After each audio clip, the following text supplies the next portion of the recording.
We all want someone to love. There you are. We did have instant chemistry. It's awesome. But you've never seen love like this before. Age playing makes us stronger as a couple. Provocative. Daly and I have always been polyamorous, vampires. Eye-opening. To see Monica getting bigger just makes me feel proud. Outrageous. I'm wired towards older women. Proving there's always someone for everyone. This is the woman of my dreams. Hi. Or something. Love you, Vanilla. So sexy. This is Extreme Love Stories. This time on Extreme Love Stories, the pleasures of treating your girlfriend like a baby. No, don't move. And the dangers of getting robotics involved in your sex life. Having sex with a sex doll, penetration-wise, is almost the same. And later, how Sean proves that big things do come in little packages.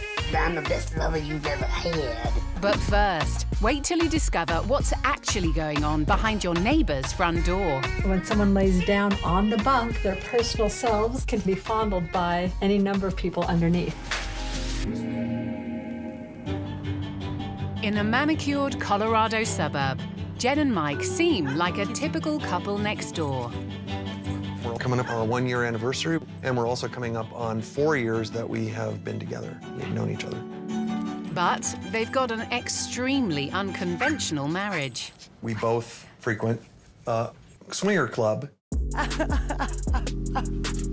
Jen and Mike are actually part of a sexually adventurous community known as the Lifestyle, where swinging is just the tip of the iceberg. There's a lane for everybody. I think a lot of people think it's just about swingers, but it's not. I think it's just really describes sex-positive people. Would you agree? I agree. So we have really huge party nights, and there can be over 1,000 people there. Jen and Mike regularly host and attend lifestyle sex parties, where strangers are encouraged to play together. So playing is any form of sexual activity. So generally, for us, we always say if we're playing is because we're having full sexual contact with others. Although their lifestyle parties might cater for all kinds of kinks, even at sex parties, couples have rules. Mike will not ejaculate with other women other than me, unless I've given permission. But there have been a couple of times where I got pulled into a situation and I didn't check it out with Jen first, and there were consequences. There were? Yeah. Jen and Mike know all too well what happens when ground rules are broken. I was in a marriage for 14 years, just grew apart, and in a way that I needed something different that was more physical and more sex positive versus just the day-to-day. When Jen and her ex-husband decided to spice up their love life by swinging, Jen had no idea that she'd break the rules and fall in love with a complete stranger, Mike. We were instantly attracted to each other. We immediately started holding hands, we were flirting, we were doing all of those things, and we became just, I think, really instantly connected. Mike did really respect the fact of my relationship, and even though Mike was single, Yeah, I wasn't looking to break up a marriage. That's not what you do in this community. Jen knows that while swinging ultimately ended her first marriage, the swinging lifestyle makes her second marriage to Mike stronger and hotter. And they have so much sexual wisdom to share that they want to teach others how to safely swing into the lifestyle. They have to be on the same page. They have to know kind of what their rules are, because there's going to be all sorts of discomfort, potential jealousy, potential conflict. One of the hardest things for them to do is to walk through the door the first time. Across town, happily married landscape gardeners Courtney and Blaine have always been open with each other about their desire to bed another woman together. Just gotta find my scraper. Courtney's interested in females, and she's not a lesbian, she's bisexual, so. Celebrity crushes. I think we can agree on Sandra Bullock and Jennifer Aniston. They're like timeless beauties. Yeah. Courtney and Blaine recently made their three-way fantasy a reality, minus the celebrities. We went on a vacation with some friends to Mexico, and we met a girl that my wife took a liking to, and we ended up fooling around with her. Their vacation fling has given Courtney and Blaine a taste for the threesome, and back home, they want more. Looking for women at this point. We haven't gotten to the point where I'm comfortable enough with other guys. Criteria-wise, somebody who's fit and takes care of themselves and doesn't eat carbs for 3 meals a day. Maybe not communist, I guess. With maybe the most straight-laced outward appearance of any threesome fanatics, finding a match has been nearly impossible.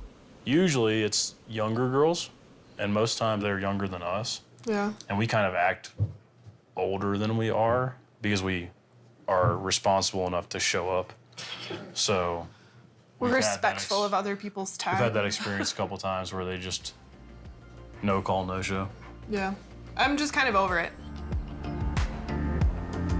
I first found out about this community online on a kind of like Facebook for swingers.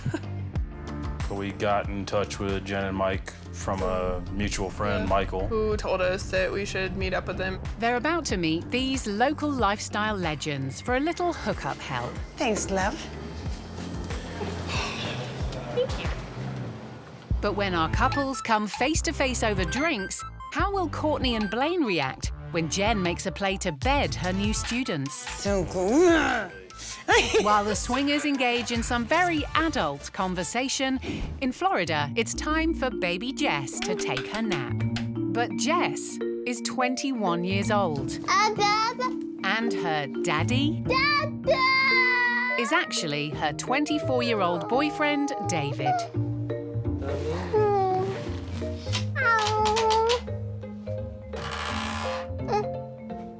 Jess and David enjoy Roleplay, where Jess regresses to infancy, something she calls little space. What I like about being in little space is that I can kind of forget all of the adult stresses of the day and just unwind and clear my mind, and it kind of brings an innocent feel into my life. I wouldn't really consider it pretending because I don't see it as like a game or anything. Some of the things that we do when Jess is a baby very much resembles what you would do as a real baby. Like feed them, give them baths, put them to bed, punish them if you need to. So far, Daddy David is happy to indulge in every aspect of age play, except one. Diapers aren't really his thing so much as they are mine. I like wearing diapers because it's an instant regressor. It puts me straight into that headspace. It's also very comforting and it feels nice to sit with them. When I see Jess wearing diapers, I feel indifferent towards it. I only pee in them. I do not do the other thing in them. I don't know, like that's just too far for me. Okay, here. He said he is willing to learn how to properly put them on me, not changing me out of a dirty one, but like initially putting me in a clean one, so we'll see. Jess uploads videos of her adult baby time online. And while it's a fetish for some, it isn't a turn on for her or David. Age play is not sexually stimulating to me in any way, shape, or form. It is to other people, but it's not for me. It makes me happy that she's happy. But the reason that Jess likes to age play runs deeper than you might think. I was abused when I was a toddler.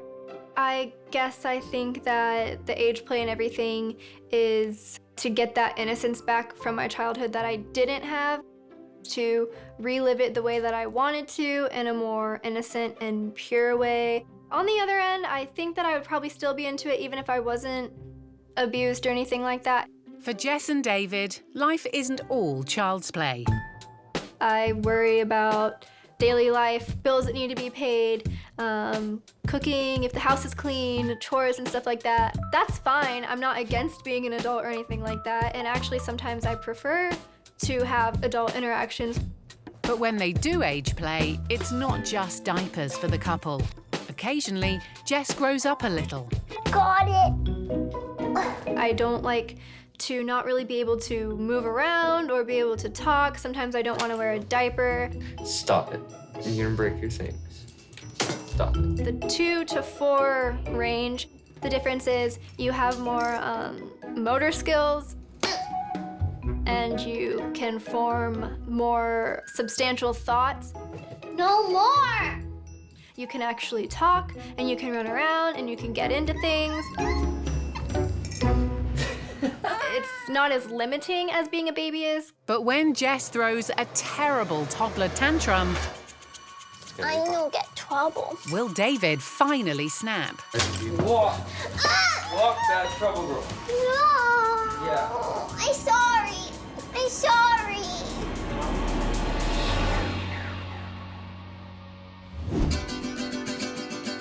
There's no hot tempers as Courtney and Blaine meet their new mentors. Just hot talk. Hi! Hey. Swingers Jen and Mike want to help other couples interested in the lifestyle. Hi. How are you? Most couples kind of come into it with, we don't know what we want, this is all new to us, and we're just kind of looking to see what strikes us, and we'll kind of decide as we go. With Jen and Mike's mentoring, Courtney and Blaine hope to meet the woman of their threesome dreams. You guys talked about what your rules are for what you're willing to do, what you're... I don't care what he does with anybody else. I know where I stand in things. I know that he's coming home with me and that if anything happens with him and somebody else, whether I'm, if I'm not there, I have a say in it. I have to, I okay it. Jen and I are that way too. What we have, no one else can touch. We have a joke. I won't be with men unless they become of age, which is 50, because I don't like to train. Right? Emboldened by a margarita, it looks like Jen has a solution that could solve everyone's problems. I'm just saying, I will seriously reconsider my... I'm 20 years too young. Simmer down. And you're He's not over 50. Jen might be happy to bend her rules for the younger couple, but Blaine and Courtney have yet to reveal their preference. So are you looking more for couples? Are you looking more for just women? Women or wives with hall passes. Somebody that's not more than 15 years older than us. Jen's got a provocative invitation for the couple. We've actually arranged a party at one of the houses here in town. So we're doing it as masquerade theme. It seems Courtney and Blaine are in luck. These experienced mentors are ready to host them at the sex party. But will Jen and Mike let their new students get a word in edgeways tonight? We've invited 4,000, so... There's something for everyone. Right? 2/3 of the people invited are your age and not ours.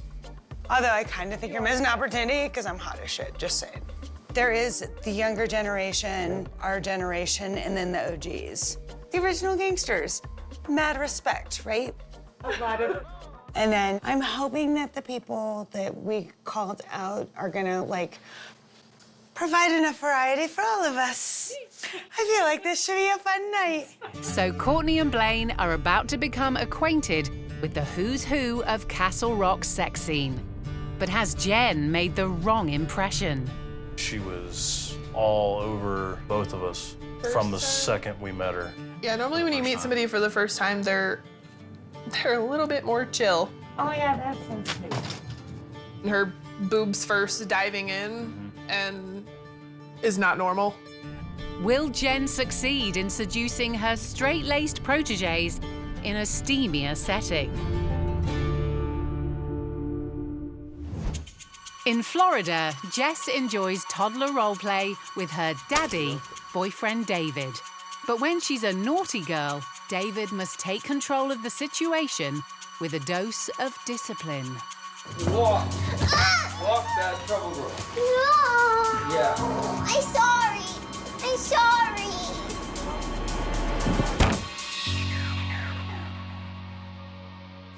No, don't move. Stay like that. Stay. I'm not standing!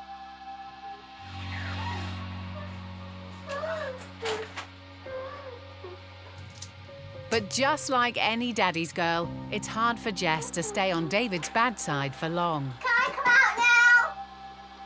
Yeah. Okay.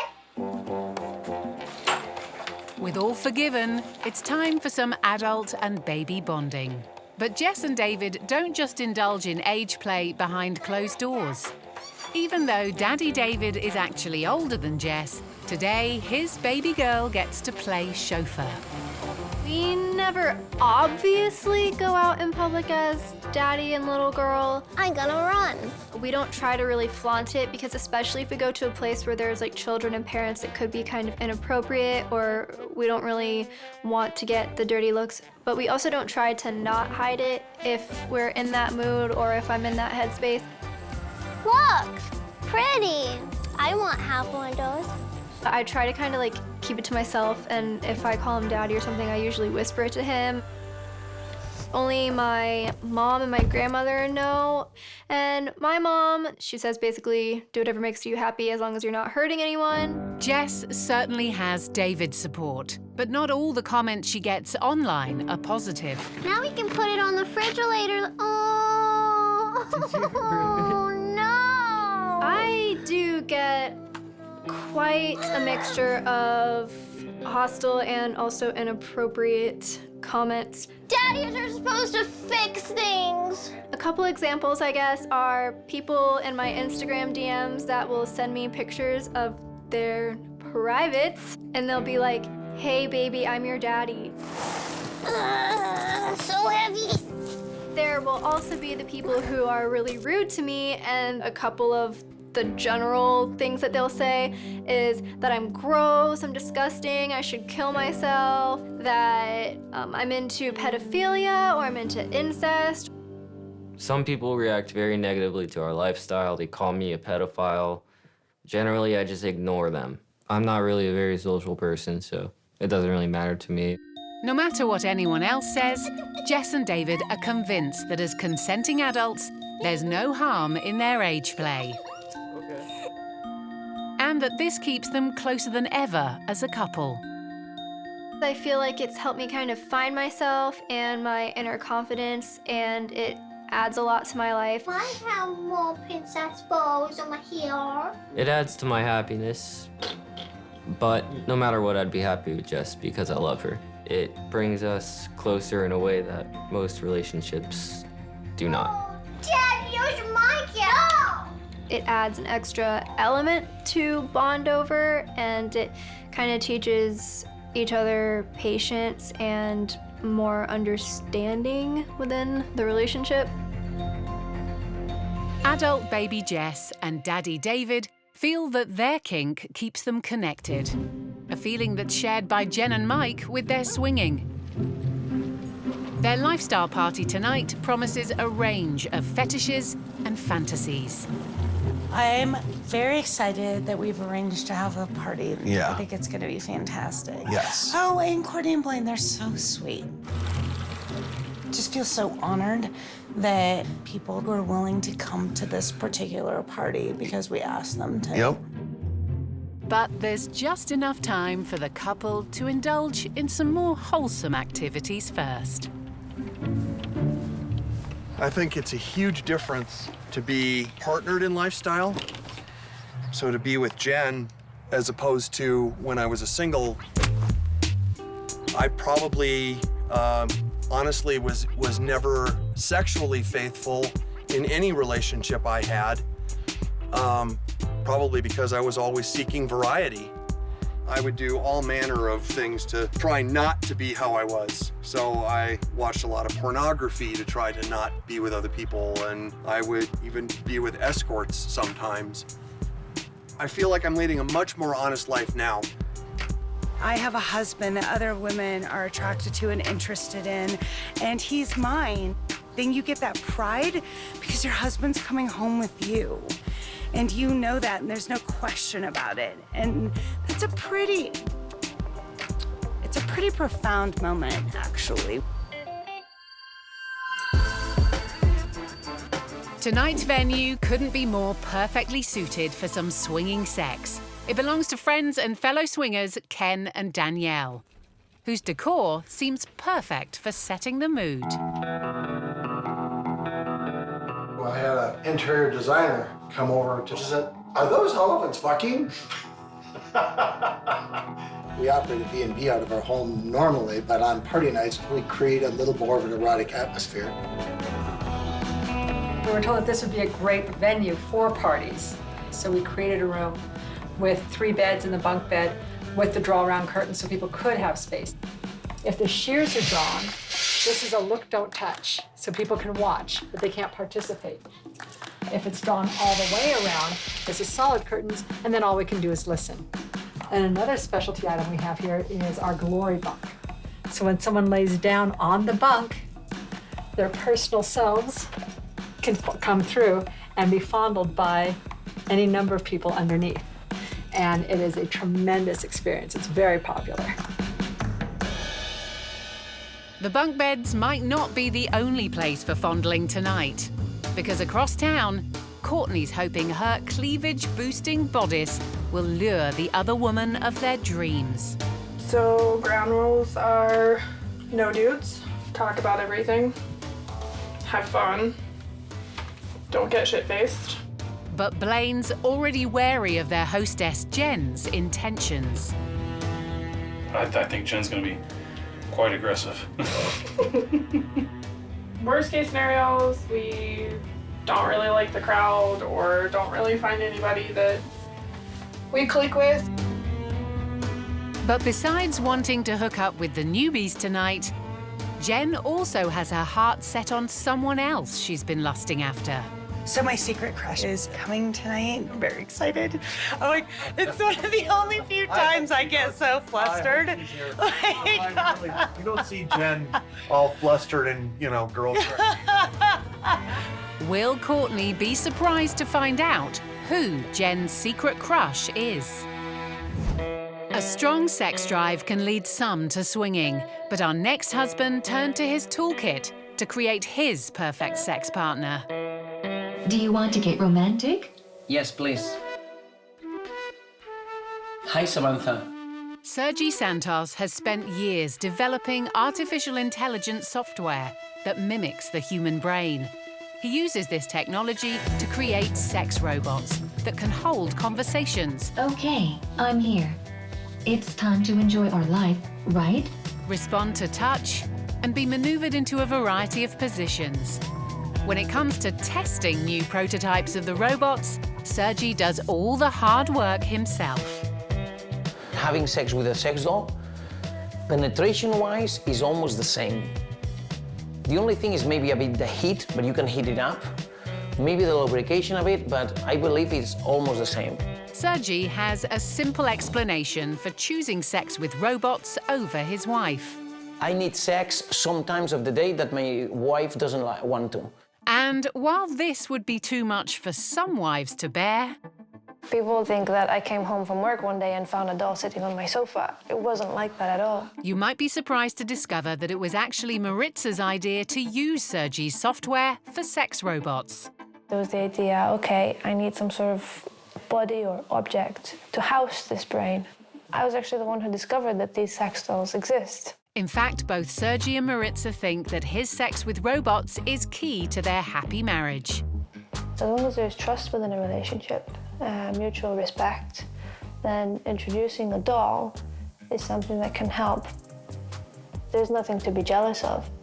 Women and men view sex in a very different way. Men want more sex.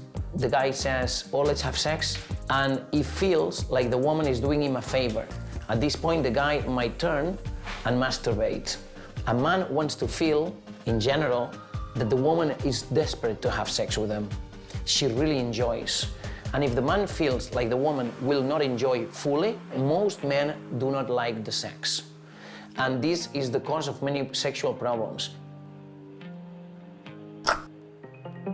The couple now sell their sex robots for a pricey $3,000, and Maritza is a key part of the operation. Right at this moment in time, as far as I know, I'm the only person in the world who can assemble a full sex robot. Today, they're testing out their latest prototype.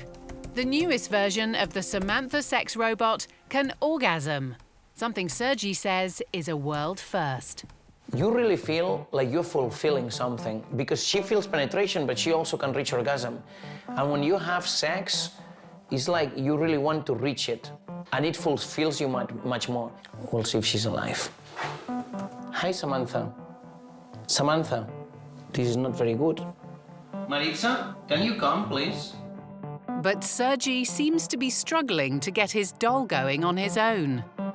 I'm the one who gets the sensors in the body. She needs to be able to feel when she's being penetrated for sex. So you need to find the appropriate place.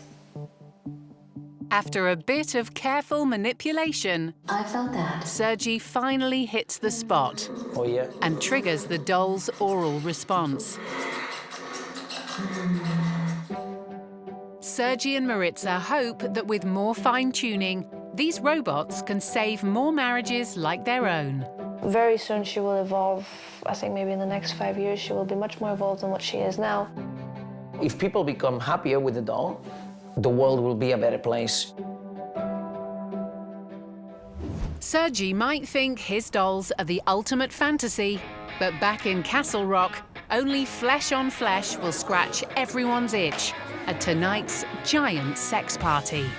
The glory bunk is ready for action, the drinks are flowing, and the hot tub's at the perfect temperature. The evening is off to a steamy start.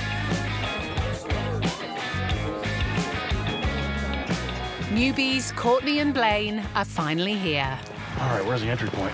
If you're heading to a sex party asking where's the entry point, you might be in over your head, unless you've got an experienced mentor like Jen to watch over you. Courtney and Blaine are a new couple who have not been to a party, so we met them for the first time yesterday. I'm kind of excited for you guys to meet them. With an ambitious 4,000 on the guest list for tonight's wild party, Courtney and Blaine seem to have put their reservations about Jen to the side. So do you know Blaine and Courtney? Nope. So this is Jess. Gorgeous, you bet. And this is her husband, Scott. I was like, Obviously, they were just in the hot tub. Obviously. A lot of these people are some of our closest friends in lifestyle. So we really, really love them. So you cannot go wrong. But the evening's conversation isn't exactly off to a sexy start. There is no pudding in banana pudding. It's bananas, custard, fresh whipped cream. Well, no. Oh no. It depends on what old lady you have make it. Mama makes it, ain't no pudding. Meanwhile, in the garden, Jen and Mike are certainly ready to put on a sexy show. More than likely, I will at least be sleeping with my husband tonight publicly. So, right, baby? Are you gonna fuck me in public? I hope to. Sex is already on Jen's mind. But when Courtney and Blaine find some playmates their own age, will they finally take the plunge? At a sex party, the name of the game is to experiment with new play partners. And it looks like Jen is making progress with longtime crush, transgender porn star Janelle. I am never so stupid around anybody as I am with you. And I don't, because I just find you so amazing and so. Why did you walk through those doors? Actually, the first time I went, it wasn't as a swinger. And this was before I transitioned, actually. So I just kind of knew it was there. I was like, whoa, this is different. Then after I transitioned, I was like, I want to go do something fun and a little crazy and out there. And I didn't care, that I was trans. I admire you so much. And that's where my attraction to you is. And no matter what I come between my legs. Well, I'm so glad you came. She was so hoping you would come. Thank you, Mom. Oh my God. Courtney and Blaine are guests of honor at this party. so gorgeous. Thank you. I like it. And Jen has had her eye on them since meeting over drinks yesterday. I'm hot as shit, just saying. And although Jen's keen to impress tonight... So what do you guys think? Is this it's a pretty good party? Yeah, it's good. God, you look so gorgeous. Thank you. You really do. Courtney and Blaine are looking for someone younger.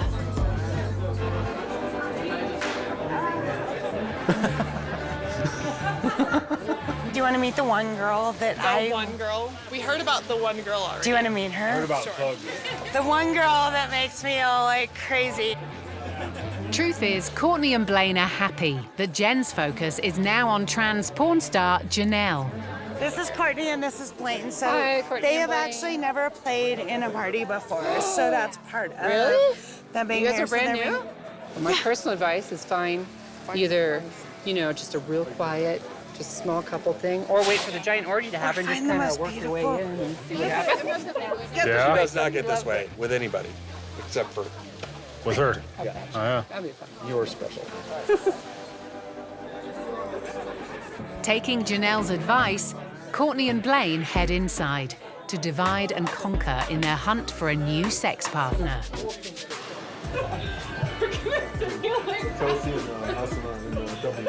While Jen is getting naked with some of her old pals.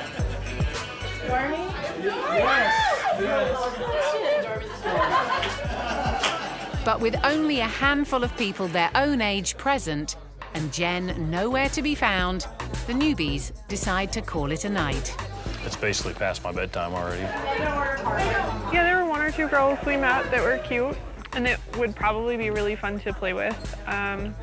We exchanged numbers with both of them, so if anything happens, their past friendship, then awesome. Completely unaware that Courtney and Blaine have bailed, Jen's still hoping to have her way with someone, anyone, and brings out her best pickup lines. So I'm slutty as hell. But my orgasms are always clitoral and they're very private. Do you guys come across that? Oh, that's absolutely Yeah. A couple that we just met tonight are actually coming over to stay at our house tonight. Listening to your orgasm as And just this keep listening. universal source energy that we all have. But I'm excited about them. I think they're amazing. While Jen and Mike are sharing their bed with strangers tonight, in nearby Arizona, happily married Shauna and Mindy only have eyes for each other. But when she friend requested him back in 2009, love was the last thing either of these motivational speakers expected. I was thinking business, networking, that kind of Sure thing. she was. We did have instant chemistry. I was very direct in what I wanted physically, and she didn't quite know how to handle that. She did date 17 other guys that were 3 feet tall in a wheelchair, so this is just this is just an awkward trend going on here. It's just a fetish. Yeah. No, not really. If you haven't noticed, I'm a little shorter than I should be at 35 years old. So I was born with a condition called osteogenesis imperfecta. Sean's condition is incurable. It affects bone growth and also means his bones break very easily. That's something that's just a part of my life, and it's something that also brings a lot of gifts, too. Nobody forgets Sean Stevenson after they meet him. As a popular motivational speaker, Sean has a huge online following. But when he got into a relationship with Mindy, they started getting a lot of negative attention. The comments are anything from making assumptions that Sean and I aren't in a real relationship or a real marriage. It's just something to brush off. I hit delete on my computer and I'm on my way. I've got 35 years of being looked at, but it's not easy. I mean, there are days. That's true. There are days where we will have to spend an entire day talking through hurt. The couple are also used to answering questions about one topic in particular. A lot of people wonder about our sex life. Can he even do it? Does he have a penis? Just to kind of set the story straight, it's awesome. People make the assumption because I'm in a wheelchair and I have little arms and legs that I must not have any sexual desire, and how wrong are they? Tell them how awesome I am, that I'm the best lover you've ever had. Ever had? I think Mindy would be the first to admit I'm the most sexual, aggressive person I probably have ever met in my life. Yeah, on the planet. I think our sex life is better than most people that we know. In everyday life, Shauna and Mindy are inseparable. Typically what he might need help with is showering. And he likes that because he gets to hang out with a naked woman. Yeah, it's a perk for me. No, truly, Sean can get dressed by himself. He can get food by himself. He's not that great at cooking, so he might need a little help there. And this loved-up couple are looking to the future. Adoption may be an option for us if we choose to go down that path. There's also the option of biological children, and the big question there is, well, are they gonna have osteogenesis imperfecta? We've gone back and forth on this. I don't think we've fully determined what we're going to do. No matter what life has in store for them, Sean and Mindy wouldn't change their relationship for the world. It's a joy to get to be married to this woman. Not a day goes by where I don't tell her I love her probably 8,000 times. 8,000 times. I think people think how sweet of a person Mindy is to be in love with me. And if they only knew how much I take care of her and put up with her, they would be seeing me as the saint. They've got it all backwards. I'm the saint in this marriage, trust me.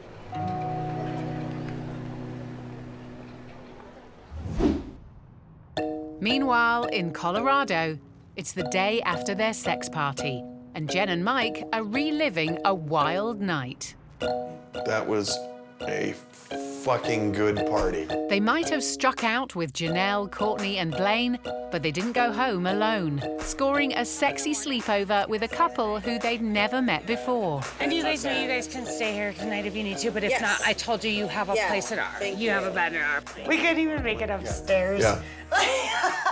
Yeah, it happened in the living room. Oh my God, they are so sweet.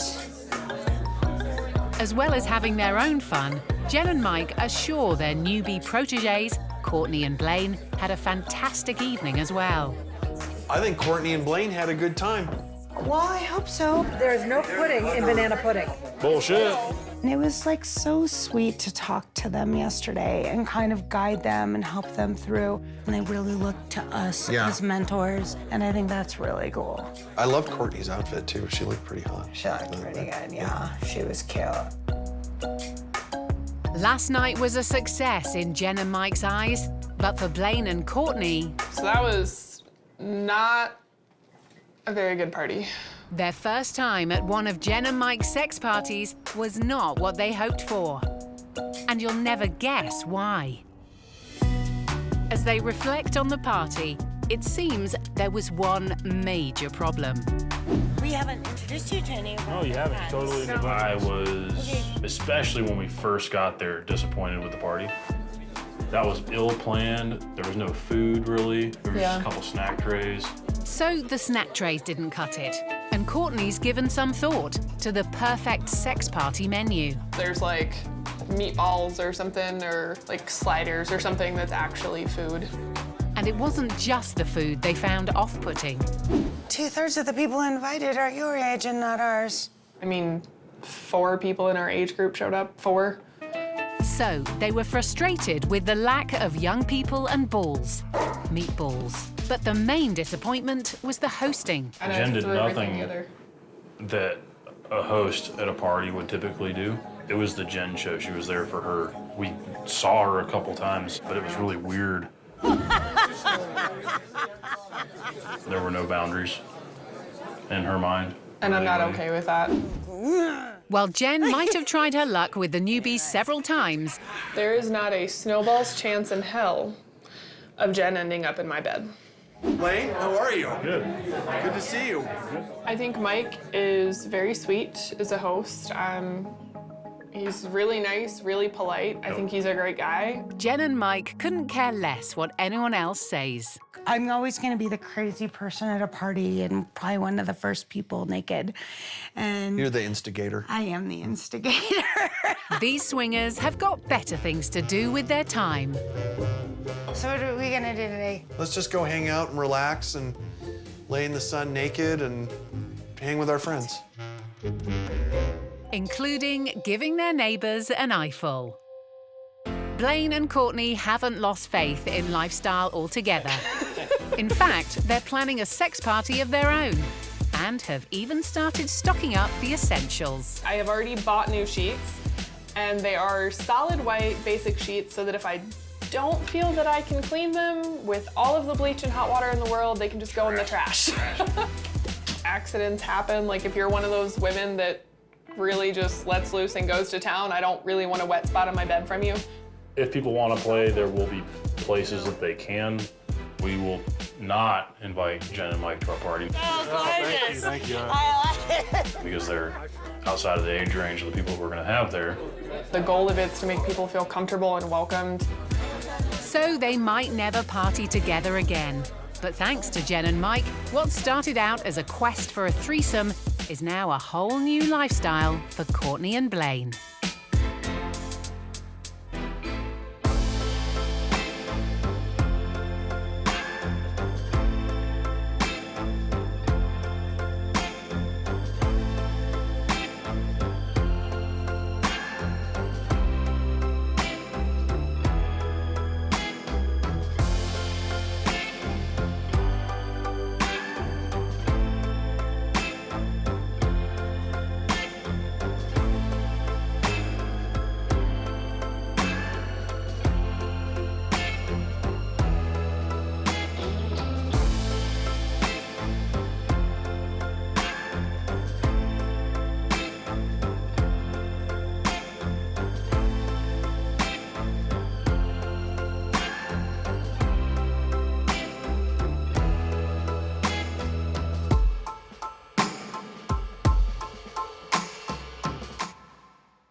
We all want someone to love. There you are. We did have instant chemistry.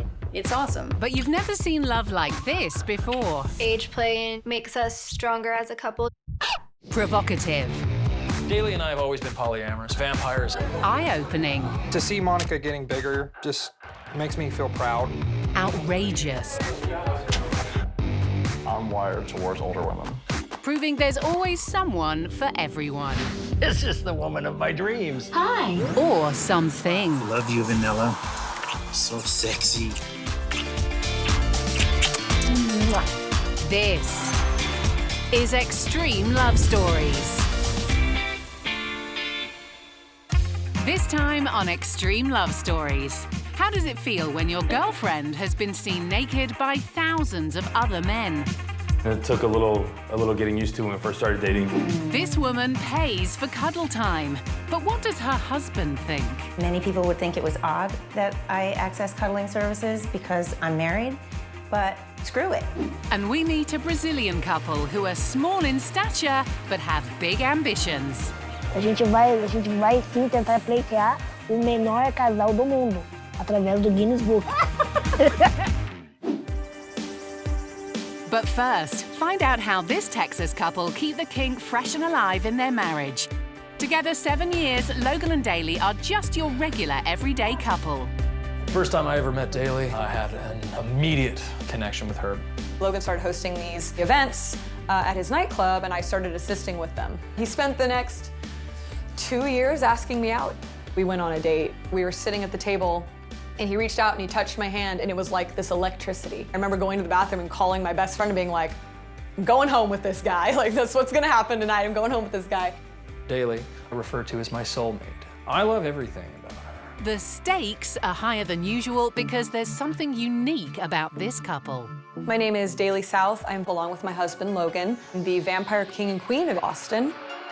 Daly and Logan live their lives day to day, or rather night to night, as vampires. They've ruled for 6 years now, running the Austin chapter of the Vampire Society. But they've both identified as vampires for half of their lives. The majority of vampires commonly awaken during puberty. I had my vampiric awakening when I was 15 years old. Being a vampire isn't something that you can just choose. It is something you are born with. It is something that is a part of you. They sleep during the day to avoid the sun. Whenever I am in the sun for long periods of time, first I get a pretty bad headache, along with nausea, shaky, kind of tremors. I go into direct sunlight as little as possible. I would say maybe a grand total of an hour a week, if that. Vampires like Logan and Daly have one major need, and it's disturbingly simple. A vampire is someone that, for one reason or another, needs to take in human energy in the form of blood or psychic energy or sexual energy to keep themselves healthy. These two have a craving that can only be quenched one way. I drink human blood from a donor once a month. I do it because I have to.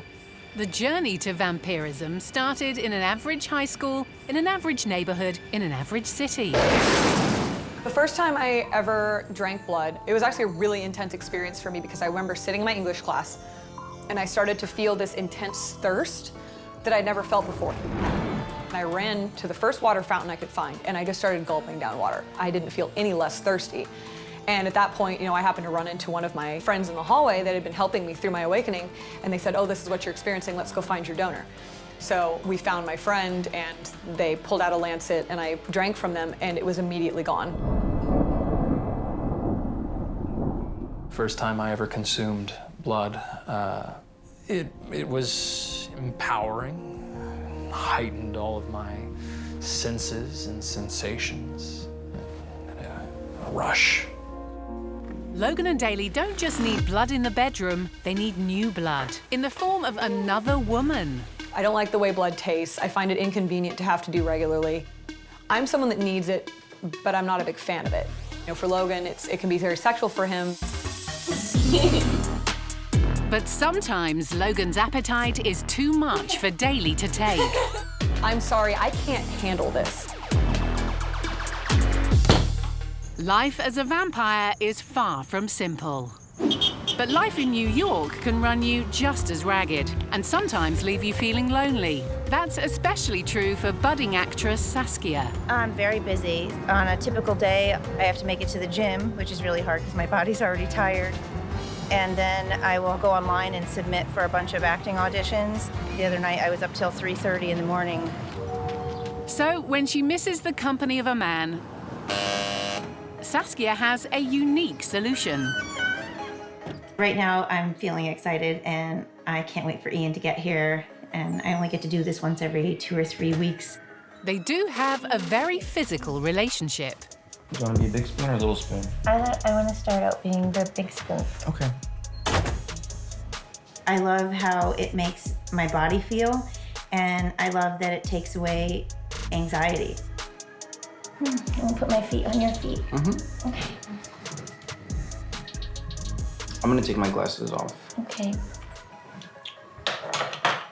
Saskia is paying $80 per hour for a cuddling service, which makes Ian a professional cuddlist. It's definitely a form of therapy, but what's so great about it is you don't have to dive into any of your problems at all. What I get from my clients is that it's a way of expressing feelings in a way that they don't have otherwise. Before she paid for cuddles, Saskia had limited outlets for affection. I would just hug my friends as much as possible when I saw them, and my mom. So, and I've also been to like group counseling stuff where people do a lot of hugging. So I really didn't get enough hugs, to be honest with you. Her need for contact was so great, she was happy to give cuddling services a try. So when Saskia found out about Cuddlist.com, she selected a suitably handsome hugger and booked her first session. It was definitely a little bit weird the first time I met Ian because he was a stranger. So to go from, "Hi, I'm Saskia," to, "Hey, let's cuddle on my couch," it seems like going way too fast. But because it's organized that way, it's okay. But there is one potential problem with Saskia's choice. I mean, I know probably many people would think it was odd that I access cuddling services because I'm married, but screw it. I don't really care what anybody else thinks. My husband and I, we don't live together full-time because I'm pursuing an acting career here in New York City. I don't think it's a strange thing to do at all. Saskia and I have a monogamous relationship, but I don't feel that cuddling violates the integrity of that. I think it's a bridge between massage and emotional therapy. I'm an advocate of it. He's happy for me that I can be more comfortable and more fulfilled in my daily life. There are strict boundaries when it comes to booking a cuddlist. I get a lot of clients. Some of them, they think we're gonna have sex or something like that. Sex is the thing, and it exists, but that's not what we're here for. We're here for something else. Quite luckily, we have good friendship chemistry. We don't have attraction chemistry. I'm a total professional.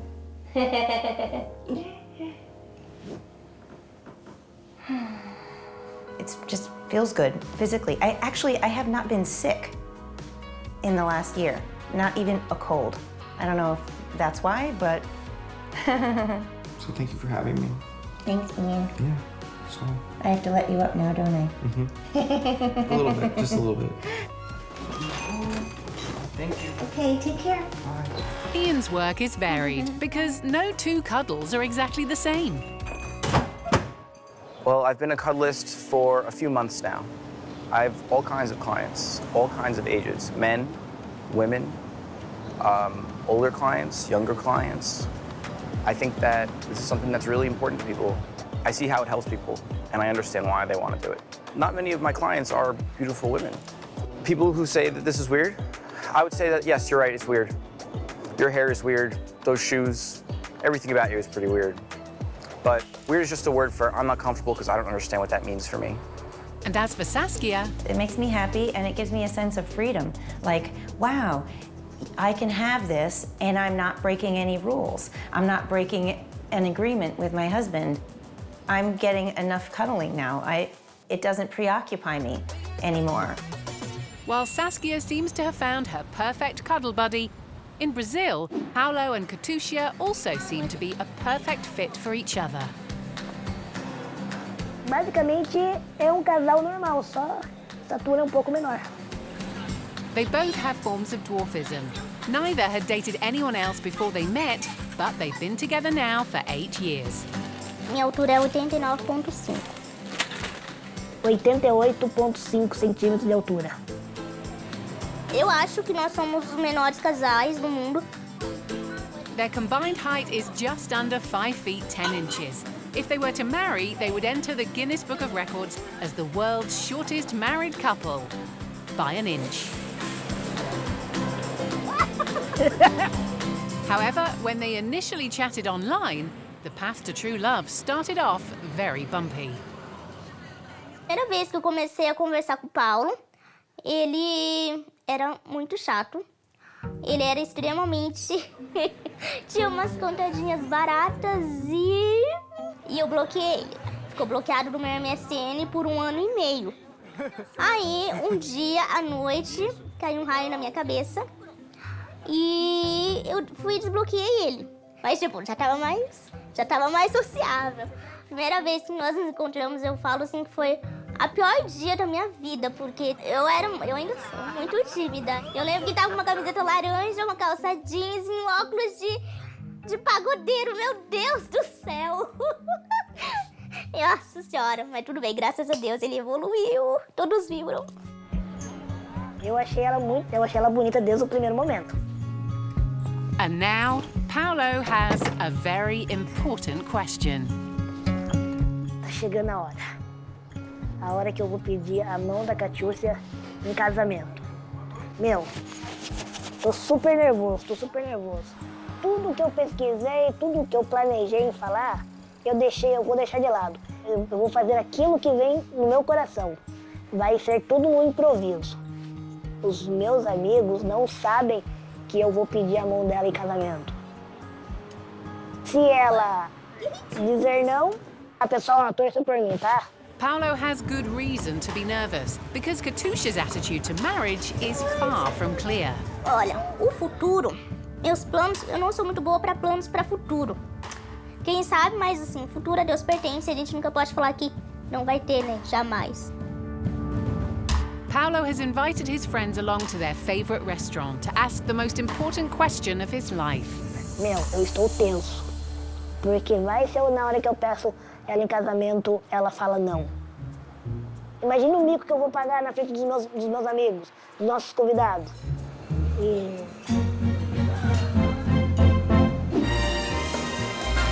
In Las Vegas, Ali is making breakfast for her boyfriend Mike.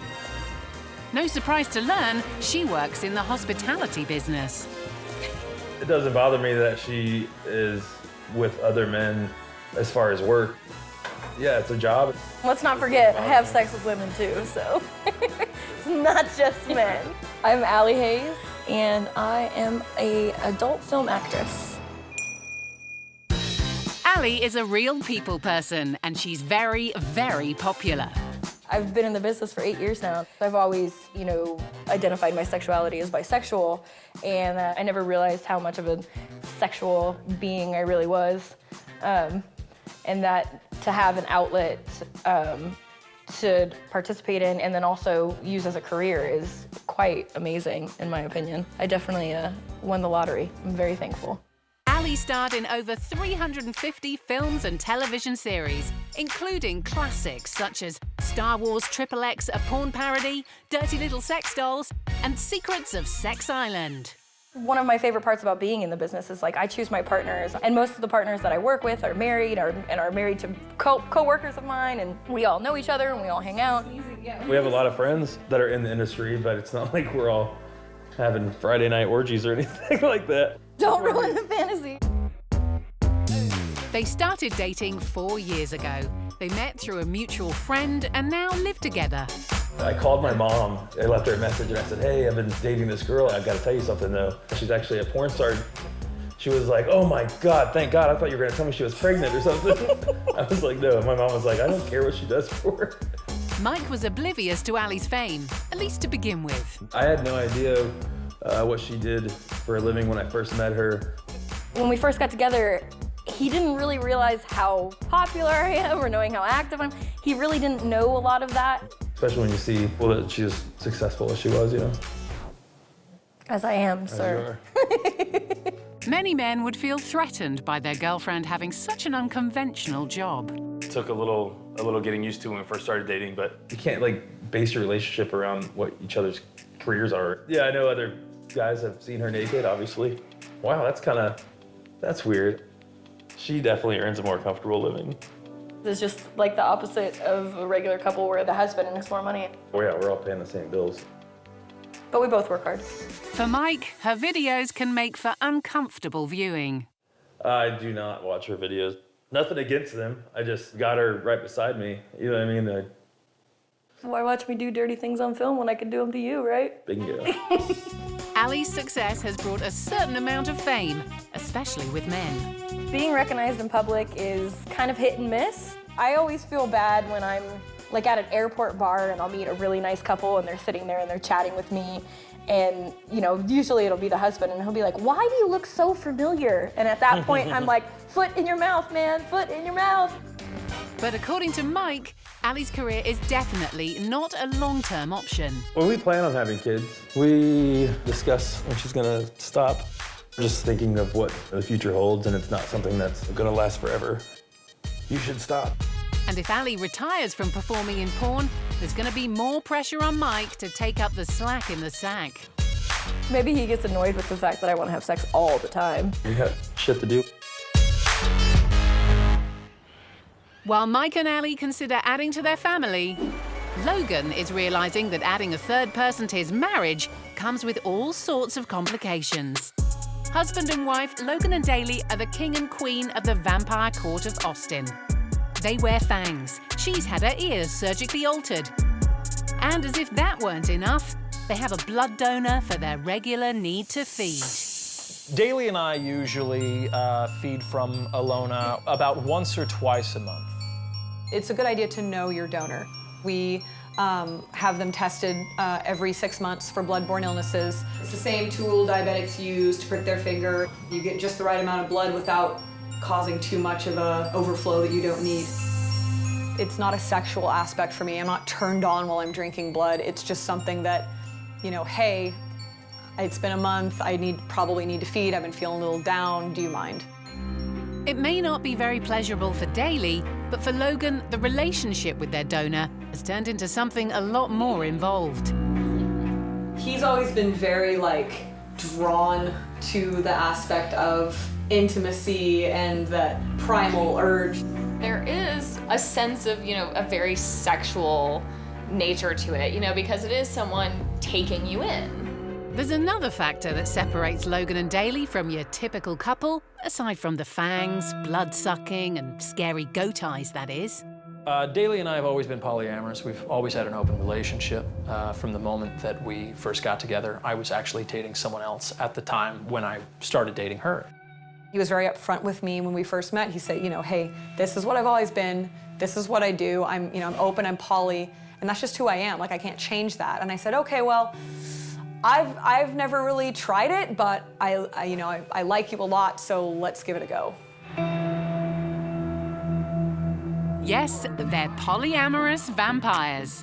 It was 2 years ago, while Logan and Daly were planning their vampire wedding, that Ilona offered to be their donor. But Logan quickly took it a step further. The first night that we brought Ilona back, Daly actually was feeling tired, and so we played, and you were just dynamite in every way. Before I knew it, she was at my house all week. I spent probably 3 or 4 days with them as soon as I met them. Even though the wedding was imminent, Logan had a proposition for Daly. I remember Logan coming up to me and he was like, oh, you think we should we both date her? And I'm like, well, we can give it a try. It's, we just got engaged. There's a lot going on in our lives, but I'm totally down to give it a try. Despite Daly's reservations, Ilona ended up dating the pair of them. She was really the first girl that I ever was in a relationship with. I didn't really engage in any activities, but I know that they did. Although they all connected romantically, it was really only Logan and Ilona who connected physically. So while he and Ilona were in the bedroom, Daly was busy planning the wedding. My relationship with Daly is a bit of a roller coaster. It was difficult. Don't complain. I'll just be here. There was a lot of dishonesty and a lot of distrust. I'm trying to plan this super extravagant wedding and focus on my marriage with my husband, and I'm having to also, be there for her, and it was just becoming too much for me. So Daly cut her romantic ties with Ilona, leaving Logan with a fiancé and a girlfriend, with a wedding just around the corner. The wedding was intense. I am yours, faithfully, for all time, and for whatever lies beyond. It was a true vampiric wedding. And what's more, Logan managed to heavily involve his girlfriend in the ceremony. She was a bridesmaid in our wedding and all that, so it was something that was really upsetting for me. Now, 2 years later, Ilona has become a permanent fixture in their vampire marriage. Daly and I live together here with my girlfriend, Ilona. Ilona lives here. She has her own room upstairs, but she sleeps in our bed sometimes. But after so long together, the cracks are more obvious than ever. Daly and Ilona, there will always be tensions, there will always be disagreements or fights or, certain edges of personalities that rub the wrong way. I say in a perfect world we'd all be in one big bed together, but Daly would be very annoyed with us most of the time because we're very loud. And despite the fact his wife and his lover often struggle to get along, Logan plans to up the stakes in his relationship with Ilona. In 2 days' time, he's going to carry out an ancient and secretive siring ritual to permanently commit to her. Siring can traditionally be used as a term to mean one vampire turning another person into a vampire. It's not exactly how that works. It will mostly be a bonding ritual that we do to kind of signify, my dedication to her. It's a kind of unofficial supernatural coupling, in addition to his vampire marriage to Daly. After 2 years as his live-in lover, it means a lot to Ilona. Probably more excited than I should be about the whole siren thing. But I am excited to have the commitment to Logan. And Daly has very little to say about it. Paolo and Katusha have been together for 8 years. Até mais tarde. But tonight, he's going to blindside her with a giant, life-changing surprise. A hora que eu vou pedir a mão da Catiúcia em casamento. Meu, tô super nervoso. Como todos sabem, a gente já faz 8 anos que a gente tá junto, entre união estável e namoro. Do tempo, eu queria compartilhar com vocês e aproveitar e fazer o pedido pra ela. Pedido o quê? Se você quer casar comigo.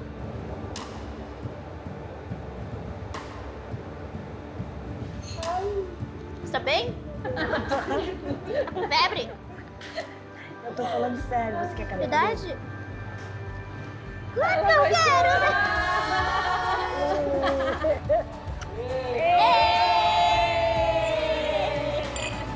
Depois da proposta de casamento, eu me senti enforcada. With the proposal accepted, the couple throw themselves into wedding planning. And while they make a small bride and groom, their appetites are as big as anyone else's. Essa parte aqui é a melhor, viu, gente, de casar. And because she can't select a wedding dress off the rack, Katusha's outfit is going to be one expensive, custom-made garment. Olha o detalhe das costas, Catiúcia. Nossa! Imagina, amor, tem que abrir depois pra mim? Eu levo uma tesoura já. Ah!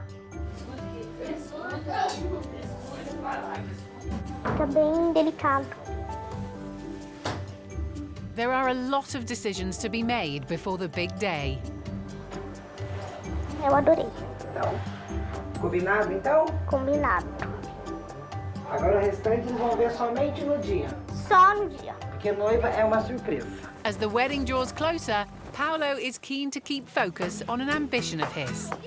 A gente casando, a gente vai sim tentar pleitear o menor casal do mundo, através do Guinness Book. But Katusha isn't as concerned.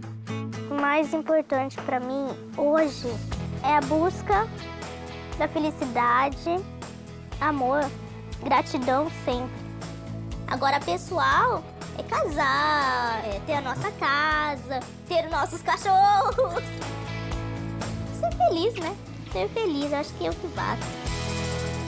While one couple prepare for their big day, Logan prepares himself for a standoff. He lives in his Texas ranch with his vampire wife, Daly, his girlfriend, Ilona, some wolves, and to complicate matters further, his parents. I would say I have a fantastic relationship with my parents. I can't say that I always listen to their advice. Ilona moved in, and that was kind of sudden. They weren't really too thrilled that we were together, and definitely kind of balked at the polyamorous notion. Logan's plan to commit more deeply to his lover Ilona with the ancient siring ritual is going to be a hard sell to his traditional parents, but an important one, so he's even prepared to take them on in broad daylight. You know, it was 104 today. That does not surprise me. It's Texas. I'm just beaten.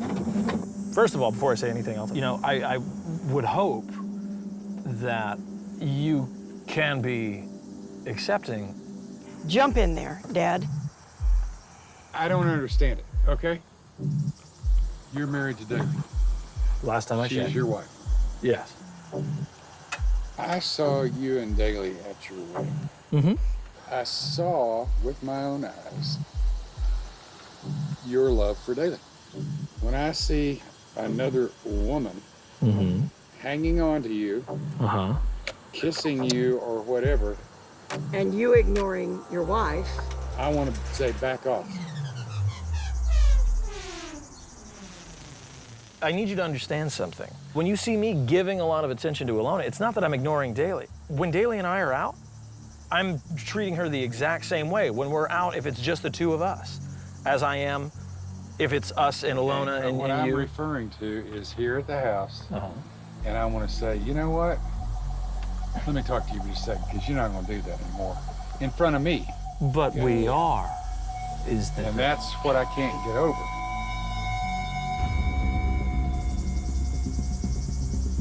You realize there's a potential, there's a possibility that in the future, Oh, don't go there. Ilona and I could have the same kind of thing. Ah, well, we'll just... We could get married, do something like that. Can you at least accept where I am and be okay? We're trying. I'm trying to get there. We're trying. It's tough. His parents are not on board. But it's time for Logan to find out how his wife feels about his siring commitment ceremony to Ilona. She has plenty to say about the difficulties of having Ilona present in their relationship all the time. We started in a place where I was very, new to being poly, and she was there for her wedding, she was there for the engagement. She liked me too, but she was really into you. Right, she connected with me, but in a different way. With her, yes, she does have this tendency, this desire to give all of her energy to one person and wants to do that. But in her eyes, we are one person. The way that we're going right now, not communicating and just kind of ignoring each other and ignoring the issues, it's not gonna work. It's gonna cause stress on us, it's gonna cause stress on you guys, it's gonna cause stress on the house. If I'm not 100% emotionally ready for whatever you're doing. When we got together with her, we got together with her. Yeah. It was the both of us. It wasn't just me and then you followed suit. It was the both of us at the same time. Yeah. She started by dating us as a whole. When you broke up with her, we realized things that we could have done better. And so when we decided to have her come live with us, we took that on. She still loves you. Does she? Yes.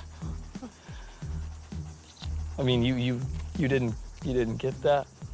She's in a different place emotionally than I am. I think it's probably important for the two of you to kind of just talk about where you are emotionally. I just don't I don't want to feel pressured.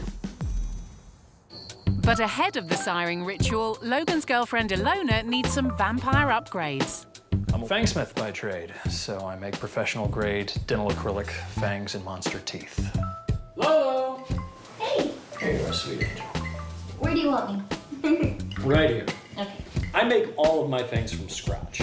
I take the acrylic while it's a nice rubbery consistency. I apply it to the tooth, I let it set and dry. Now this is a special type of dental acrylic. It's a special blend. Don't do anything that the fangsmith hasn't told you to do. Understood? Good. All right. Hold that. And you look so pretty.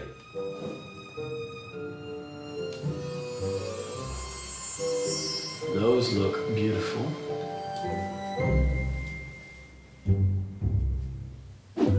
Mike and his porn star girlfriend Ali have been together 4 years. But when your girlfriend's job is to take a new lover almost every day, the pressure is on in the bedroom. I didn't feel intimidated having sex with a porn star because I didn't really look at it that way. You saw me as a person. Yeah, I saw her as a person. But even after a hard day at work, Ali still comes home wanting more. Maybe he gets annoyed with the fact that I want to have sex all the time, but other than that, I think we're pretty good. It's not annoying. I'm just we got shit to do. We got to get out of here. And I just want to lay in bed all day. 30 seconds. Obviously, our sex life is good, otherwise I still wouldn't be here. I'm sorry. That's all I have to offer. But they're not all together on the same page when it comes to her long-term job prospects. Just thinking of what the future holds. We plan on having kids, and it's not something that's, gonna last forever. Do we ever discuss when she's gonna stop? Yes. I've been in the business for 8 years now, and there's fans that I've had the whole journey. So it's almost sad to think that I would ever leave. but there will be a day. Eventually. Eventually. Yeah, we talk about it moving on as far as like having a family. Like when, okay, how long would I work after, or will I work? Just those kinds of things. Without any plans to have children right now, they're sickeningly gooey for each other. Michael, I love you this much. I love Mike so much. I can't even express, you know, how I feel about him. I am one crazy kooky person. I am a lot to handle. I'm very grateful to have him by my side. I love Allie this much. To the moon and back. Mike and Allie are as harmonious as it gets. Whereas in Austin, Texas, the vampire threesome is at breaking point. Ilona and Daly used to be romantically involved with each other as well as Logan. But for almost 2 years, their romance has cooled. So they're about to leave him at home for the evening in a last-ditch attempt to reconnect. It is our first date in probably about 2 years. It's been a long time. I think it's gonna go okay. I think it's gonna be a little awkward in a couple of moments. I am extremely nervous. I think that once we get some drinks maybe in us and get talking a little bit, like it'll be a little bit easier. I kind of just want to talk about, you know, like how we can move forward from where we are now. I'm like shaking.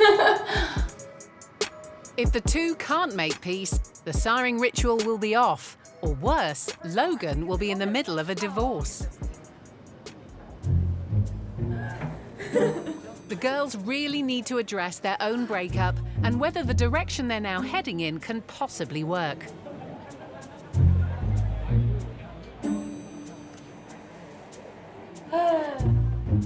So I feel like we should, I don't know, just kind of talk about what transpired, you know, when we ended things.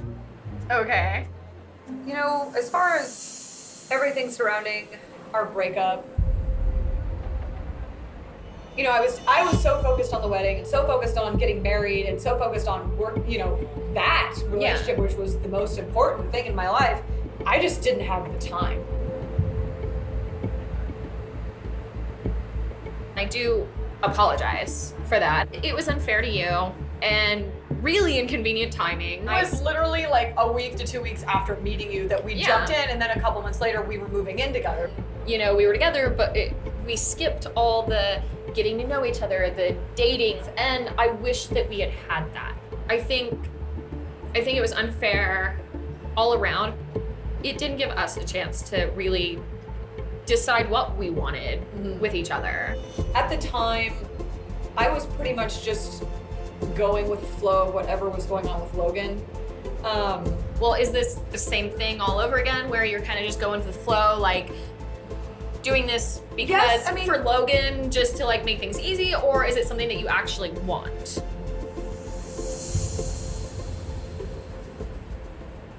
It's complicated for me because I had never been in an open relationship either. It was just like, well, you agreed to this, so it's what it is. Yeah. Like, I'm glad we're talking about what happened in the past and how we feel, and I'm glad that we're kind of clearing the air on that. But I also do want to take the time to talk about, you know, what we do and don't want now. Honestly, I just need my space. As long as I'm not involved in any of the drama, like you know, if you guys are arguing, I don't want it to affect me. It's hard when you have different dynamics and different relationships, and then ultimately one of the things that made us not work out is because every time me and him had a fight, you had to be there for it. So to some extent it was like, it's you guys and then it was me, and so at times I felt ganged up on. I'll get, you know, upset with him when he wants to bring you in on something that's our fight. Yeah. You know, I get upset with him when he does that too. but that's actually been my biggest problem. It's a conversation, you know, we need to have with him. Maybe together would be better, because I think this is something we're both having a problem with. Yeah. So maybe if we told him together, like, hey, this is unfair That's to a both good of idea. us. I actually like that idea. Hell hath no fury like a vampire scorned, let alone two. With both of Logan's ladies agreeing that he is the problem, the women head home to face their man. Logan! And there'll be a rude awakening when they get hold of him. Logan? Yeah. Will you come in here for a sec? Logan has been summoned for a serious conversation. But will the ladies be able to present a united front after 2 years of tension? How was your night? Good. Yeah. I can't complain. Should we just jump right in? Yeah. I feel like we didn't realize that we were on the same level with some things. We kind of started talking and realized that we both kind of were feeling the same way. Because you bring her into our fights, it is causing a breakdown of our relationship ultimately. You're causing tension between us that is unfair to us. We should be able to have that autonomy. Okay. You know, we should all be able to have our own separate relationships, basically. And if me and her are having an argument, you know, we wouldn't bring you in. When it comes to the issues between the two of you, I have very much been brought in on both sides. Oh yeah, well I mean like, I'm just saying. Because, hold on. Because the two of you have not been willing to have a form of open, honest communication with each other. Your girlfriend is annoying. How about we will take responsibility in talking to each other if you will take responsibility Yes. and not bring in Agreed. the other. Completely agreed, So, 100% across the board. Autonomy in personal relationships. Absolutely. Is something we all agree to. Yes. All sorted then. I love you. You are both very adorable. We got a lot done. But is Daly feeling that she's being forced to share her man?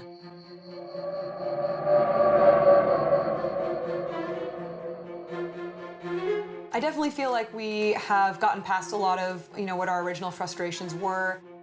As a trio, we're definitely headed in a much healthier and much more exciting direction. Exciting for whom? So after much discussion, Logan's wife Daly has agreed to participate in a siring ritual between him and his girlfriend. Tonight, I will be conducting a siring ritual of my own design that will be meant to connect myself to Alona in a deeper way, vampirically. Being that she is the only person that knows us both so intimately, Daly is going to kind of preside over that for the both of us. We've all had our ups and downs and our back and forth in our relationship or relationships between each other. But this is definitely a moment that I would say is something that kind of brings us together, makes us stronger. I think we're all ready. Yes? Yeah.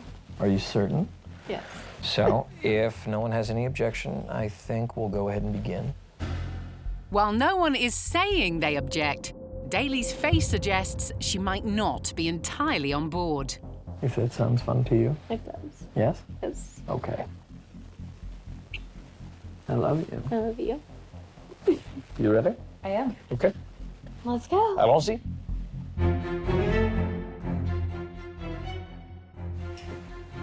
I have heard of absolute horror stories of people desiring someone and screwed someone up so bad that they become a wraith, someone that felt a constant void in them because of whatever damage was done in that moment.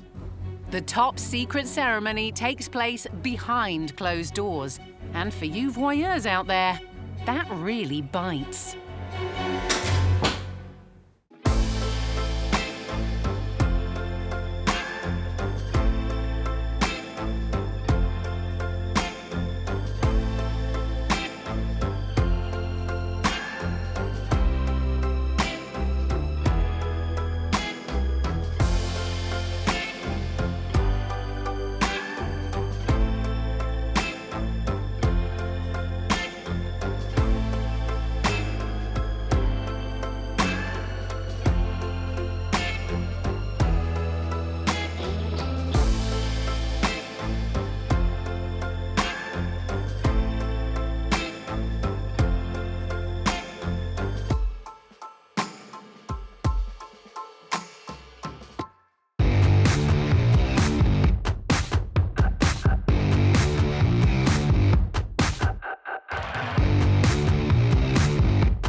We all want someone to love. There you are. We did have instant chemistry.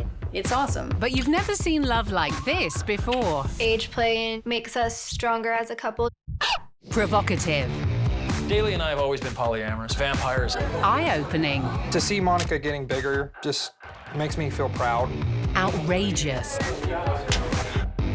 I'm wired towards older women. Proving there's always someone for everyone. This is the woman of my dreams. Hi. Or something. Love you, Vanilla. So sexy. This is Extreme Love Stories. Tonight on Extreme Love Stories, this man is a slave to love. Already? And everything that comes with it. One just isn't enough for this husband.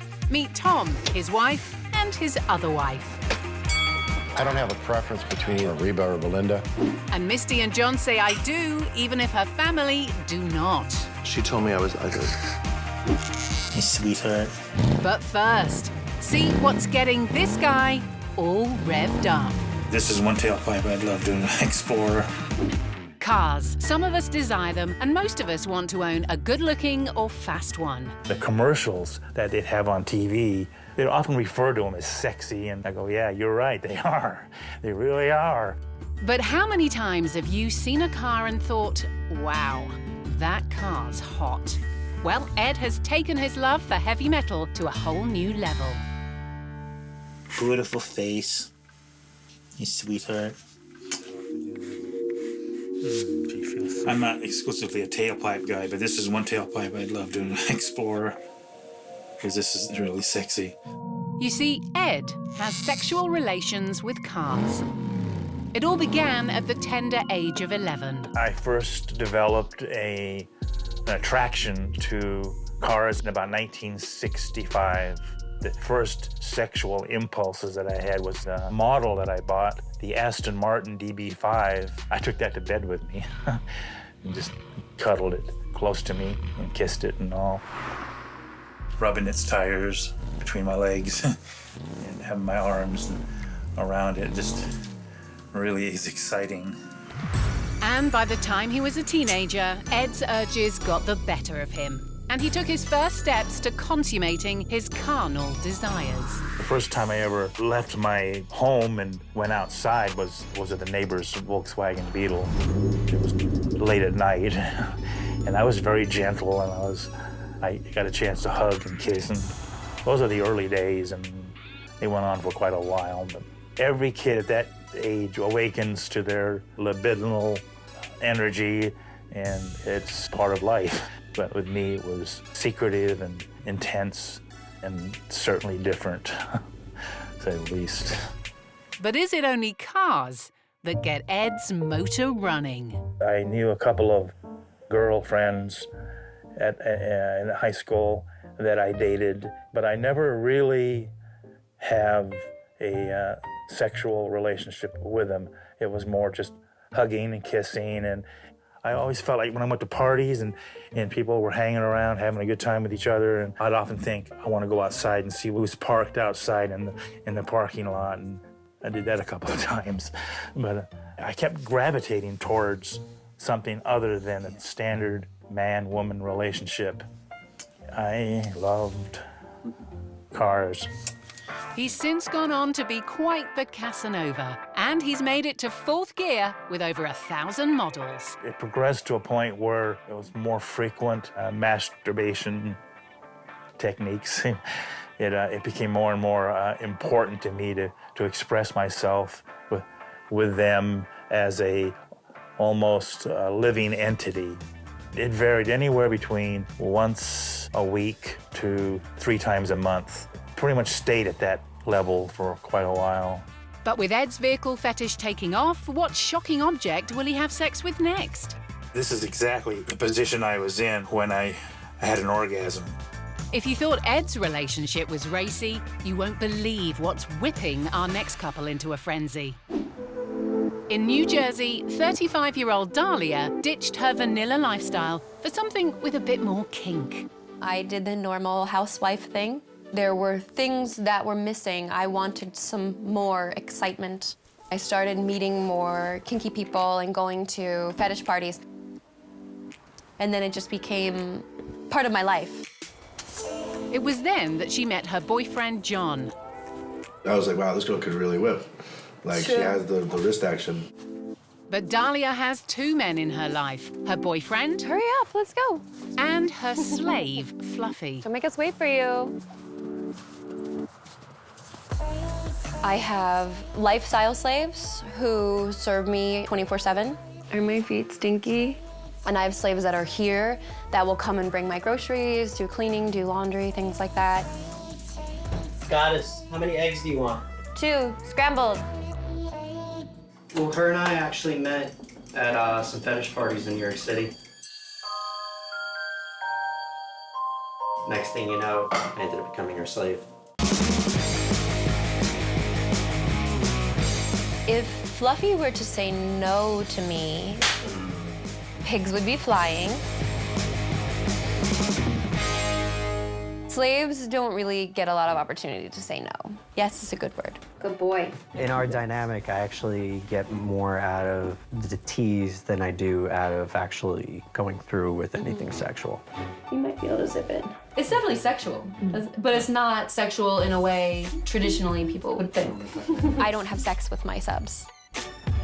Most submissive people have been that way for a really long time, and they hide it and they push it down inside of themselves because society tells them, oh, it's weird or it's wrong or it's non-traditional. But then once you actually meet a person who's in a healthy, fulfilling dom and submission relationship, they're so much more fulfilled by it. When I come to her house, I'm essentially in her kingdom. They're catering to her, keeping her happy. And that just makes my life so much easier.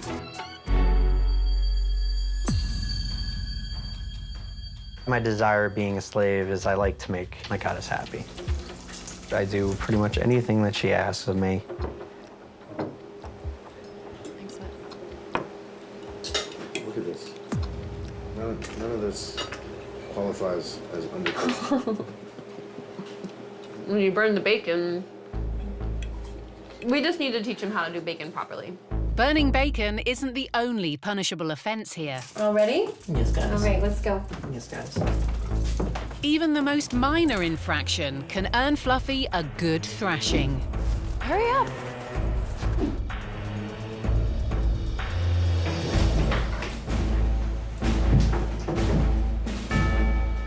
Which is exactly what he's after.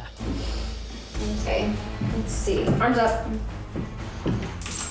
My limits are higher than most. I mean, there's things that I could do that a lot of people can't do.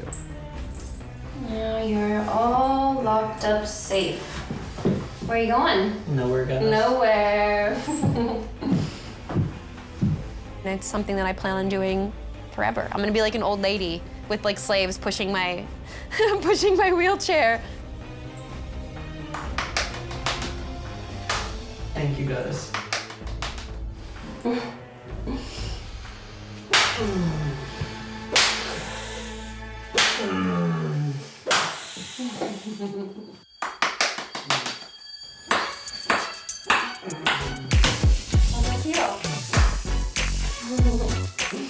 Great, guys. Thank you, guys. Fluffy and Dahlia seem to have a bond that's all tied up. But for Misty, ties to her strict religious family deprived her of love and acceptance. I have come to accept and love myself. I never thought this would be my reality in my life. Misty's journey has been a long and hard one. I always knew I was broken or not right. The church would say that I was demon-possessed or I had the spirit of whatever on me. And for all of her 42 years, love has been elusive. I am attracted to maturity and stability. All of my guys have been like 10, 13, 14, 15 years older than me. But all my exes were gay. I pretended to be a man for many years, and I pretended to be gay for many years because I thought that's what I was. I knew I was attracted to men, and therefore I must be gay. I didn't realize all along I was a straight woman. Misty was born a man, but began transitioning to female in her early 20s when she moved to Florida. Over the next several years, she had surgeries to permanently alter her appearance, but she hasn't yet had bottom surgery. It's so weird to look at these pictures and remember I used to pretend to be male. Most trans people burn or destroy any picture of them pre-transition. I don't know why I never did. I always grew my hair long. I wanted to feel pretty. I wanted to feel feminine. I knew that I was a little girl at 2 years old. Even as a little kid, look at my toys were pink. While Misty was struggling with finding her identity, 3,000 miles away in the inner city, John was facing his own life struggles. I was born in Chicago, Illinois, on the north side. It's like a war zone. I literally lived in between 5 gangs, rival gangs in my neighborhood. I grew up street boxing. As a tough 26-year-old, John had plenty of women to choose from. I love the shape of a woman. If I wasn't in relationships, I was flirting with every single one of them. If a gay guy starts talking to me, I'll push him away. Get off me, I don't want you. John was always up for a date, and that's especially true for one particular night every year. I've always had a one-nighter on my birthday, and so I was looking for that. And I was just looking through pictures on dating sites of people close to me, and then I saw this big hair and big butt, and I'm like, wow, it's kind of nice. I said in my profile, I am a BBW/TS. If you're looking for a unique encounter, I might be your special girl with something extra. She says BBW stands for Big Beautiful Woman. I said, oh, okay, that's cool. Okay, I can dig that. And then TS stands for transsexual. And I'm like, what's transsexual mean? And she said, when a guy transforms into a woman. I'm like, a what? Will Misty be rejected again for revealing the truth? John and Misty still have a lot to learn about each other. John might be confused, but Misty knows exactly who she is. Not only is she out as a transsexual, she's also made a name for herself in the spotlight. Performing as Misty Eyes, her drag act has taken her all over the States, and she's a bit of a celebrity. But it's more than an evening of dressing up. I went to my first gay bar and I saw a drag queen performing on stage, and that's the first time I ever realized that gender wasn't extremely binary. And that's when my heart fell into drag. And it wasn't until years later that I realized I wasn't just a drag queen. This was my life. This was all new to John, and suddenly all communication halted. I deleted him from my phone already. I was like, psh, whatever. Like, no love lost. The two hit a road bump. Misty dumped John before they had even had a chance to meet. But John wasn't willing to give up so easily. I was Googling. I had a lot of porn sites. I watched a video or two and said, okay, this might be interesting. Something in my mind just said, give it a try. The first night we were together, I didn't think we were going to have intimacy relations. Until I gave her a massage. He gave me a massage, and I think that relaxed me, and it relaxed him. And then during the massage, he's like, can I take off your bra? And I'm like, if you want to. And he was like, can I take off your panties? And I'm like, if you want to. And then a full 7 hours, we just on and off. He completed 3 orgasms our first night. Yeah. It was a very physical night. Sounds like one hell of a first date. The first 2 weeks of our relationship, though, he completely ignored this part of my body. But has John finally come to accept all of Misty? Every once in a while, he's really horny. He'll come in and be like, hey, baby. Try to no. kickstart me or... This is what I say. Oh, what do you say? What do we got over here? What are we getting over here? Surprise! And has Misty embraced every part of John? He wasn't my initial image of what I thought was my soulmate or my partner. And I fell in love with John without my permission. After 3 years together, they're planning on taking their relationship to the next level. I never thought that somebody would love me unconditionally. This man wants to spend the rest of his life with me. I'm there for one person only. I'm just really super excited to marry this man. But not everyone is as happy about the marriage. My dad sat us down and said, look, I don't believe in gay marriage, and we are not coming to your wedding. Will Misty's family rejection ruin her big day? While family trouble is brewing in Florida, at a carnival in Ohio, Pastor Tom is walking into a potential circus with his unique family arrangement. My name is Tom Miller. This is my wife of 7 years. This is my wife, Belinda. You're going to be one of the lovely ladies of the thorn in the middle. The thorn in the middle. There we go. Okay, we're... I met Belinda at Casa di Carfanga's Deli and made eye contact with her and just asked her if we can go out for a cup of coffee. What? Ain't right. Ain't right. I asked her to marry me like 11 months after I met her. But Tom has another story about how he met his wife, because that isn't their daughter. That's Tom's second, much younger wife, Reba. We've been married 5 months now, and we're the newlyweds, part of the family, but we're together. We're a family. Yes. This is the Millers. That's right. 60-year-old Tom has 2 wives, and Reba is only 19. We first discussed polygamy years ago, and I believe Belinda brought it up. Well, me and my husband have longed for years to add to our family, both as a wife and possible children. And we finally found this beautiful young lady that fits. I'd known Reba for a long time, but then she moved away and hadn't seen her for years. Belinda and I were operating a food pantry that we have at the church, and Reba just came running across the parking lot. She hugged me, and I was like, that wasn't a normal hug. I wanted to keep hugging her. And I realized, wow, I'm really appreciating her as a woman. At first, like, when he came to me and asked me, you know, hey, would you want to date?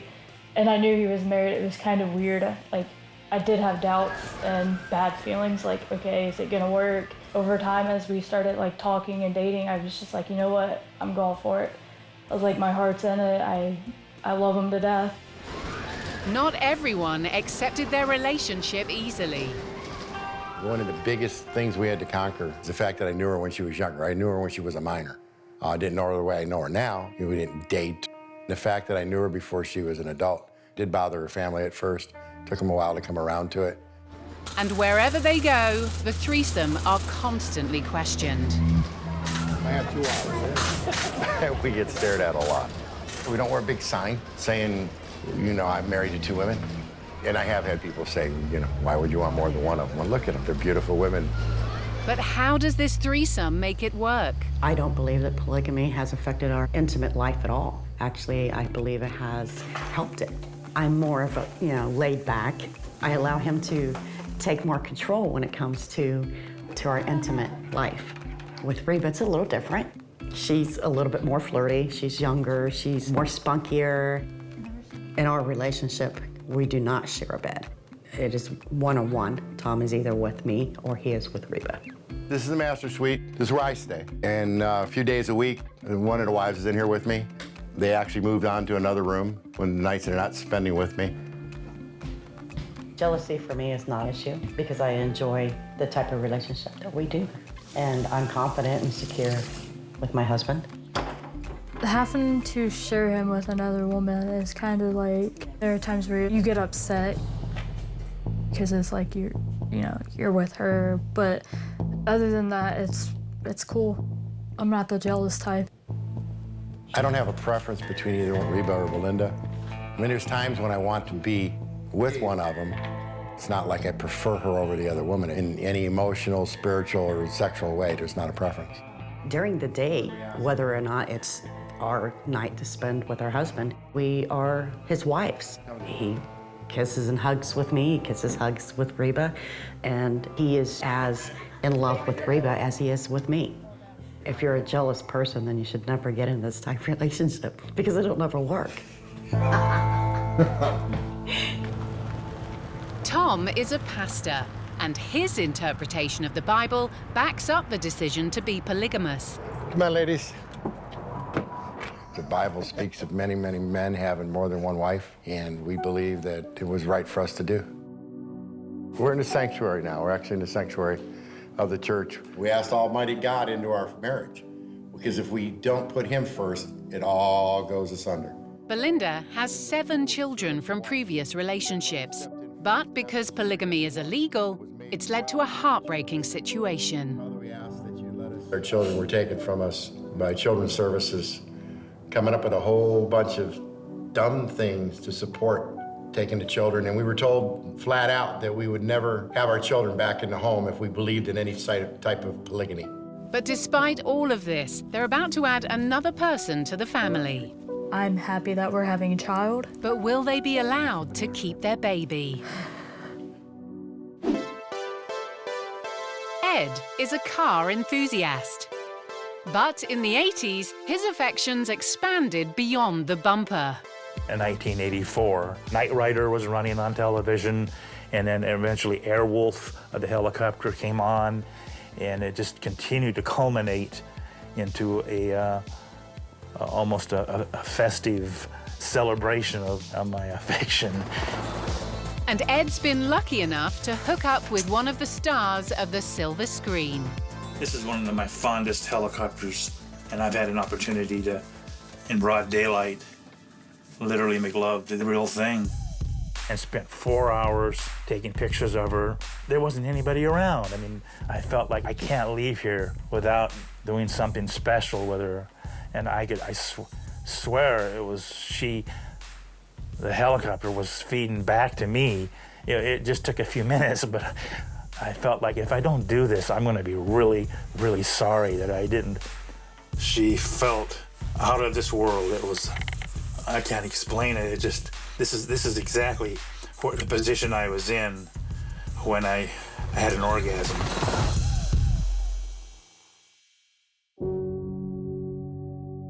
A few years later, unfortunately, the helicopter crashed and killing everybody on board during a firefighting rescue. So she died a hero. Sorry. Silly eyes. Then, just when he was least expecting it, Ed found someone special. I ended up falling in love with a car, and a white Beetle pulled up into our yard. I thought, God, that's cute.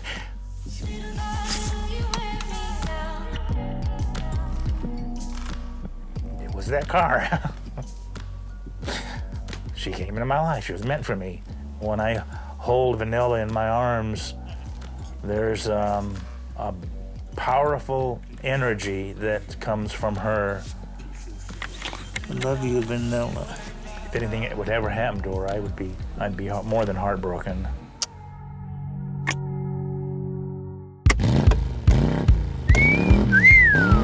But what makes her special to me is just something about her form, her character, the way she sounds and feels, and all the stuff we've been through together, near and far, for 30 some odd years now.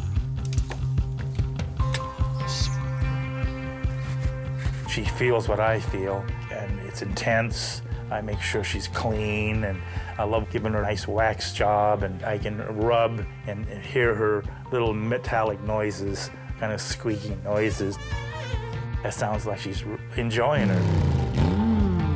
And then when I get inside the car, it's like we're hearing her engine. So she's embracing me when I'm inside, and it's a continuous, sincere, affectionate, and yes, sexual expression of love. I have no problem with it. relating socially to people. It's just that I find cars more peaceful, more aesthetically pleasing. He's a wonderful soul. He's been a great neighbor to me. And if he's found something that makes him happy, then that makes me happy. I love you, Vanilla. Hopefully, Ed and Vanilla have nothing but smooth highway ahead of them.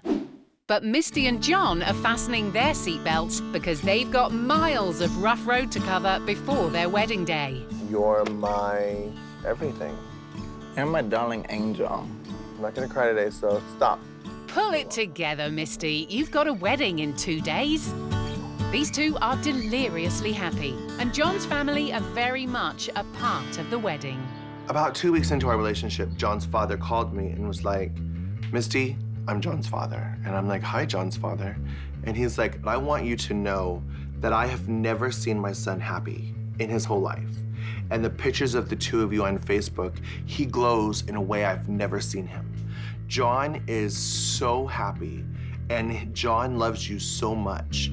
And I just want to let you know that I want to accept you into our family. You mean the world to me. But Misty's family have struggled with her lifestyle choices. She's one of 7 children, brought up by religious parents in Alaska.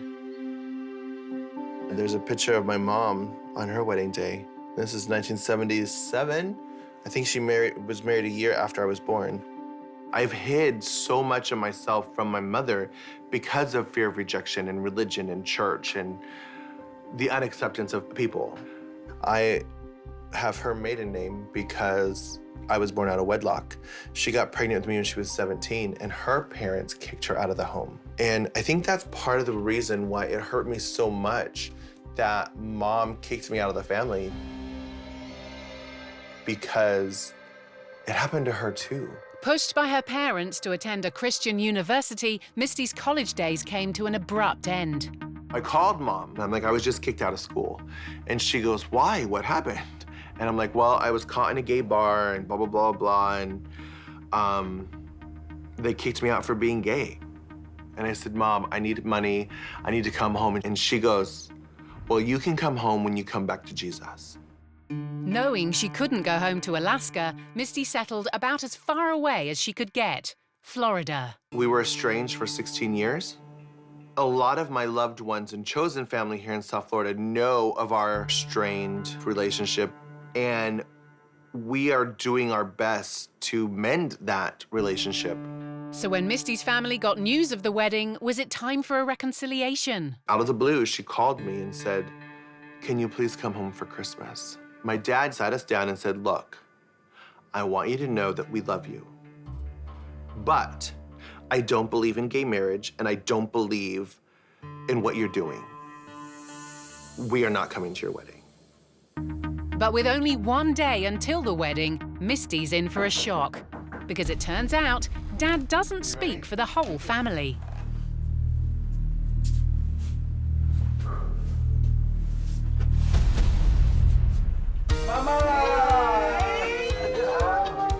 Her mum and brother have come all the way from Alaska for the wedding. You want someone that you love to be loved, you know?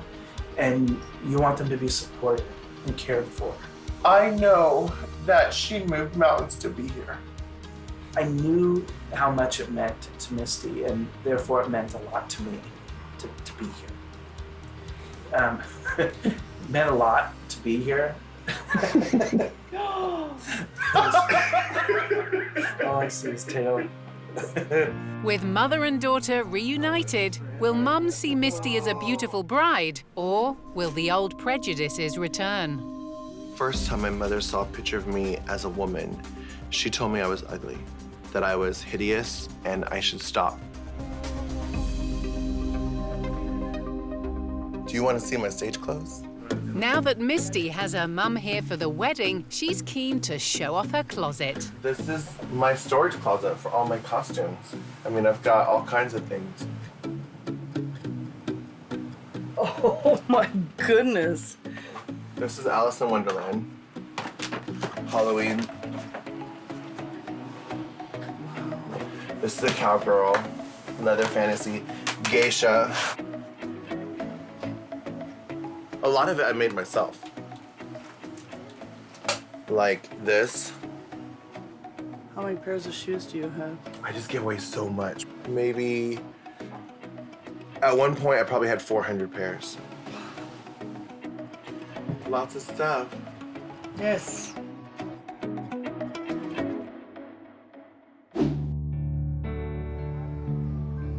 In Mansfield, Ohio, 61-year-old Tom Miller has 2 wives. And now his younger wife, Reba, just had a baby. We have a right to have a child. All 3 have a right to love her and be a family. It was everybody's idea to have a baby. Belinda and I have always wanted another child in the family. It just felt right. Reba's mommy and Belinda's mama, it's her baby too. I felt very excited when she was born, and I felt just as if she was just part of me, as she was a part of them. My baby. Yes. Our baby. Our baby. It would be nice if we were accepted. And we're taking this through the courts, you know, as far as we have to go to get the right to have more than one wife who is my spouse, my legal spouse, and the children are my heirs. She's my heir, but by law, she's not. I love you. Love you lots. Mama. Mommy. Not the mama. When you have a family with what? Oh, I'm sorry. Did I interrupt you? Burping pad. When you have a family with more than one mother, there's just more people to help out and love her. They don't do diapers, man. I'll buy the diapers, yeah. Love you, sweetheart. I'd be walking her over to a neighbor's house if you guys were at home. They help. Even with a new baby, the 2 women still get to spend quality time with their husband. We always had 3 days with each other. You know, 3 days with Belinda, 3 days with Reba. And the baby's just the baby. She's just here with us, so wherever she's at, she's there. It doesn't change because I'm with Belinda or Reba. Get out of my way. We all pretty much share in her care about. The only thing that Reba probably does more than we do is feeding her. But with the little one's arrival, the threesome are getting criticized from all sides. Christians have come against us more than anybody. What do I care about a whole bunch of Facebook nobodies? If you get in a mudslinging contest with a pig, you will lose. For some people, the age difference is a problem. They don't see it being right. I don't care how old he is. Some of my children are upset that I have a young wife. It's my business, it's our business. Now, I'm living my life, and that's what I think my children should do as well. However, their battle has been raging beyond Facebook and family. 2 of Belinda's children have been taken into care by the state, and she believes their polygamous lifestyle is to blame. You know, we're not hurting anybody. We're not hurting our children. We're not brainwashing our children. We're not this freak cult out there in the middle of some compound telling them this is what they need to do. It's just horrible. Hi. A lot of nights that you cry. It's not an easy road. My hope is that Judge will turn around and see that he's done something terribly wrong and how much he's hurt this family. The Millers are passionate about their right to live this way, but the legal case is still ongoing. However, Belinda's daughter Jamie takes a positive view of this unconventional setup. I would consider being a sister wife and living like this. Because I believe in sister wives. I don't see anything wrong with it. Having more than one wife helps the household a lot. Reba may be a year older than me, but I still consider her a mom. They hope they find acceptance in the future from their families and their community. While Tom might need 2 brides in his life, Misty has found the one and only man she needs. It's a big moment for Misty. Hi. It's time to show her mum the all-important dress. My mother's never seen me in a dress before this trip. You dream of this day your whole life, and you want everything to be perfect, and you want to feel pretty. And of course there's anxiety and nerves, like, will they accept you? Will they love you? Will they approve? Here's the big build-up. This is the moment. Is she gonna pretend to like it, or is she really gonna like it?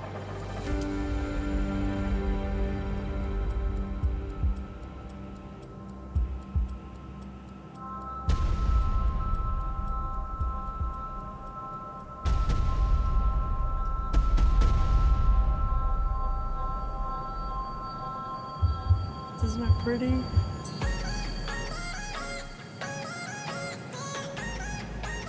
Don't cry.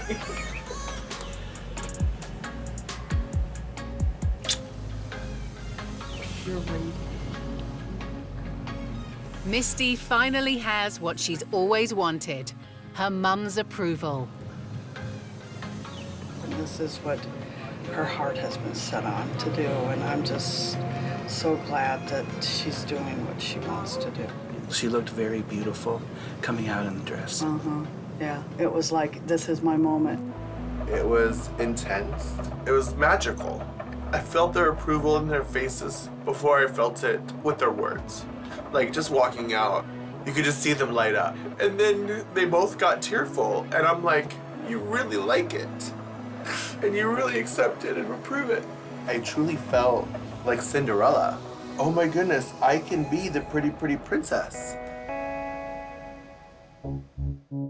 John and his transsexual partner Misty are finally on the cusp of becoming husband and wife. I have severe anxiety, of course. Nervousness, tension. We had some hiccups and hurdles this morning, but we are here and we are going to do it. There might be some more hurdles ahead, because as each of John's groomsmen arrive, Thanks for coming, man. You got your little something. he greets them with a stiff drink.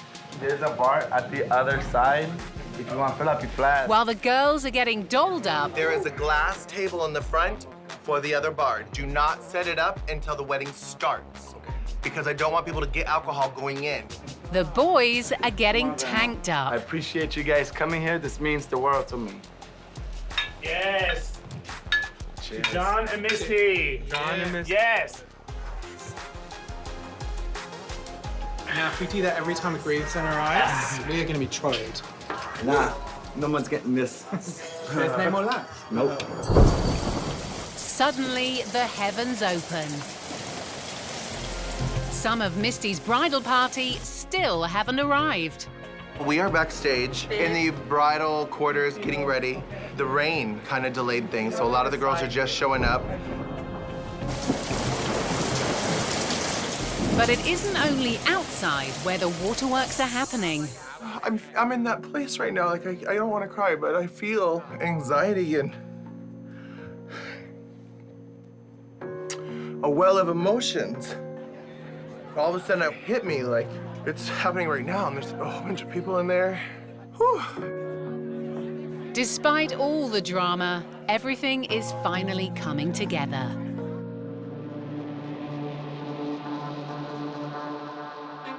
After 29 years of living as a man and 16 years of rejection from her family, Misty has finally made her dream wedding happen. And now, this woman will marry the man of her dreams.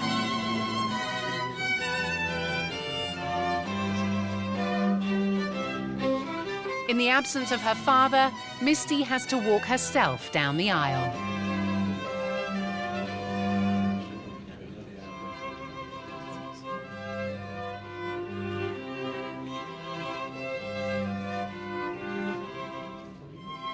We are gathered here today in the sign of God and the presence of friends and loved ones.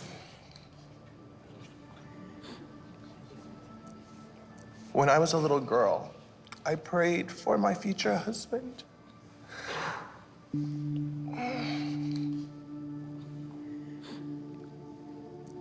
It's okay. It's all right.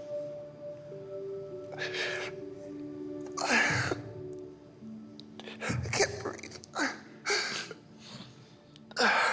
I prayed for my future husband. And you're everything I ever prayed for. You're loyal and protective. You're my bodyguard. You're my best friend. You're my soulmate. I love you. I'm so thankful to be your wife. I can't say anymore. That's it.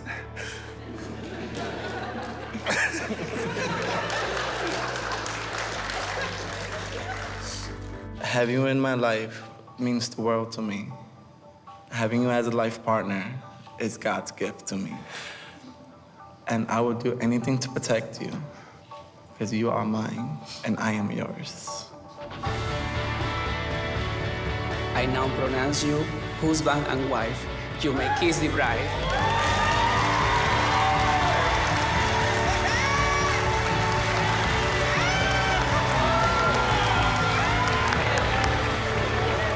What shocked me the most about the ceremony is when I opened the doors and saw all that love and felt all that joy. And those people are here for us, you know? You don't go to people's weddings you don't care about. And that all of a sudden, just all the warmth and the emotion, and seeing John up there with all the groomsmen and bridesmaids, it was just, whew. I started crying before I even started walking. I love these guys. I love them to death. I invited them all to come up to Alaska.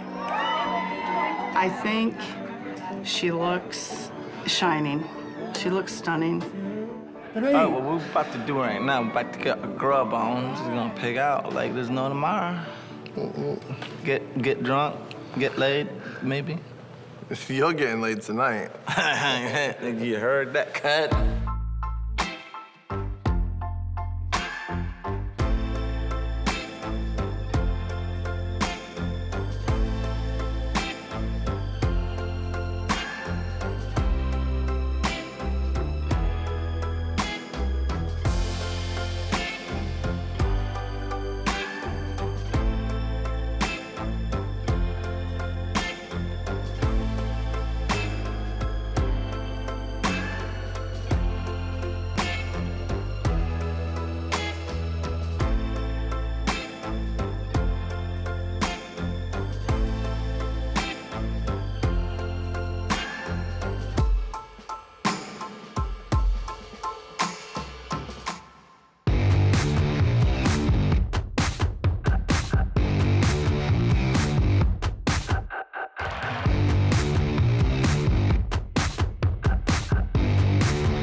We all want someone to love. There you are. We did have instant chemistry. It's awesome. But you've never seen love like this before. Age playing makes us stronger as a couple. Provocative. Daly and I have always been polyamorous, vampires. Eye-opening. To see Monica getting bigger just makes me feel proud. Outrageous. I'm wired towards older women. Proving there's always someone for everyone. This is the woman of my dreams. Hi. Or something. Love you, Vanilla. So sexy. This is Extreme Love Stories. This time on Extreme Love Stories, the man with a collection of lovers that will always keep him satisfied. Oh, that's a guy. Oh, wow. And the guy who'll stop at nothing to support his big, beautiful girlfriend. I'd want to be the fattest woman in the world. I believe in you. But first, in Pittsburgh, Kyle and his friend Justin are comparing notes on their taste in women. I mean, what do you find attractive? I think everyone's wired how they're gonna be wired. I mean, you know, it's like some guys like blondes, some like brunettes, some like other guys, some like big women, short women. You're wired the way you're wired. But Kyle's type isn't what you'd expect. That's not his grandmother he's helping to cross the park. The object of Kyle's desires are mature women. Very mature women. Well, I remember I had a really hot English teacher. She'd walk by and I'd knock the pencil off my desk and she'd lean over and I could look down her shirt and whatnot. I like wrinkles. I mean, older women's hands are sexy as hell. When Kyle gets intimate with other people's grannies, he's not just holding their hand. When it comes to women that haven't been with anyone physically in a while, some women can jump right back into it, no problem at all, no problem. Other women, I mean, just physiologically, things change. You know, I mean, not to be too explicit, but I mean, lubricant's a wonderful thing. It really is. It really is. That'd be a great place to have sex at night in that gazebo. That'd be sweet. Kyle's 91-year-old girlfriend, Marge, is a whole lot of woman. I enjoy sex, NASCAR, and crocheting, and a drink occasionally. My oldest son is 71, and the youngest one will be 50 in September. The fact that Marge's kids are old enough to be Kyle's parents didn't put him off. In fact, he was in hot pursuit of Marge from the moment they met.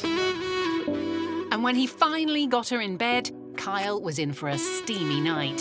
When I did the first time, I told a girlfriend where I was going to be.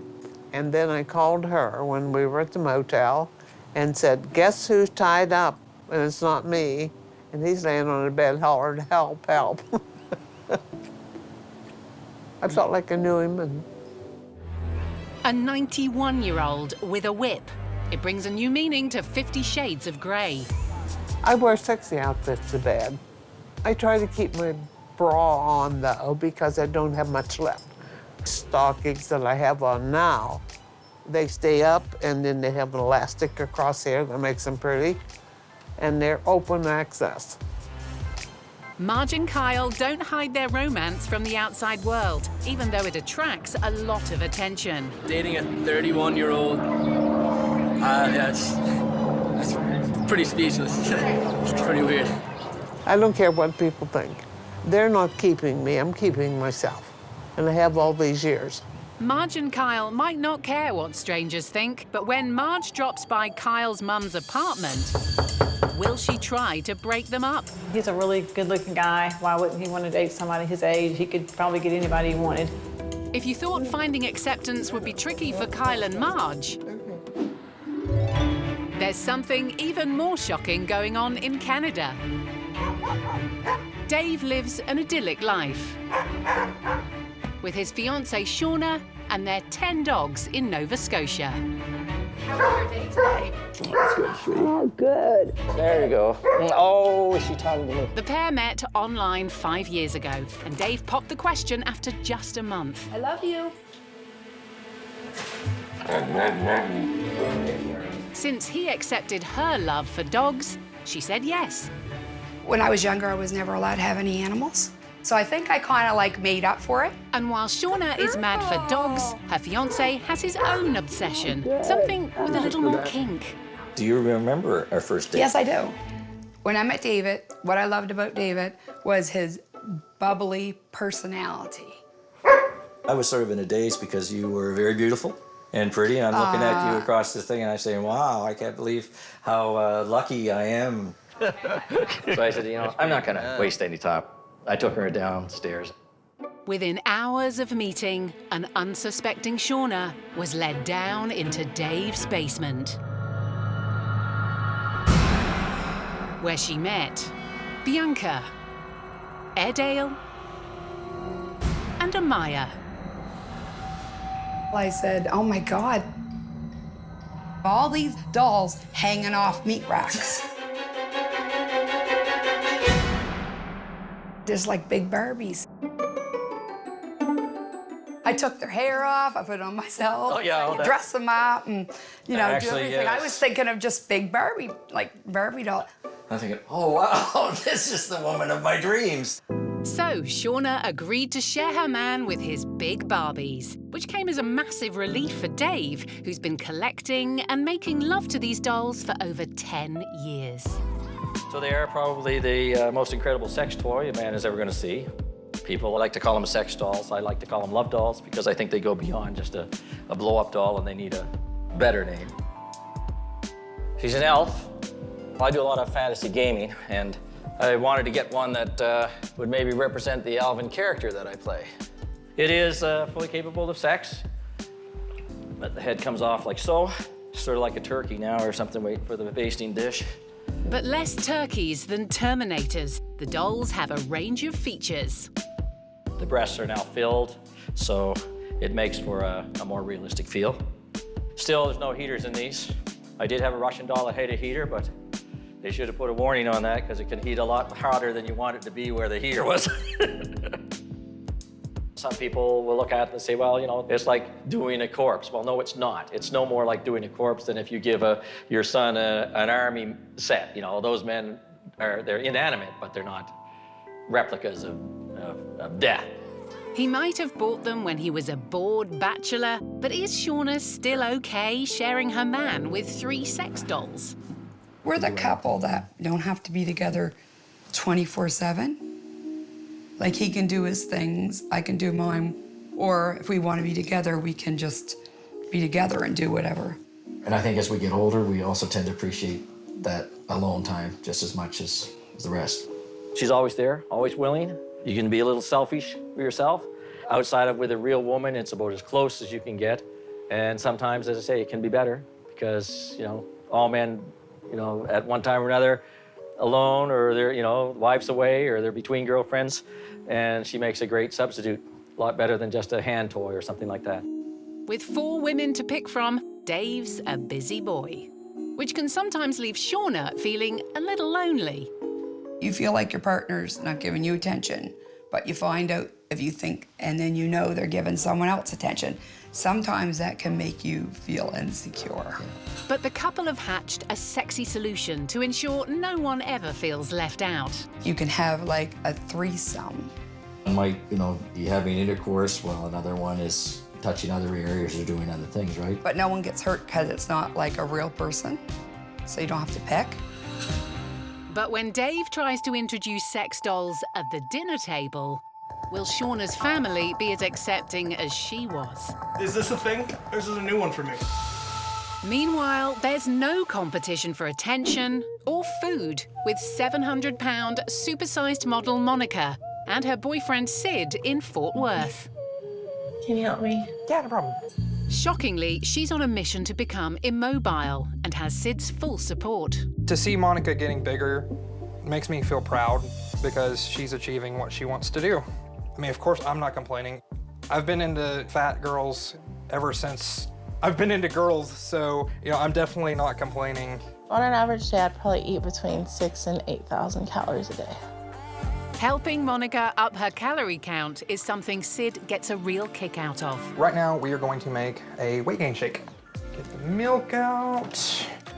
Basically, I take strawberry Pop-Tarts. She likes strawberry Pop-Tarts. Heavy cream, ice cream, and 2% milk. Just blend it all together. All right, babe, you ready to funnel?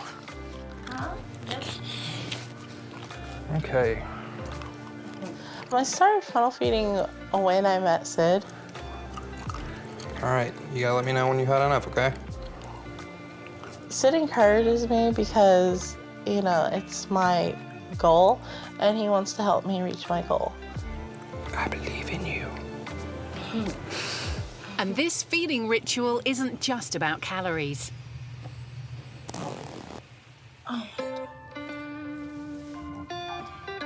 Post-funnel feed, Monica is satisfied in more ways than one. It's hot watching how hot it is for her, if that makes any sense. I feel so good. I feel like I'm in heaven right now. I'm like really turned on right now as well. Our sex life is really good. Obviously, we can't do every position in the world, but I can get off just by him rubbing my belly button. And it's not just Sid who takes pleasure in Monica's size. With a huge online following, she can earn as much as $600 per photo shoot. So this is probably my favorite lingerie for Monica, so we're gonna go put it on and model a little bit. I have what they call feeders. At least once a month, I'll have certain guys that will just send me money for food. In return, I'd like send them a video or, you know, pictures of me eating the food or something like that. You know, I'm the one laying next to her at night, not them. And it's her job. It's her body. I'm not gonna tell her what to do with it. Smile for me. Big smile. There we go. While the couple's weight gain ambition is well known online, Monica's mother is in the dark. But that's going to change today because Monica has decided to tell her everything. Come on. Hey, Sid. Sit down, please. You know how Sid likes to feed me like a lot of food? Okay. Okay. The ultimate goal is to like be like 1,000 pounds and eventually be like where Sid takes care of me 24/7. That's a real goal. That's what makes me happy. My eyes are burning so bad. Will Monica's mum save her daughter from eating herself to death? In Nova Scotia, sex doll lover Dave and his fiancée Shauna are hosting a family dinner with a difference. We like family around and people around. Don't we do it? Yes, we're very family-oriented. Tonight, they're joined by Shauna's grown-up kids and Bianca. Dave's dolls are no secret. Bianca, don't eat that before the rest of your meal. Yeah, you'll lose your appetite. But the family aren't used to dining with a big sex toy. Is this a thing? Because, I mean, this is a new one for me. So, Shauna, is this something you normally do? You let David bring his dolls up to supper? Once in a while, David will bring her up for supper. Son-in-law Brandon thinks toys shouldn't be allowed at the dinner table. It was weird, like really weird. To be face to face with it in that environment was bizarre. And this isn't the first time the family has had a run-in with Bianca. Walking through the door, and at first you couldn't see anything, but there was a doll, just lifeless, blank, pale eyes, obviously, because it's a fake doll. And I almost didn't know how to react. I remember a couple years back, house setting, in the middle of the night, just go downstairs and just see one of them on the couch and literally almost have a heart attack thinking someone broke into the house. It is the most terrifying thing. I know. You never get used to it. You never get used to it. You really don't realize how large they are and how human-like they are and kind of how creepy they can be at some points. Definitely a bit of an experience. The family has reluctantly accepted Dave's doll obsession, but Shauna has a hard question that's begging for a satisfying answer. Why don't they have one for a woman? A woman would like to have a guy doll. Will Dave object to some stiff competition? Or will he pull a big surprise out of the box? Over in Texas, there's even more family drama as Monica comes clean to her mum about her plans to become immobile. Hey, Monica. Okay. And the ultimate goal is to like be like 1,000 pounds.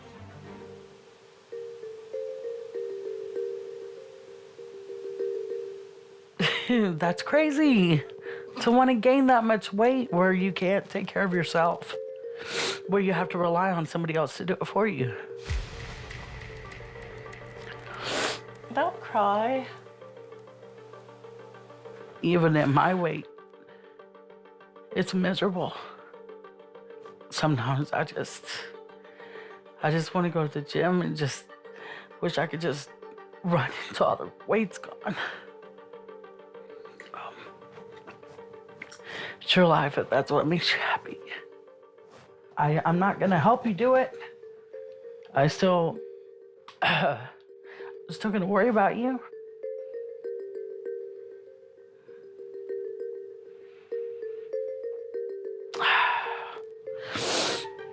Wow. It hurts my heart to know that she doesn't want to live a happy life. Or to me, it's not happy. Obviously, she's upset, and it's understandable. I love being big, and I love modeling, and it's just what I love. She's already obese. I see the struggles in her day-to-day life now. So to imagine her being bigger than she is now is very hard for me. It's very hard to imagine that.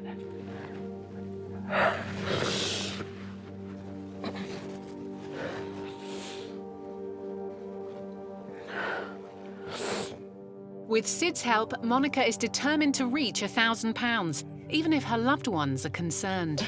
There you go. Close to 100. I am worried about her health, but ultimately it's her body, it's her choice, not mine. Even if I'm not here, she's gonna do it. And you know, I love her, so I'm gonna help her out however I can. There you go. The things I'm looking forward to getting bigger is that there's just gonna be more of it, like everywhere. But Monica and Sid's relationship is about to change forever when she gets some big news about her future. I just cried and cried and cried. And I felt at the time so alone. I didn't have anyone. And I'm sorry that you felt that way. Big changes are also happening in Pittsburgh. Kyle's taking the huge step of introducing his mum to his 91-year-old girlfriend, Marge. Well, what do you like about her? I mean, what do y'all do? You just go, hang out and stuff? Yeah, we drink and then we spend time together. It's a lot of, we party together. It's fun. We party. What does she do? What's her? Well, she's retired now. Oh, okay. That's what I'll be when I grow up. I'll be retired. Me too. She's finally at the door, and although Marge is old enough to be Cecilia's mother, it doesn't mean Mum will respect her elders. So what do you and Kylie do together? Go out to dinner and stuff? We make movies. Making movies. Exactly what a mum wants to hear from her son's 91-year-old girlfriend. What he's done for my life has made me feel younger a long time. Yeah. You know? That's great. Yeah. And Marge hasn't come empty-handed. Then here's a shocking one. You saw the straight razor, didn't you? Yes, ma'am. Seems Marge has lived a more sexually charged life than your average Nana. Yeah, you was a young woman back then. Yeah, I know. That was one, and it was in the magazine. And this is a long time ago in backyard, and I'm 33. Look at your Had legs, you seen they're this awesome. now? Kyle's mum seems accepting of her potential daughter-in-law. But Marge isn't the only older lady that Kyle has brought home. The first time he brought somebody home, she was probably, I would say, in her 60s. And it was different. Yeah, it was. When I tell people about my son and the women that he dates, but a lot of them don't really understand it, but that's what makes him happy. That's what he should do. Kylie has never brought home anybody younger than me. That would shock me. Okay, that's where the shock would come in. In Nova Scotia, Shauna's not your typical fiancé. For the last 5 years, she's been in a relationship with Dave and his 3 sex dolls. But just a year into the relationship, Shauna decided that if she had to share Dave, he'd have to share her. It was just like he had his girl doll and stuff, and I was thinking, geez, they should make one. Why don't they have one for a woman? So, sweetie, happy birthday. So, Dave surprised her with a party packed with other collectors to watch her unwrap a giant hard-body doll to call her own. Well, since you got no penis on there, you're gonna... That's what? And I called him Terry. Shauna's new lover didn't get his name by accident. There was this guy years ago. His name was Terry. He could fit in really good shape. He reminded me of him. Is this the guy you were dating? No, I never dated Terry. Yeah, he was really cute and a secret crush, yeah. He was cute. But after enjoying 4 years of pleasure, Terry proved to be too heavy a burden for the couple to bear. Literally. He couldn't lift him, and I couldn't lift him because it was like 110 dead weight. Dave's arthritis caused him to struggle with lifting his own dolls, who weigh a lot less than Terry. We just couldn't move him around enough, so we sold him. Oh, gee, kind of miss him. Since sending Terry away, Dave's always felt guilty, so he's ordered a new, lightweight version for Shauna. today's the day Terry 2.0 will make his debut. That's your doll. That's your doll. This is it. Let me see. Oh God, they got hair. The feel is really soft. Like flesh or oh, yeah. Wow. I love the feel of that. Oh, wait, hold on. Oh, that's a guy. Is it? Wow. So David, that looks like you. Shauna's new doll has 3 interchangeable penises, but it's down to Dave and Shauna to work out what goes where. I don't think you need any operation instructions for these.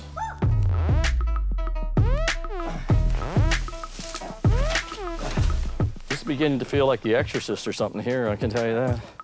Oh my gosh. You like the brown hair? Well, I'm gonna try and. How does he compare to the old terrier? He has eyelashes. Like a girl. As new Terry takes shape, it's time to wheel him up to the house to meet Bianca and the rest of the harem. I don't know, this is dangerous, baby. Just a second. They run into a bit of trouble getting it up. Put your foot up on that. Okay, oh, there I got it. Oh. And there's another problem. Oh, this is insane, is what it is. David, before I have anything to do with him, we gotta make him more manly.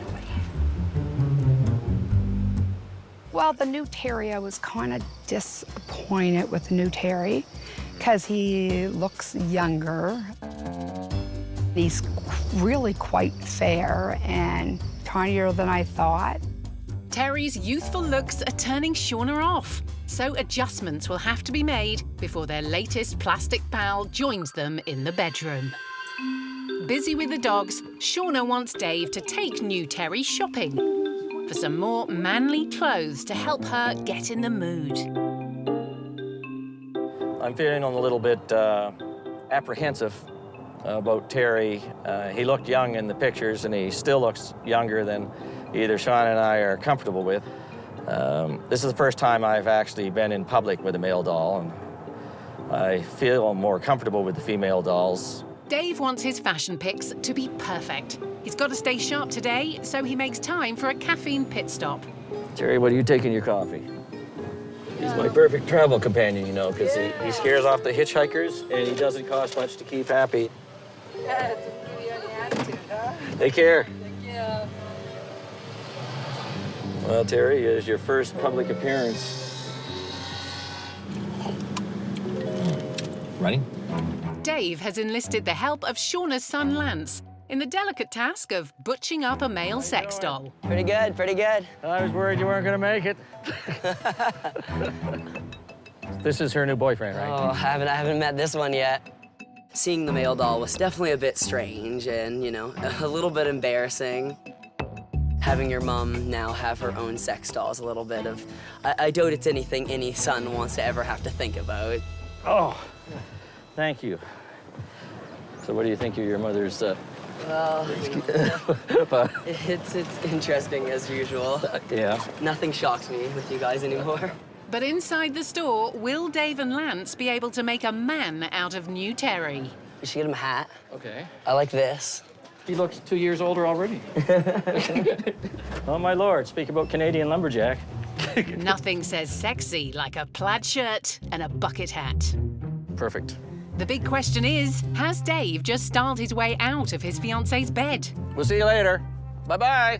One guy who's always confident that he'll impress the ladies is 31-year-old Kyle, who, despite having a 91-year-old girlfriend, is not a one-woman man. Meet the competition, Anna, Kyle's other girlfriend, who, at a sprightly 68, wasn't initially open to a younger man. I told him the first time, I think you need to find someone your own age. And then he was persistent about it, so he said, let's have dinner. So I felt at ease with him, so I started seeing him. I haven't seen you in a while. I know, it's been a long time. Yeah. Yeah, I would tell older women if they would like to date a younger man, go for it. It's fun, and it keeps you young, too. Kyle might not be monogamous, but his wise older women don't mind sharing. When we're alone, the sex is great. He's just a good guy. And it's easy to see how Kyle corners the market. I offer older women a different experience than what's provided in their dating pool. I mean, older women look around their peers, they see tired, old, dead men. I show them adventure. As long as Kyle's around, no one's nana is safe. And his newest girlfriend is more shocking than any of his other conquests. In Fort Worth, Monica has just told her mum her plans to become immobile, with the support of her boyfriend Sid. I'm not gonna help you do it. If Sid ever left, yeah, that would suck. But as her tummy grows, Monica has an unexpected reason for getting bigger. I found out about 14 weeks ago that I was pregnant. One thing I'm looking forward to about having our own little, Our own squad. getting to, you know, have like holidays and like, you know, Thanksgiving together, just us, you know. Being morbidly obese makes pregnancy high risk, something Monica knows all too well. Me and Sid have conceived a baby before, as a matter of fact, twice, and I miscarried both times. I just cried and cried and cried, and I felt at the time so alone. I know she's, you know, really scared. I was super depressed. I was crying a lot. I just had to put it behind me. Today, the nervous parents-to-be are going for their first prenatal ultrasound, with some special adjustments made to the room to accommodate Monica's size. I'm feeling really nervous. I'm like shaking, like my voice is shaky. I'm hoping to find out today. That the baby's healthy? Yeah, that the baby's healthy. That's all we ask for. Mm-hmm. Oh, wow. So what we got this area we made for you. And then we're gonna look at the wall so we see everything on the wall. I'm prepared for the worst. It's a tense wait to find the baby's heartbeat.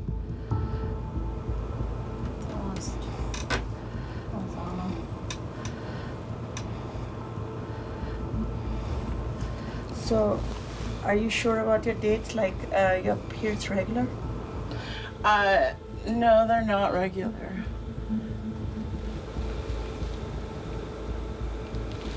I'm gonna try for the heartbeat one more time.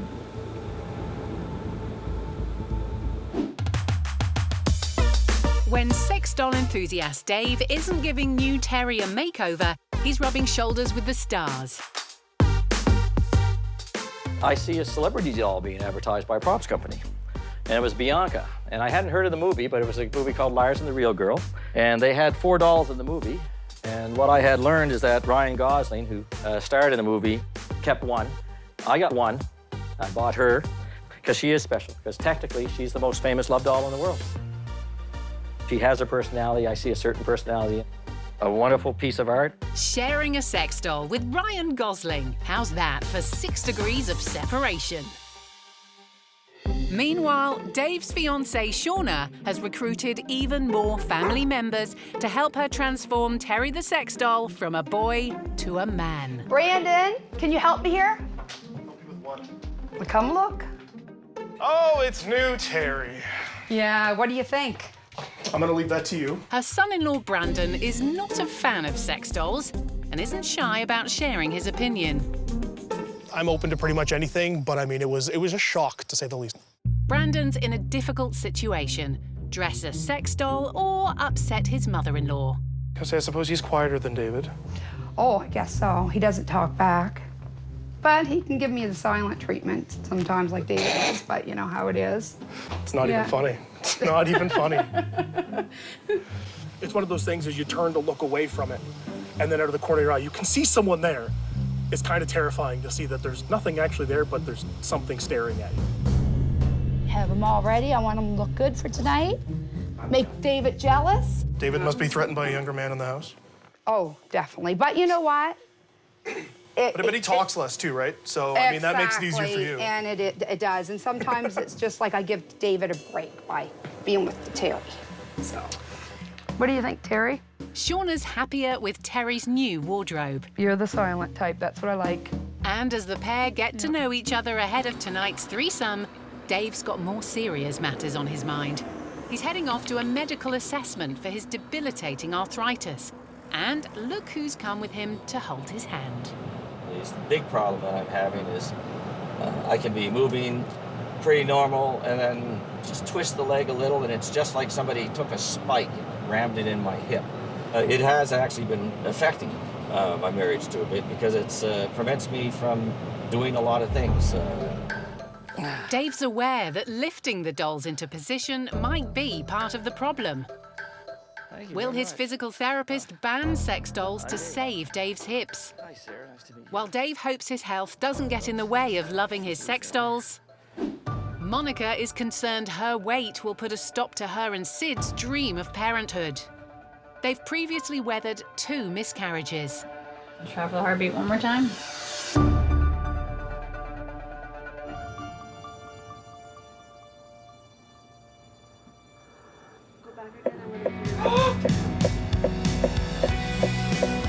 Congratulations. Yeah, got the heartbeat.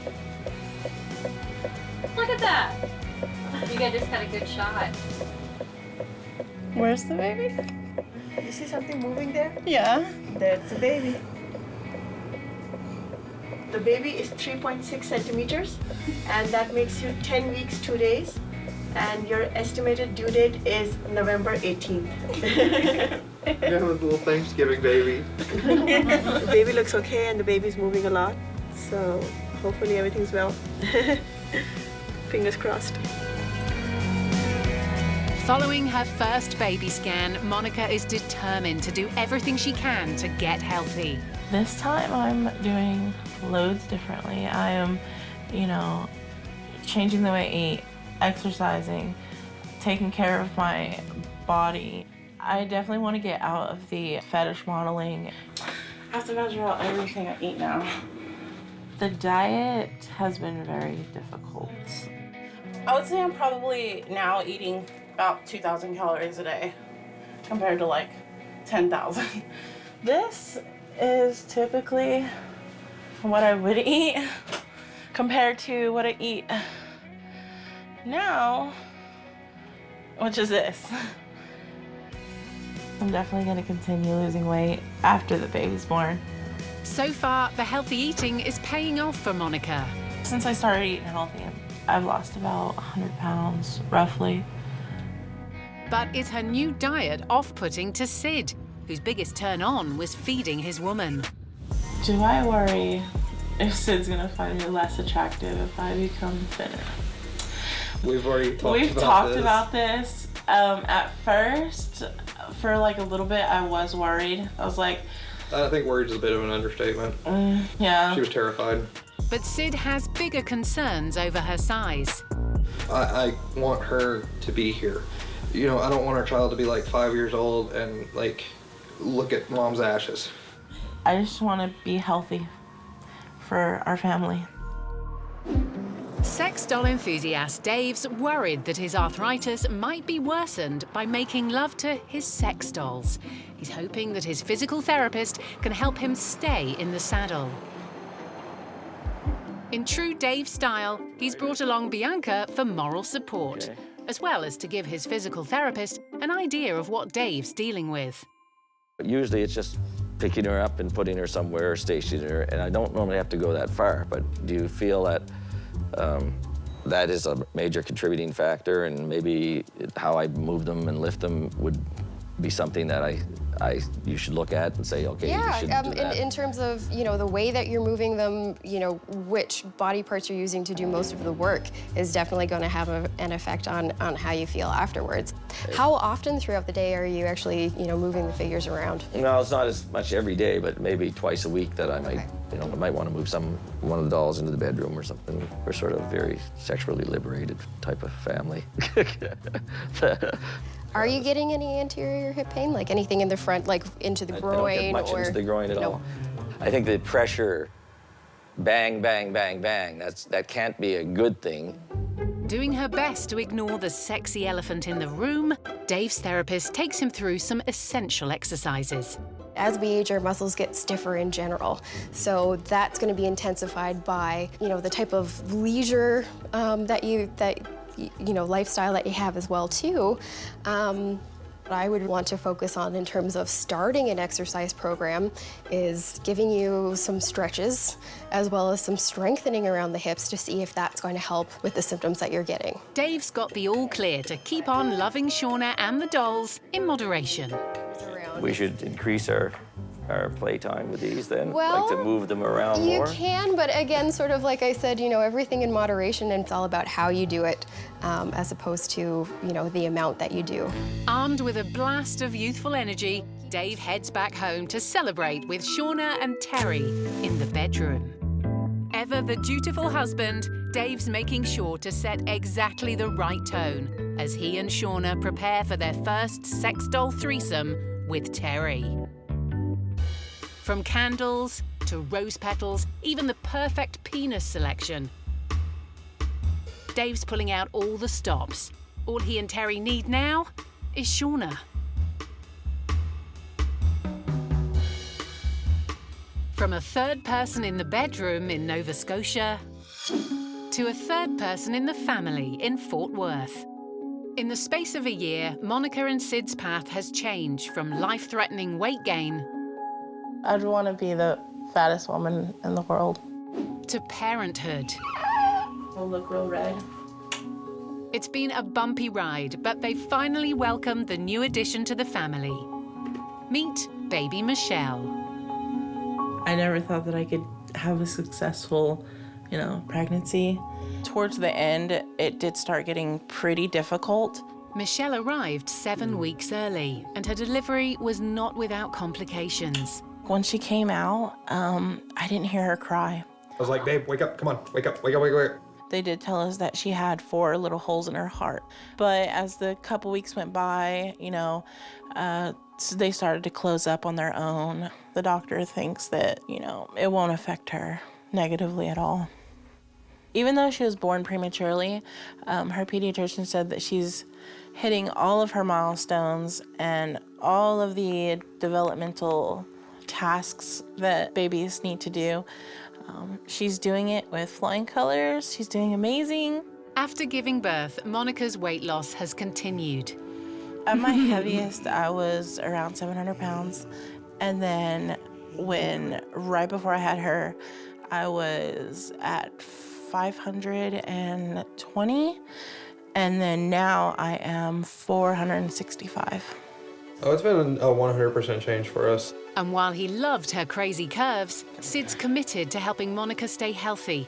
He's even watching his own weight. This is mainly my diet, is grilled chicken and salad. I'd like to lose maybe 10, 15 pounds, something like that. Nothing drastic, though. Grandma Terry was once worried that she'd lose her daughter thanks to the couple's unhealthy obsession with food. It's amazing. It's amazing. The transformation in her mindset is unbelievable.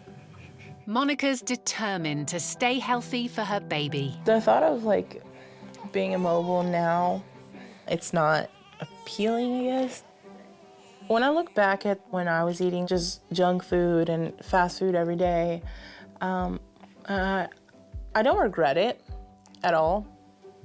I don't think I would ever do it again. I know what it did to me, and I'm not for that lifestyle anymore.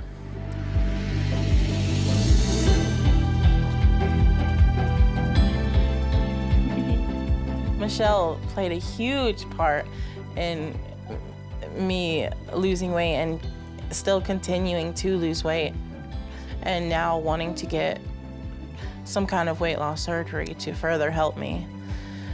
I think Michelle did save my life. Just this little bitty girl.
We all want someone to love. There you are. We did have instant chemistry. It's awesome. But you've never seen love like this before. Age playing makes us stronger as a couple. Provocative. Daly and I have always been polyamorous, vampires. Eye-opening. To see Monica getting bigger just makes me feel proud. Outrageous. I'm wired towards older women. Proving there's always someone for everyone. This is the woman of my dreams. Hi. Or something. Love you, Vanilla. So sexy. This is Extreme Love Stories. On this episode, extreme love means big love. Or big discoveries, like this woman who married her best friend only to find out he wants to be Virginia's best drag queen. I was like, do we need to discuss something? Maybe you need to figure out your sexuality. And later, it's a hot dog in the middle of a bun. Two big buns. what happens when one man's desire to supersize his relationship comes to a breaking point? But first, meet the woman who uses her biggest assets to get what she wants. Hi, welcome to my house. Come in. Nina lives a life of luxury in one of Florida's most exclusive zip codes. This is my outdoor pool area. But Nina didn't pay for her house through modeling or a typical business venture. I want to purchase a couple more homes for investment purposes. And she's not rich from flipping houses. I'm addicted to shopping for my boobs. So I love these. I love to dress up in corsets and bustiers. I have my gifts, my Louis Vuitton luggage set, and my Chanel bag, my Louis. And I think my favorite would be this one. Yes, it's another Louis. It's just so cute, you know. Cutesy tootsy stuff from my daddy, because he loves it when I dress up. He calls me his little Barbie doll. I love to push those girls up in the air to salute my daddy. When Nina says daddy, she isn't talking about her father. I've made well over $1 million in sugaring alone. In fact, Nina is $1 million sugar baby. The best part about being a sugar baby is being cared for by someone who finds you worthy of investing in. Currently, he doesn't really pay me. It's basically gifts. He provides for my lifestyle. My car, my home is about $10,000 a month. As one of the world's most successful sugar babies, for over 10 years, Nina has been lavished with cash and expensive gifts by rich men. And looking good for her current daddy is a top priority for Nina. It's important to stay in shape, stay young forever, and to please my sugar daddies. Aesthetically. As well as daily gym sessions, there are a couple of other ways that Nina pleases her daddy aesthetically. I just got my boobs done, and I basically tripled my size from before. They bounced a lot. You can feel the weight of the boobs. I think they're like 8 pounds. They're 4 pounds each. And I love boobs. I love big boobs. I think they're just the greatest thing on the planet. So I decided, hey, it was a good time to go big, you know, go big or go home. So I did it. But being a sugar baby is more than just hitting the gym. There are rules. Hi. Being a sugar baby, you have to sacrifice your personal needs because your daddy expects you to travel with him, especially if you get a successful sugar daddy. You have to have everything managed, you know, time management, stress management. It's very complicated.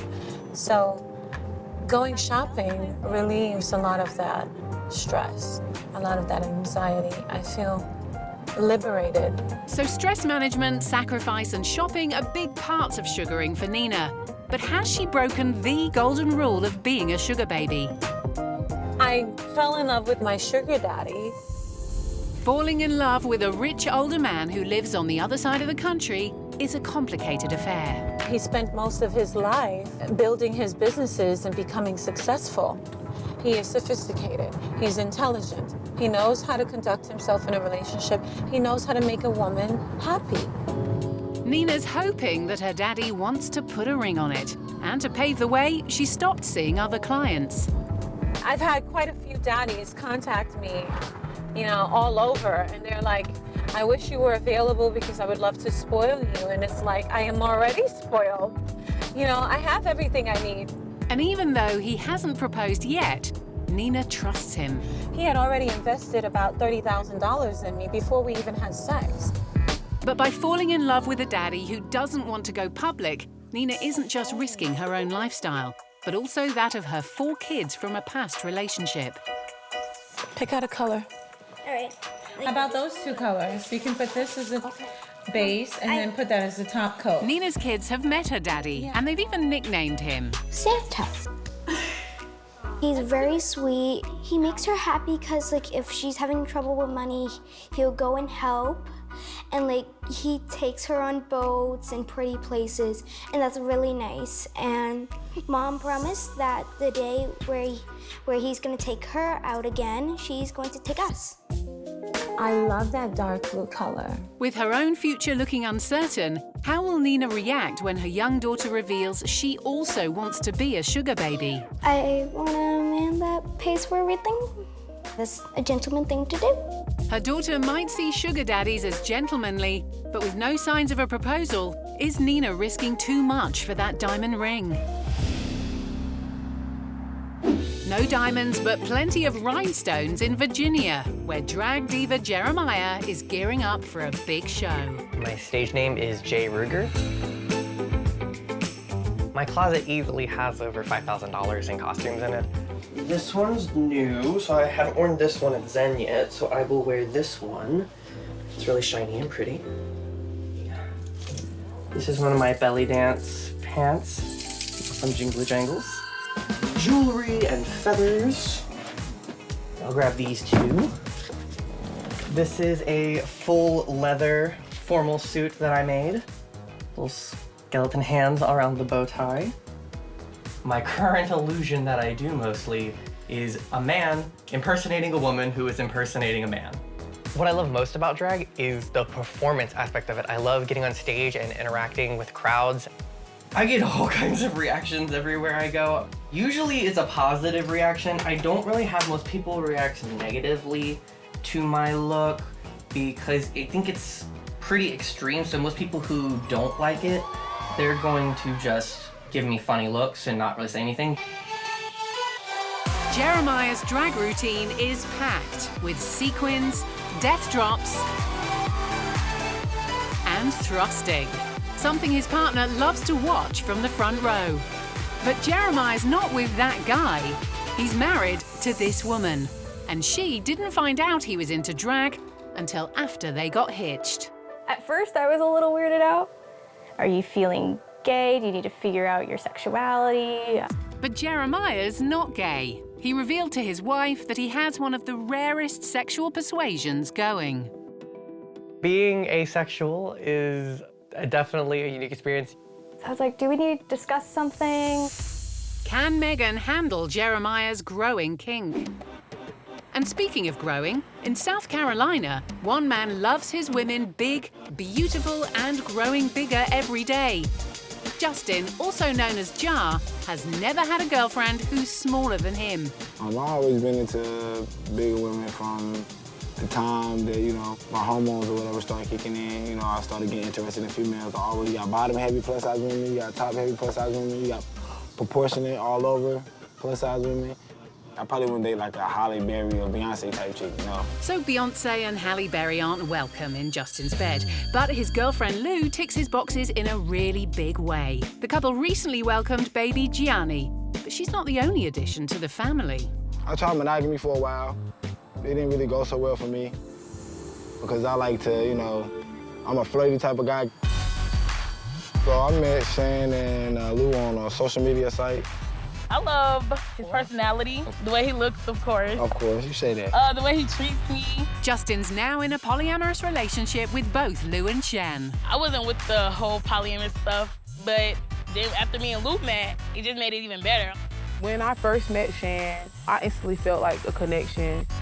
Having been poly together for just under a year now, they're used to a fuller house. What makes this relationship work for me, I would say a lot of communication. Get deep on them, babe. Get deep on them, babe. Like, go ahead. Because if it's like two people talking or, you know, it will always be a problem. Because no communication with all three of you guys. The rules of the relationship are basically, you know, like I said, don't hide anything, you know, always be upfront. And our relationship is just strictly one male and females. Most people got the misconception that in this type of relationship, the women are submissive. That's a lie. They are not. What annoys you two about John? I don't know. Boy! I can answer that. I can answer that. Waiting on this question. Y'all take his clothes. May I take the book out? He Man. gotta wash dishes. He gotta cook dinner. Justin is a mess, okay? A whole mess. Y'all can see. Whole mess out here in these streets. Justin is a lot to take in, but I'm a lot to take in, so it's okay. Justin, an overall person, it's always fun. Everybody laughing. Even if you're trying to be mad, you still gonna laugh. It's a good job for Justin that the women find him so entertaining, they spend a lot of time in his company. We do everything together, basically. No personal space. That's what I love about y'all. I'm comfortable enough to be on the toilet, and y'all come in, and I'm on the toilet. You know what I'm saying? Personal space in the bathroom is one thing, but how does it work in the bedroom? As far as our sexual life, I mean, Chan's also my girlfriend. You know, I like females, so, you know, sometimes we have sex together. Sometimes me and Justin will go off, or Shan and Justin will go off. However we feel. A lot of the times, it's all three of us. Yeah, a lot of the times it's just all three of us, but it's just however that person feels at that moment. We all share the same bed. Justin sleeps in the middle. We sleep in the end, so it's like, what is it, Lou? A sandwich. Two what? It's a hot dog in the middle of a bun. Two big buns. So, Lou and Shan enjoy sex with each other as well as their man. And while 3 in a bed might be a squeeze for this trio, for Justin, it's a supersized order he prefers. I enjoy getting squashed. Squashing is like face sitting, or, you know, like, you know, sitting on my body and putting their weight on my body. Like squashing, like when you sit on somebody. Justin gets off on being sat on. Yeah, I lay like this down, I lay down by the booty. And far from being satisfied with Lou and Shan's current size, he's even become their feeder, meaning he helps them to gain weight.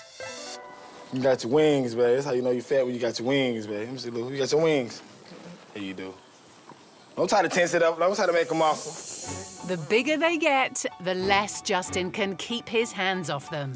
I'm just the encourager, just probably like a coach. Almost. I want them to get bigger, but I don't want them to get bigger at the risk of their health. It's all about building up, taking your time, being patient. All of this is for you. And Lou. It just was something new, and it was very taboo to me, so I had to really do my research. I'm okay with getting bigger because I know that he'll take care of me. I'm always open to, you know, meeting new people. If I'm interested in a woman and I think it's gonna go far, then, you know, I'll bring it up.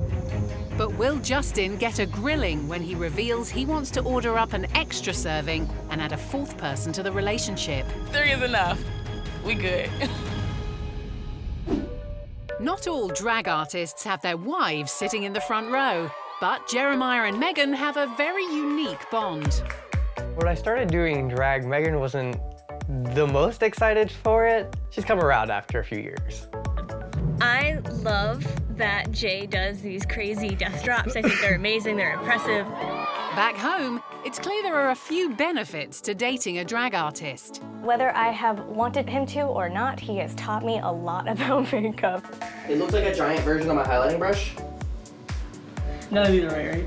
Megan knew Jeremiah before he'd even picked up a contouring brush. So we first started dating in our freshman year of college. We went to a few parties, and then we started dating her after that. Got to know each other a little bit before we started dating. This is our wedding photo. We got married on his parents' property. It stormed that day. But not long after Jeremiah proposed, he had another big surprise for Megan. He mentioned that he was asexual very early on into us being engaged. At first, I was a little weirded out. So I was like, do we need to discuss something? Like, are you feeling gay? Do you need to figure out your sexuality? I love Jay so much, I didn't want him to be with me just because he had proposed to me, so if he had any kind of doubts about things, I wanted him to work it out. She was very hesitant. Being asexual for Jeremiah means he doesn't experience the same sex drive as most adults. I can go days without thinking about sex at all entirely. It's not like a main focus of my life or anything. It's very commonly misunderstood, where a lot of people think that there's only one type of asexual, and that's people who completely abstain from sex. And it's not an abstinence thing to start with, that it's not like asexual people are chaste. You know, it's not like they're like actively avoiding sex. Despite her initial reservations, Megan's now completely accepting of Jeremiah's sexuality. And it was his involvement in drag that helped open her eyes.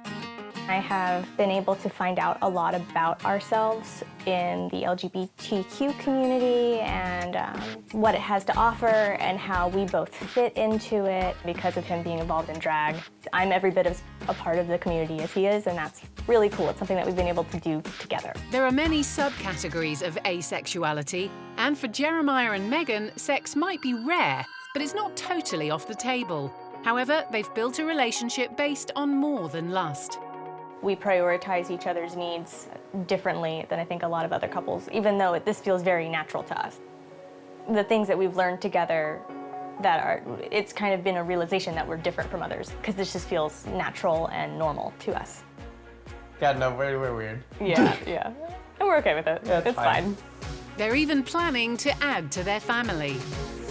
We definitely see children in the future, but like maybe like 5 or 6 years down the road in the future, not like next year future. We love each other completely and totally and absolutely.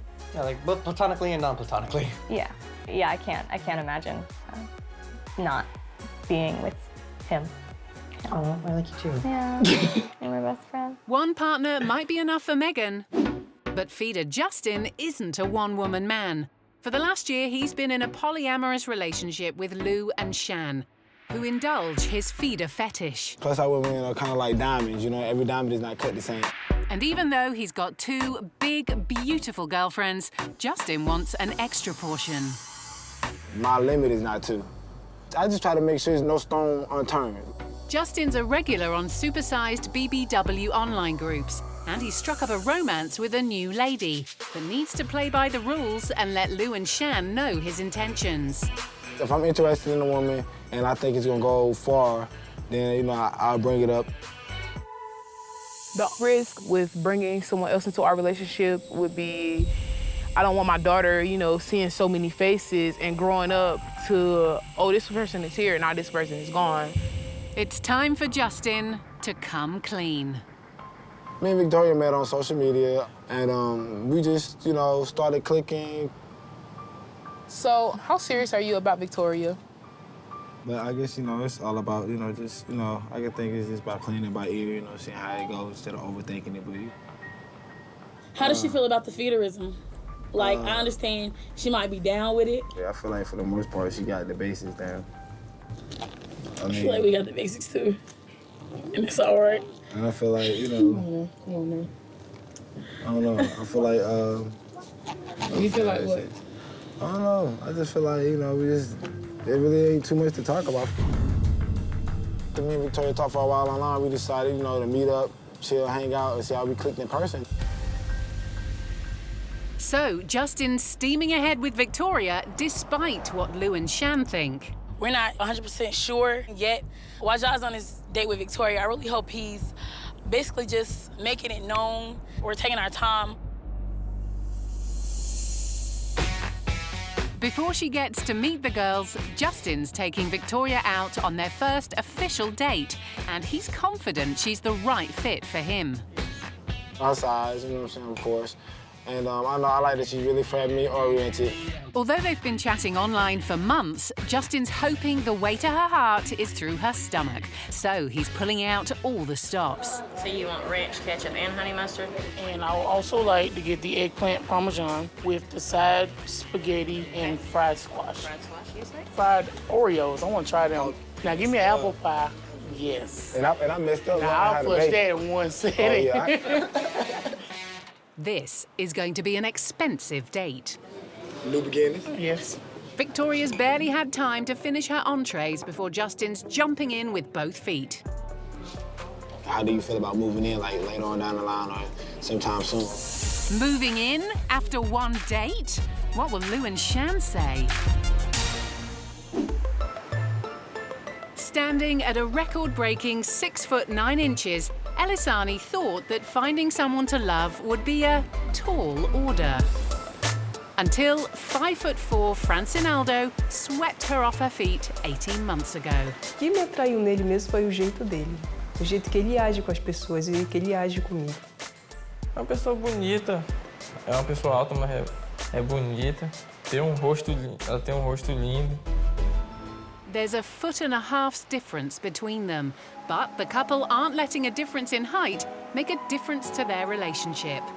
Eu não me importo não, porque eu tenho uma namorada mais alta do que eu. Eu me sinto uma pessoa solta, liberta. Eu não ligo não que as pessoas falam de mim, não. Out and about, this couple definitely attract attention. A única coisa que interfere mesmo é quando a gente passeia. De mão dada, parece assim, que ele é meu irmão, eu sou a mãe dele, ou eu sou a mãe, ele é o filho. Parece, mas não foi eu que escolhi, foi Deus. As a child, Elisani suffered from growing pains, but doctors couldn't find any underlying medical condition. And as an adult, she's decided to turn her height to her advantage. Desde que a gente fez a primeira viagem, que foi em agências aqui no Brasil, bateram a porta na minha cara, falaram que a altura não era adequada para aquilo que eu estava precisando. Então eu desisti, mas depois eu começava a sonhar de novo. With dreams of traveling the world as a model, Elisani isn't in a rush to put down roots with Francinaldo. Eu falei para ele muitas vezes, tu nunca me pede casamento. A minha resposta vai ser não. But Francinaldo has other ideas. E eu sempre achei ela bonita. Vou ter que ficar com essa menina.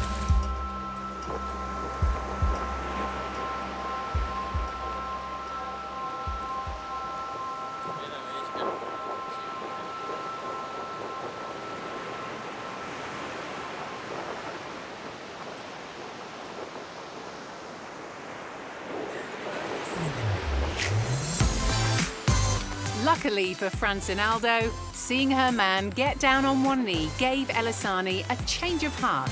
Tava tão nervosa na hora que eu vi ele lá, nossa, você vê como fiquei.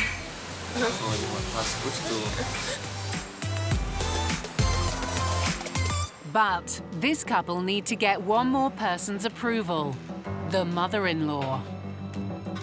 Eu não sei nem como foi para acontecer isso nesse pedido de casamento. Isso foi uma surpresa, ninguém estava esperando, né? Apesar de tudo, ela é uma menina muito nova ainda, tem muitas coisas pela frente. Ela que às vezes já é um pouquinho enjoada com ele, mas ele não, sabe? But in spite of her reservations, Elisani's mother will allow the wedding to go ahead. Até agora eu nunca vi nada, ele tá tratando mal ela. Ele está sendo uma ótima pessoa. Pensa como vai ser os preparos do casamento, a igreja, os padrinhos. For these lovebirds, the only way is up. Getting married is a big step, just like moving in together. But in South Carolina, Justin's thrown caution to the wind. How do you feel about moving in, like, later on down the line or sometime soon? He's invited a third supersized stunner, Victoria, to move in with him and his two sister wives. But Victoria's got a few questions before she agrees to anything.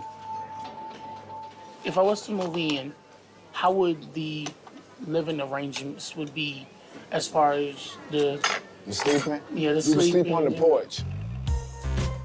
I'm just joking, all jokes aside. Of course, I want you to have your own room. We'll figure it out. We'll get used to it, You feel like, while you're doing this, you'll be equally attracted to all three of your girls? Of course. I feel like, this is what I tell people all the time, you know what I'm saying?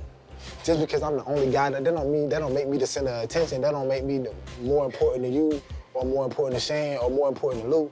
You feel what I'm saying? We all equal in this. Doing his best to reassure Victoria about the poly side of the relationship is one thing, but Justin wants to make sure she understands the reason for his feeder fetish too. I use feederism as a way to show that I care and that I love my partner. Like, you know, taking care of them, waiting on them, hand and foot, you know. All we want is for you to keep it honest, just like right now. Honesty, respect, and loyalty. Right. She's clearly into Justin, but until now, there's one thing that's been off the menu for Victoria. I don't like the females. Me, Lou, and Shan, we all date each other, but they date each other too. We're not into girls, so I know that's out of that's out of the question. So the only thing I would say that would be different is, you know, we rotate nights, but I would say that, you know, I sleep with them 2 nights in a row, and then, you know, with you, since it's 2 of them in one room. You know what I'm saying? Yeah. And that's it. That's the only thing different. I would say, you know, we rotate nights. That's it. I don't want to rush you. It's not nothing that you have to rush and do. Yeah. I just want to know, like, about how do you feel about it, and like, how soon would you want to move in?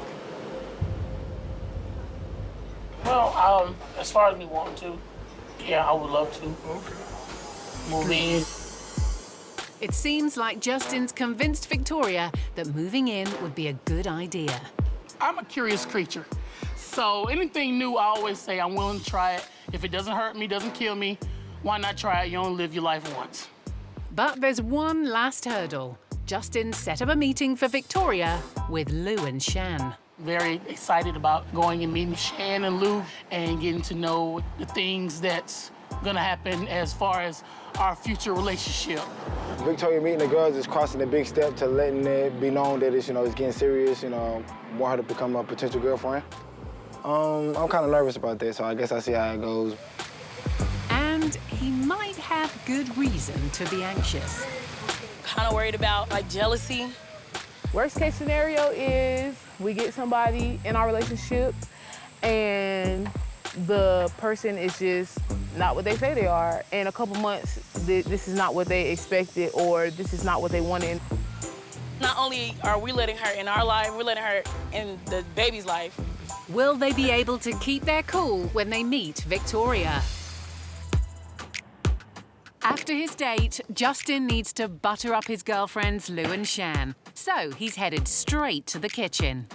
I like to make it like a real milkshake. And you can crush up candy and put in it like, you know, Butterfingers or Reese's or whatever. Today, he's mixing up something extra special. You know, just take a couple of scoops, use the weight gainers. Easier to drink the calories than to eat the calories.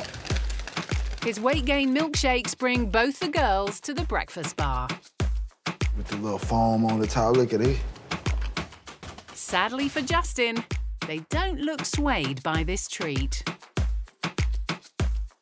You're just so wasteful. You're just so wasteful. And now... In Florida, sugar baby Nina has made over $1 million from her lifestyle. Just because a woman has big boobs and, you know, is a walking, talking doll goddess, don't judge her. I sleep in a king-size bed. I live in a $500,000 home. You know, I drive luxury vehicles. My bills are paid on time. I don't worry about what people say, really. They don't pay my bills. As long as she's got her daddy on side, Nina doesn't have to worry about anything, including her children's futures. No, my children are happy. They're well provided for. Their college is already paid for. They can choose wherever they want to go. But her youngest daughter, Juliana, already knows what she wants to do. I want a man that pays for everything, because then I don't gotta worry, and that's a gentleman thing to do. So what does Nina think about her little girl becoming a sugar baby? If my children came to me and decided that they wanted to be a sugar baby or pursue that lifestyle, then I would provide guidance as much as I can, and I would support their decision. There are a lot of broken families nowadays that could benefit from a mom being available to raise up their children. If back in time, if I had the opportunity to vote for women's rights, I'm sorry, I know I'm gonna get bashed for this, but I would have rather stay at home. I would have rather stay at home. Old-fashioned girl Nina might be confident that she'll marry her sugar daddy, But should she be so sure that her future is secure if her man isn't even willing to proclaim his love on camera? My sugar daddy, my current sugar daddy, which is now my boyfriend, he is a professional businessman. He works with international relations in the United Arab Emirates, as well as Russia, which is probably why it's best that he doesn't make himself public at the moment. It's not just Nina who's desperate for wedding bells. I'm wishing, I know we live in a big, beautiful home, but what I'm wishing is that we live in a big, beautiful home. Mom's the top sugar baby, and for her to marry her sugar daddy, that would be great. While Nina and her daughter wish for that rock from Daddy, she has no regrets over her unconventional lifestyle choice. I don't want to be normal. I don't want to be basic. No, I don't want to fit in. I want to stand out. I don't even think I'm human. I believe that I'm part alien. I'm Venetian. And I believe that I came to this earth to do incredible things. And I just couldn't live a basic lifestyle. While Nina waits for her Mr. Big to pop the question, in South Carolina, polyamorous feeder Justin's already asked a big question of his new girlfriend, Victoria. How do you feel about moving in, later on down the line or sometime soon? But she needs the approval of his long-term girlfriends, Lou and Shan, before she can move in, something that's not easily won. When it comes to adding another woman in the relationship, I know Justin, is all up for it. Justin's arranged for the trio to meet up and discuss the potential new addition. Don't be mean, Shan. Your vibe. Huh? Hey, y'all. Hey. Shan and Lou don't waste any time making sure Victoria knows she's not got a place at their table yet. So, being that, you're trying to join the family now, Justin is like, oh, well, I want to join somebody else. How do you feel about that? That's wrong with me. I ain't got no problem with that, He said his limit is 4. My limit is 3, to be honest. I mean, I would look at it like 3, but if he really prefer 4, it's still gonna be up to him. With baby Gianni to think about, can Victoria convince the girls that she's in it for the long haul? What is your long-term goals as far as being added in this relationship? Where do you see it going? If I want to be with somebody, I plan on, if something happens, it's because of them. It really pushed me away. So what y'all think about me? Don't lie. To be honest, I don't like you.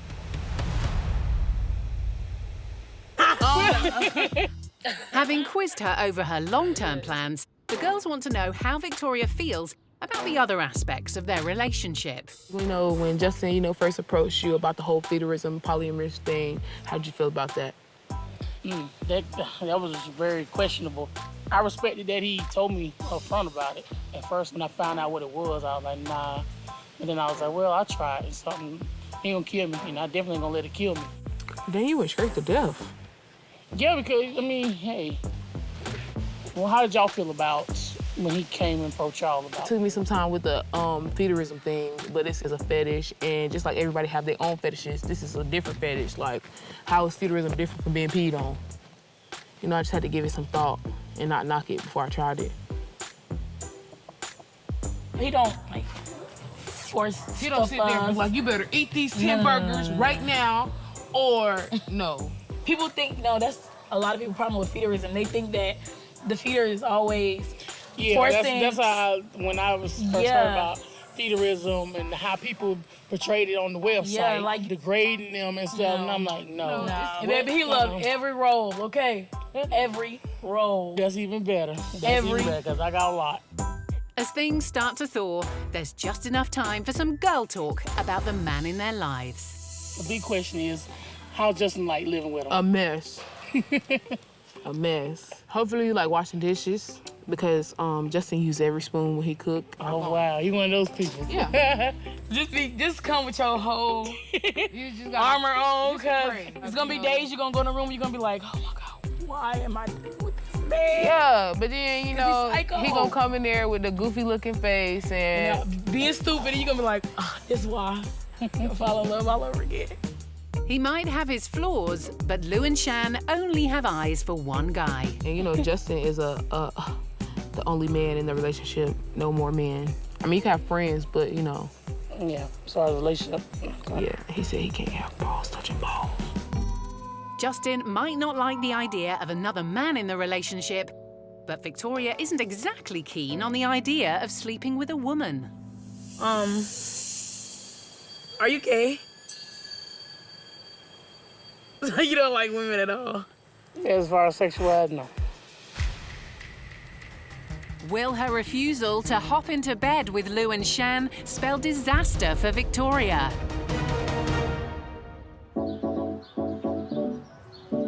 Now that Shan and Lou have sized up the woman their boyfriend Justin wants to move in with them, it's time to make a decision. Victoria is certainly keen on their man. I saw this tall, slim, dark piece of chocolate that I would just love to get my hands on. I would love to keep that in my future forever. I love his physique. But she's not up for anything more than friendship with the girls.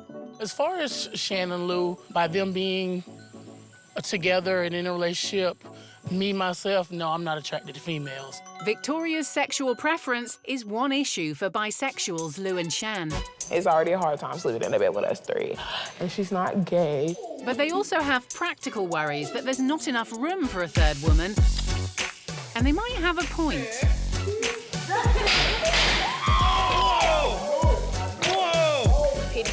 Looks like they're all sleeping on the floor tonight.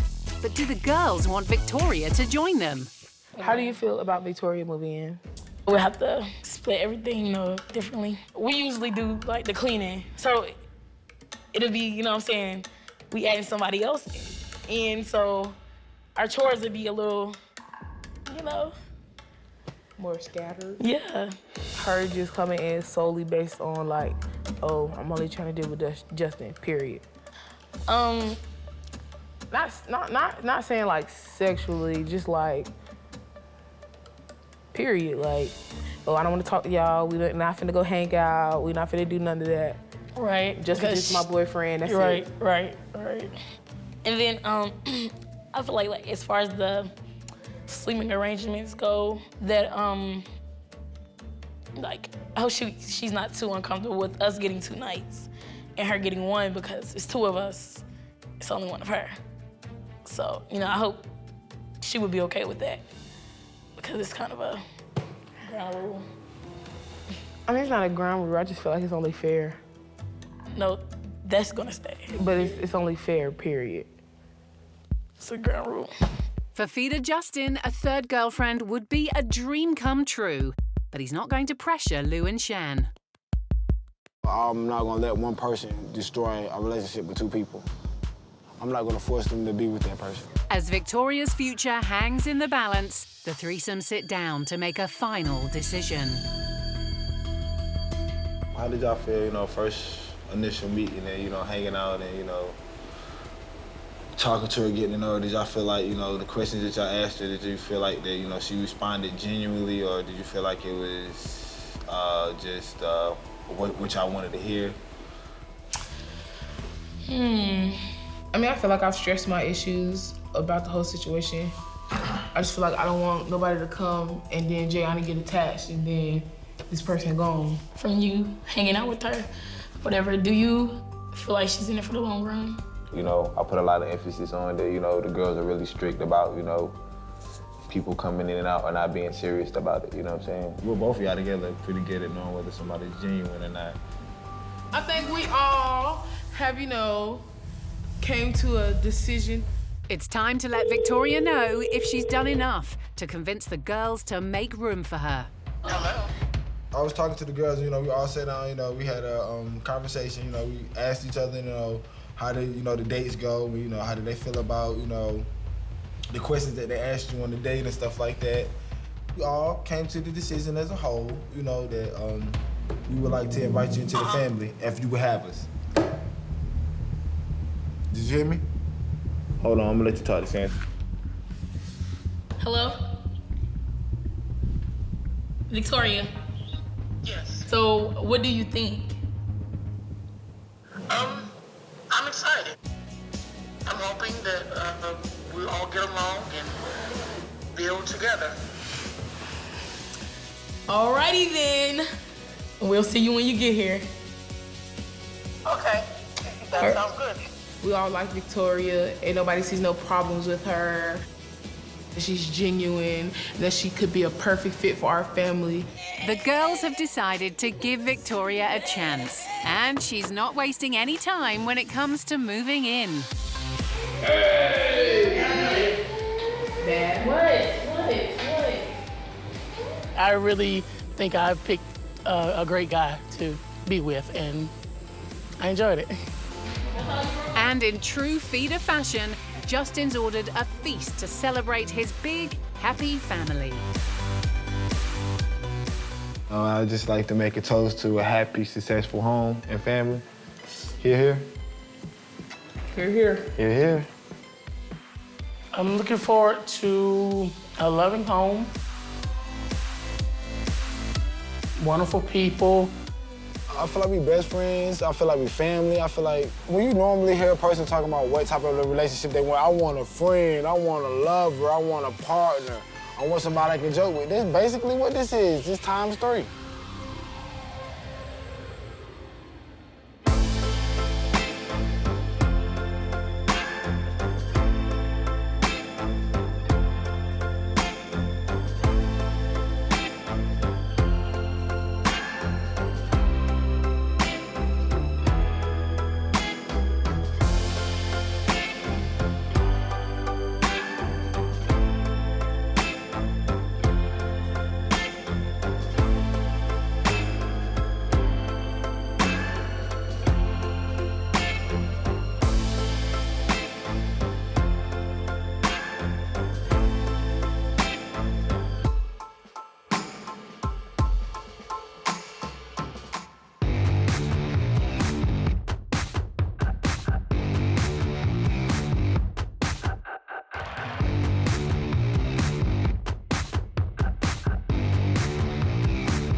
We all want someone to love. There you are. We did have instant chemistry. It's awesome. But you've never seen love like this before. Age play makes us stronger as a couple. Provocative. Daly and I have always been polyamorous, vampires. Eye-opening. To see Monica getting bigger just makes me feel proud. Outrageous. I'm wired towards older women. Proving there's always someone for everyone. This is the woman of my dreams. Hi. Or something. Love you, Vanilla. So sexy. This is Extreme Love Stories. This time, it's the crazy things that love, extreme love, makes us do. Why is Patty willing to eat herself to death? It's all for the love of a man. He did give me the attention and affection that I was seeking. And how did this guy get on board and behind the camera for the love of his woman? My ass is out there. You can watch it, but you have to submit and you have to pay. Later, this man thought he'd found a sexy submissive he could dominate. But how will he keep up with her childish demands? I'm gonna have fit. But first, will this guy go along with it when he discovers his partner likes it rough? Animal lovers Andrew and Tony met 10 years ago. From the start, Andrew knew that Tony wasn't quite like anyone he'd met before. The first time I met you, I was dressed as a dog for Halloween. You showed up late with a little, like, dog nose painted on. Yeah, it didn't seem weird at the time. I just happened to have all the gear. I had no idea that I basically learned everything I needed to know about Tony at that moment. Andrew soon found out that Tony's love of dress-up wasn't just for Halloween. I've been involved in pet play for my entire life. It involves gear that is restrictive or restraining. For example, leashes, harnesses, mitts on your hands. This is called a show tail. What I've done is I've put it through a dildo harness, and then I just wear the dildo harness backwards, and that gives the tail better balance. And as you can see, that's a rubber silicone tail, so it wags. And then the most important part of all of this gear is actually this guy, the ball. That's the most important part. My name is Tony, and I'm a human pup. When it's time for pet play, Tony's name is Pepper, a male dog. Pepper is the dog I am. Tony is the person I am. Pet play is any time that a person takes on the role of an animal, and they emulate that animal, either through their behavior or their actions. A lot of kids like to play pretend. They like to pretend to be an animal, and they enjoy doing it. I just never grew out of that. And in my adult relationships, it's a way for me to be vulnerable and close with my partner. Being trainer to your human partner might seem unusual, but Tony's proven to be this man's best friend. He's a good boy. I got into pet play through Tony. Once we started dating, handler is a common role for human pups, and I was glad to do it. They say when the student is ready, the master appears. When people think about like what pet play is, I would say this is 75% of it right here. It's not like owning a dog is defined primarily by standing at dog shows or like, you know, hunting. For most people, owning a dog is sitting with it on your lap and making one another feel appreciated. It's an easy thing for me to indulge in. Imagine if the easiest way to delight your wife was you just throw a ball across the room. Here, Tony. Relationships wouldn't fail anymore if that's all you had to do.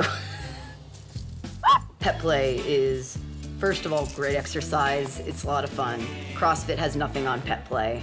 I enjoy running around. I enjoy tug of war. Drop it. I enjoy fetch, very typical dog activities. Tony's passionate about the reason why dogs and humans have such a strong bond. Dogs make people happy. It's a very good back and forth relationship where they smile and then I'm happy and then they're smiling more because the dog is wagging its tail and then I'm wagging my tail and they're smiling more, and you get into this loop of joy. But Tony and Andrew are very clear about how far they take their puppy play. The topic of sexuality in pet play can be pretty controversial. We don't make it sexual, but I have nothing against those who do. I don't think pet play is sexual. I do think that to an extent it is erotic because it is intimate. One thing's for sure, these two are far from the only lovers of pet play. And they're off to meet some people of a similar breed. Hey, come on in. We've been in the LA Pony and Critter Club for 6 going on 7 years. But how will Tony fit in when puppy play goes to the pony's paddock? I have been training consistently since 2009. Before that, I was a pony. Wilbur! So Andrew goes doggy style whenever his partner wants it. And in Reno, Nevada, Patty has also transformed herself for love. She used to look like this. And this is how Patty looks now.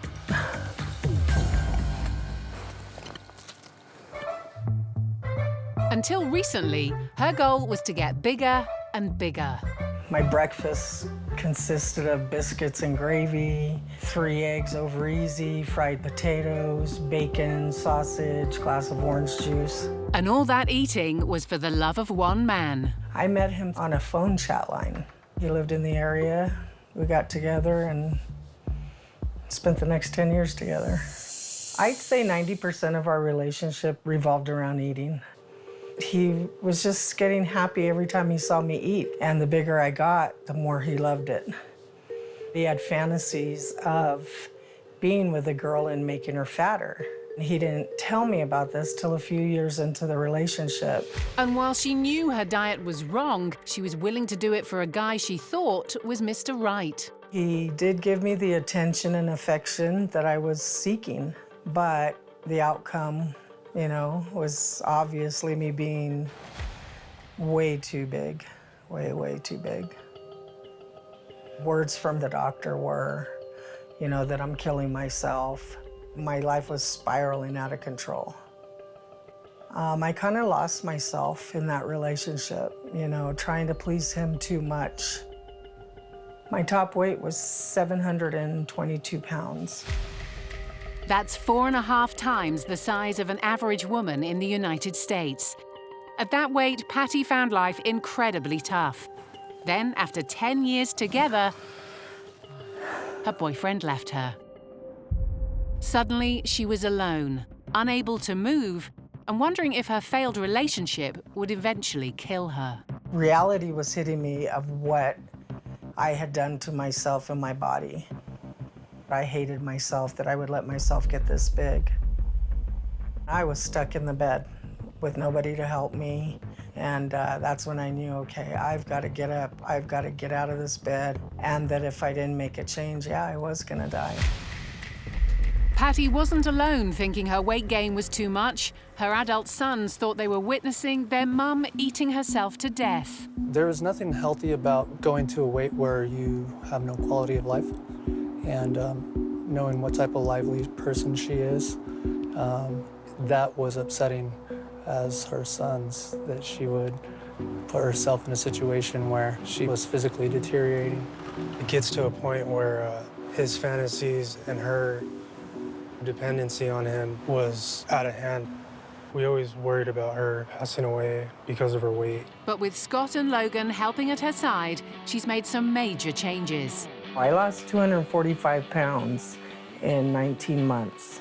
I didn't have weight loss surgery. I did it on my own. I regained a lot of my self-confidence, my self-esteem, wanting to be outdoors, meeting people, and doing things again. With a new dress size, a new look, and renewed confidence, Patty's been on the prowl and bagged herself a toy boy, 39-year-old boyfriend, Brian. I met Patty online through basically this one website for women that are not of the socially acceptable skinny weight. There was like a spark or something, and a feeling, an intuition, maybe. What I like about Patty's body is that it's, you know, a lot to hold on to. It's just, it's like a landscape of beautiful, soft loveliness. But there's a potential problem. Is Patty about to make the same old mistake with a new man? I no longer have a goal to lose weight.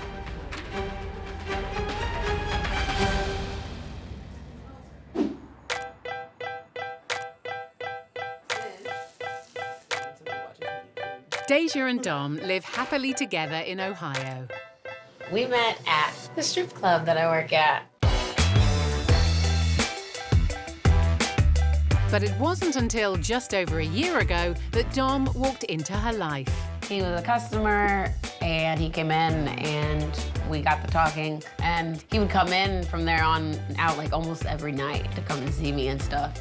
It just kind of sparked up conversation and hit it off. From the very beginning, their bond has been tight.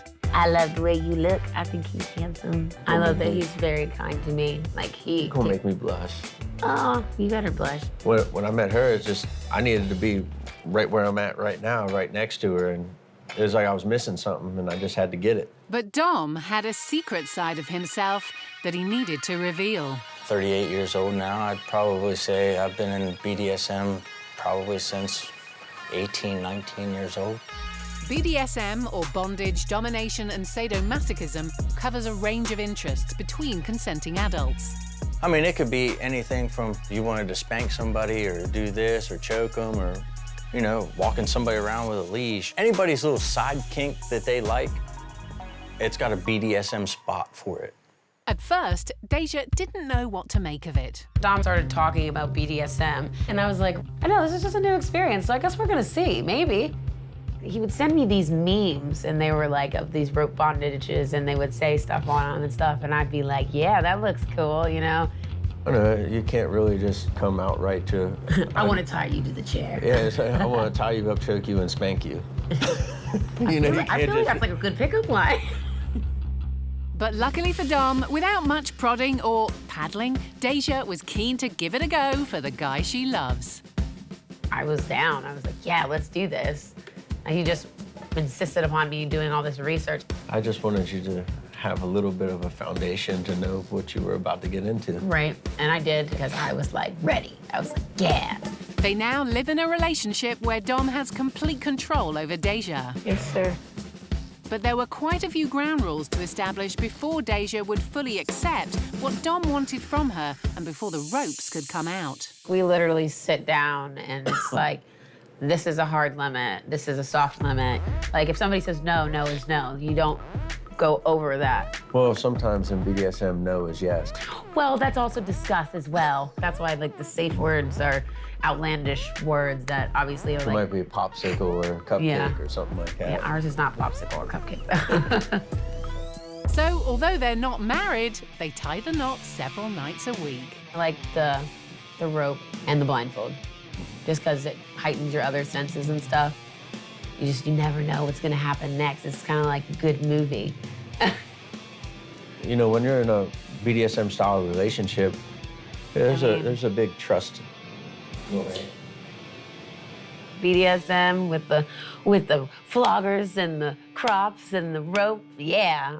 Sign me up, bend me over, spank me.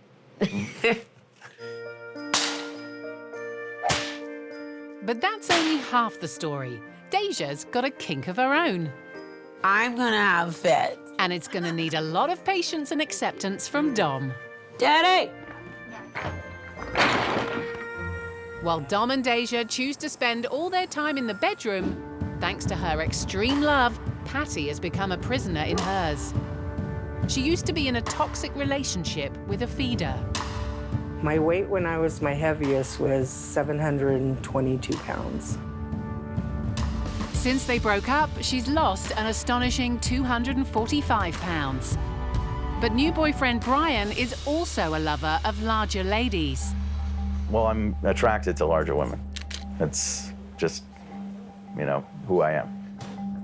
And there's a danger that all Patty's hard work losing weight might be undone. Our relationship progressed pretty fast. We talked a few months, and within the next 3 months, Brian moved in with me. He left California and came here to me. Brian's been so eager to please that he's ended up taking on a lot of the tasks that kept Patty moving. Brian helps me a lot around the house as far as doing chores, like washing dishes. He'll get me stuff out of the closet, you know, cleaning counters, vacuuming, things like that he'll handle. Luckily for Patty, Brian genuinely loves her, so he is committed to helping her lose weight and become more active. Brian is helping me lose weight by exercising, a lot of exercise. He keeps me active, he keeps me moving. I exercise about 20 minutes 5 days a week. I know, I'm pushing her harder. I'm pushing her harder than she needs to be. Yeah, but he always pushes me harder. And that's what you have to do. He's a motivator, so. That's what you have to do. If you're gonna work out, you're gonna work out. I'm helping Patty lose weight by having an instituted exercise regime because I want her to be around. And yeah. Sorry.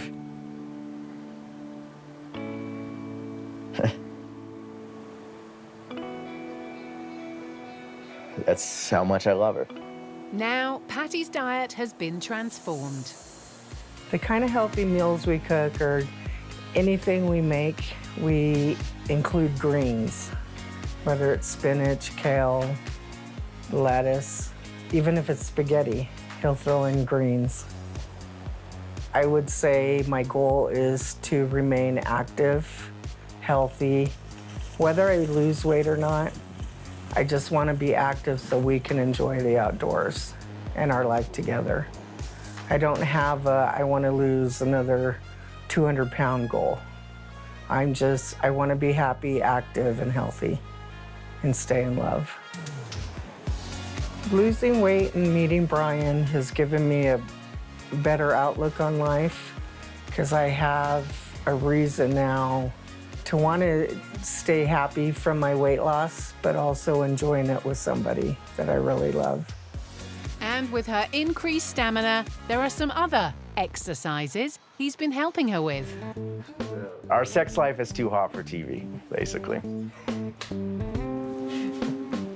He handles me so well, it makes me move so much that I'm actually sore sometimes. Sexercise is a real thing. I mean, if you're gonna exercise, you might as well enjoy it. There doesn't seem to be any limit to what Brian will do for love. So with a partner who has her health at heart, it should be happily ever after for Patty. I scored big time. I won the gold medal in the Olympics of love.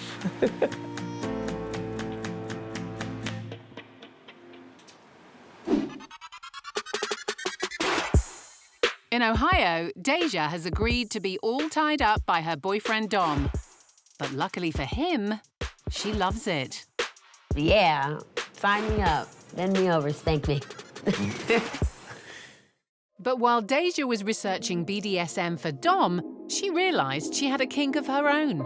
He used to call me a brat. That was something he'd say, I know what you are, you're a brat. I Googled brat, you know, like what bratting is. I was like, I like all this stuff.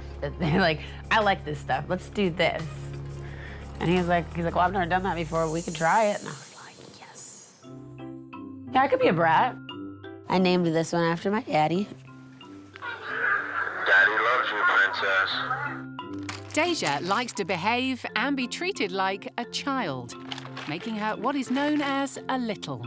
Little space is basically when you kind of like age regress. This is Tiny, and this is Sunny. This one's supposed to smell like mint. It's like carefree. You just basically play. This one plays peekaboo. In that instance, like, I really don't have any like responsibility in that moment. I don't have to worry about, I wonder if that bill is due tomorrow, or I wonder, you know, if I left the stove on. It's basically a headspace that you go in, and it's kind of like a de-stress. Like some people de-stress by working out. I like to de-stress in little space. So Dom has found himself taking on the role of daddy. Kind of like a learning curve for me. The little space is more of the needy side. You know, I need you to take care of me. I need you to comfort me. I need to know that you're here to make sure that I'm okay and such like. I just lost my straw. Here, take this one. Thank you. Yeah. And it took some getting used to. Frustration is a big part of it, you know, because whenever you're talking to, you know, Deja in little space, I mean, like, you have to repeat yourself. You have to make sure that they're paying attention. You have to, hey, did you hear what I said? Tell me what I just said to you. Patience level has to be heightened a bunch. For this pair, the daddy-dom, little girl relationship is strictly non-sexual. In my mind, they're separate things. Like, sex is for adults. It's always for adults. It's not, you're not supposed to sexualize, you know, things that are childlike. I know that's like a lot of people have a hard time. They start thinking of all these outlandish things, like, oh my gosh, you're a pedophile, or oh my God, you're incestual, or like, they go on this whole entire rant of like, that's so disgusting. Now, ours is non-sexual. There are people who do it sexually, but they're doing it with other consenting adults. And if that's their cup of tea, to each their own, it's not ours. So for little girl Deja to get what she wants, there are certain rules she's expected to follow. One of my rules is I have to have eye contact when he's talking to me, because if I don't, then he doesn't know that I'm paying attention or listening. Another rule I have is I check in every 2 hours when we're apart. My other rule is I can't say the F word. That's bad. What's my name? Oh, yes, and the last rule I have is I'm supposed to call him Daddy. His name is Daddy at all times.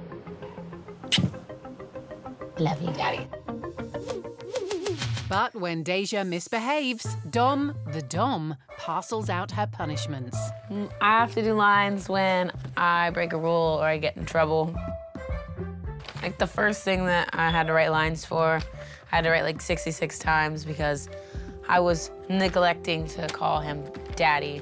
When I have to write lines, it's like the worst punishment. I will always call Daddy by his name, which is Daddy, which is a very long sentence. They're going to be like Dr. Seuss sentences soon. No. Bella's here!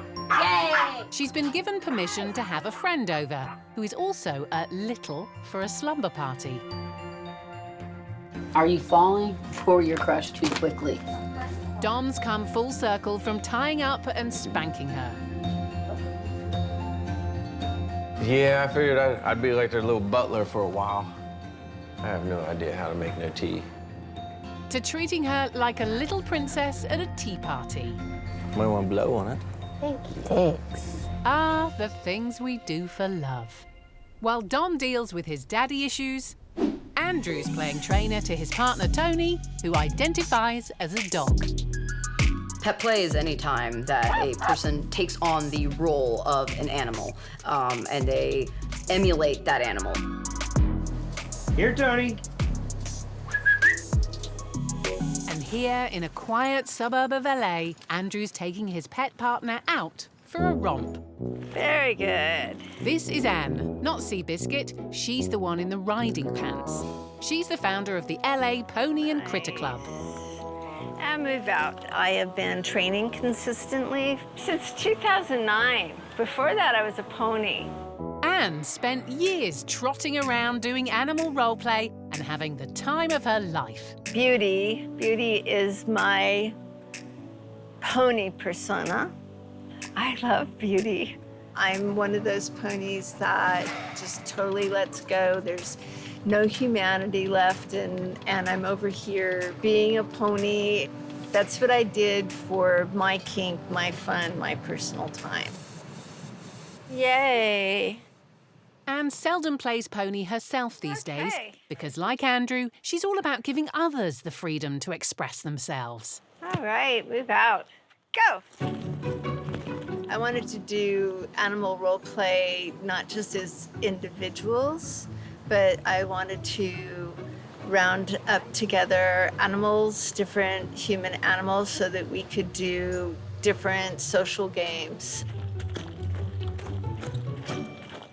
I think that we have all worked together to have each other be less shy and more open. We found a safe space where we're welcome. Come right here. And we're able to explore and become more than we thought we could be.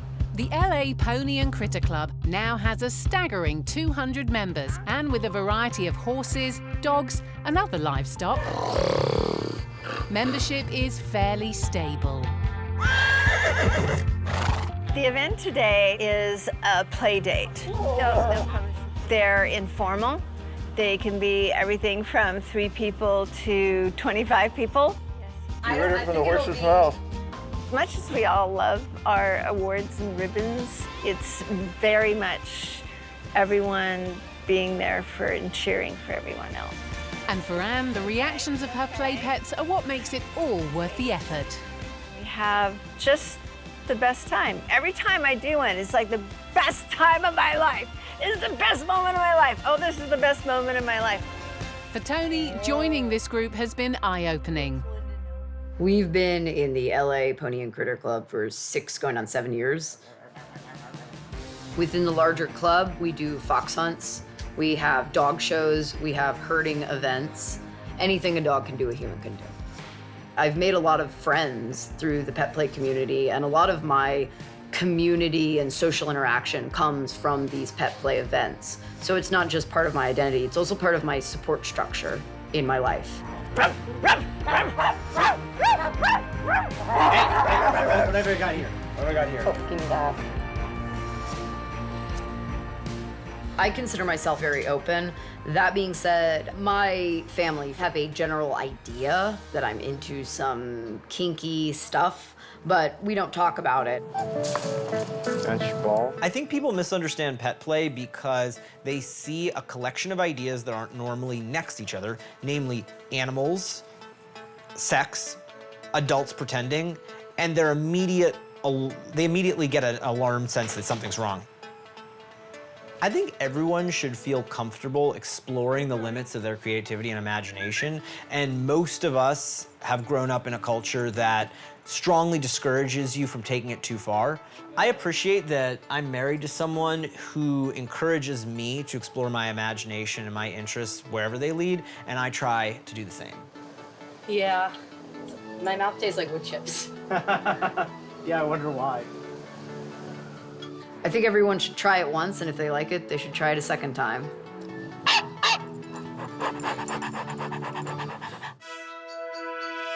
Tony's very proud to show off all the awards collared during their doggy days.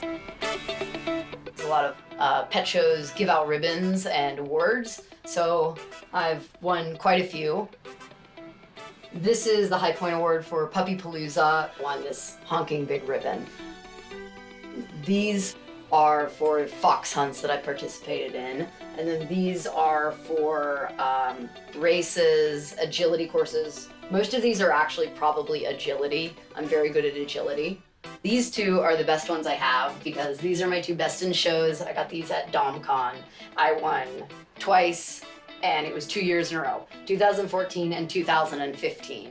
So far, the only pet who's won 2 in a row. But for now, I'm the reigning champion. It looks like every dog has its day.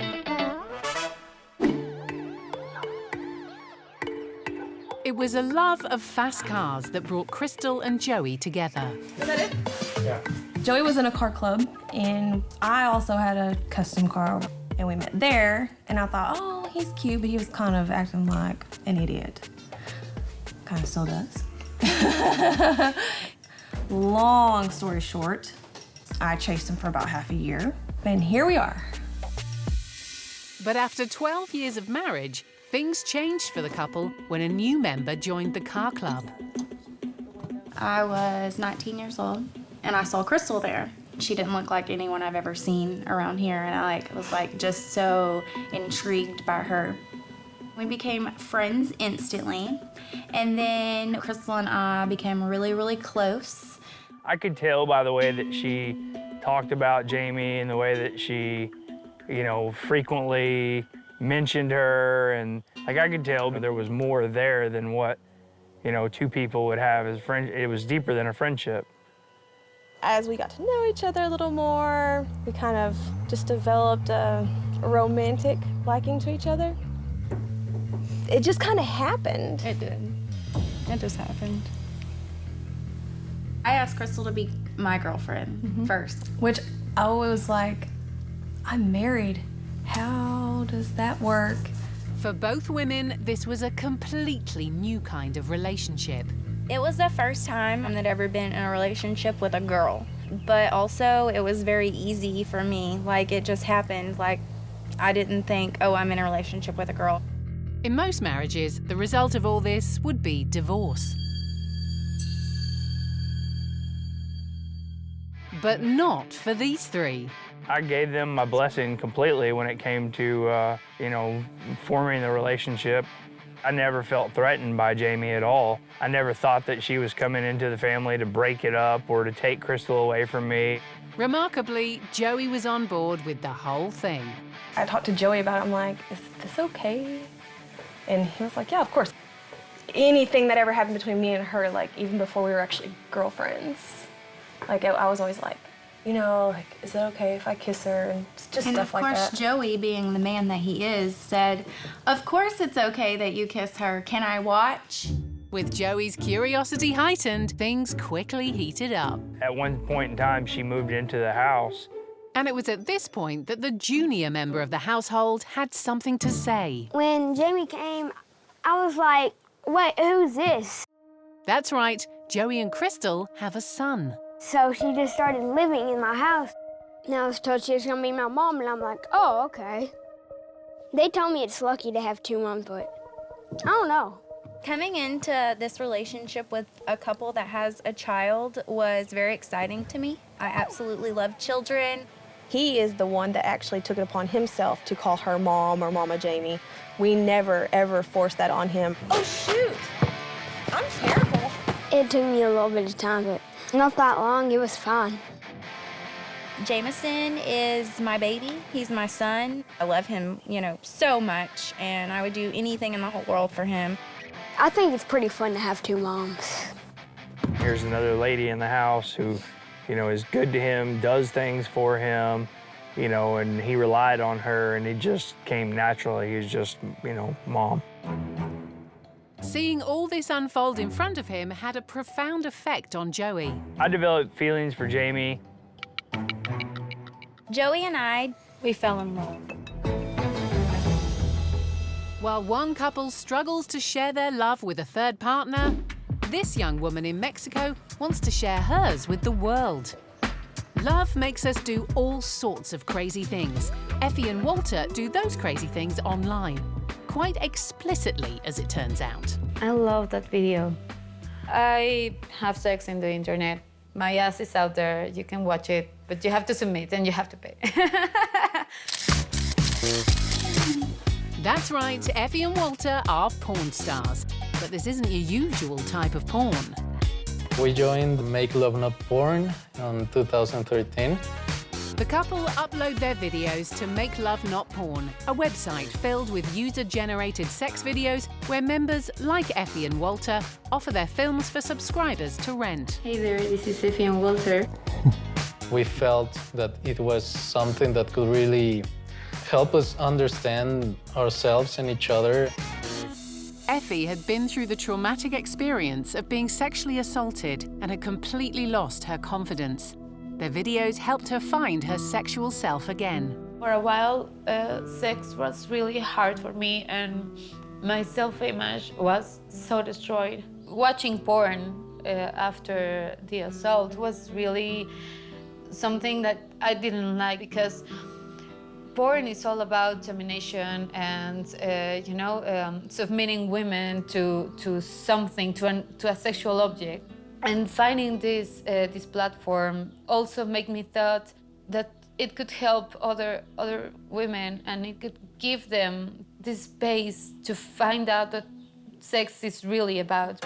She asked Walter to become her leading man, and they made a decision to bear all to the world. We made a video, we submitted, had really good response. Oh, I think that's our first video. We were all covered up in the sheets at first because I was really shy to show up my body. At the end, I was just like, there were comments like, oh, Effie has a great body, or oh, she's so beautiful, or those kind of things. And I don't know, I just instantly felt a little better about myself and about everything, about sex, about us. As they got more comfortable filming themselves, their videos have become more and more adventurous. This one gets a lot of rents. I'm not sure why, maybe because of the camera angle. You can let go of yourself and you can be yourself, and knowing that someone's going to watch it and share it. You know, it's like sex utopia. We really like to experiment, to have more fun. I like to turn to the camera now and then. We're having sex, but you're watching, so it's like this kind of fun thing to do. But telling their loved ones takes a whole new level of confidence. My friends know, my boss knows. I even told to random strangers. I became friends to, in parties and things like that. We haven't told our parents because, Catholic, straight parents, they're not going to receive it really well, I think. Yeah, it's gonna be a hard one. I think it was something that helped us and really made us feel even more comfortable. It has really changed me. It has really put me in a different place where I may not expect it to be ever. I'm really proud of being part of Make Love Not Porn. It really helped me empower my sexuality and to realize how important sex is in a woman's life.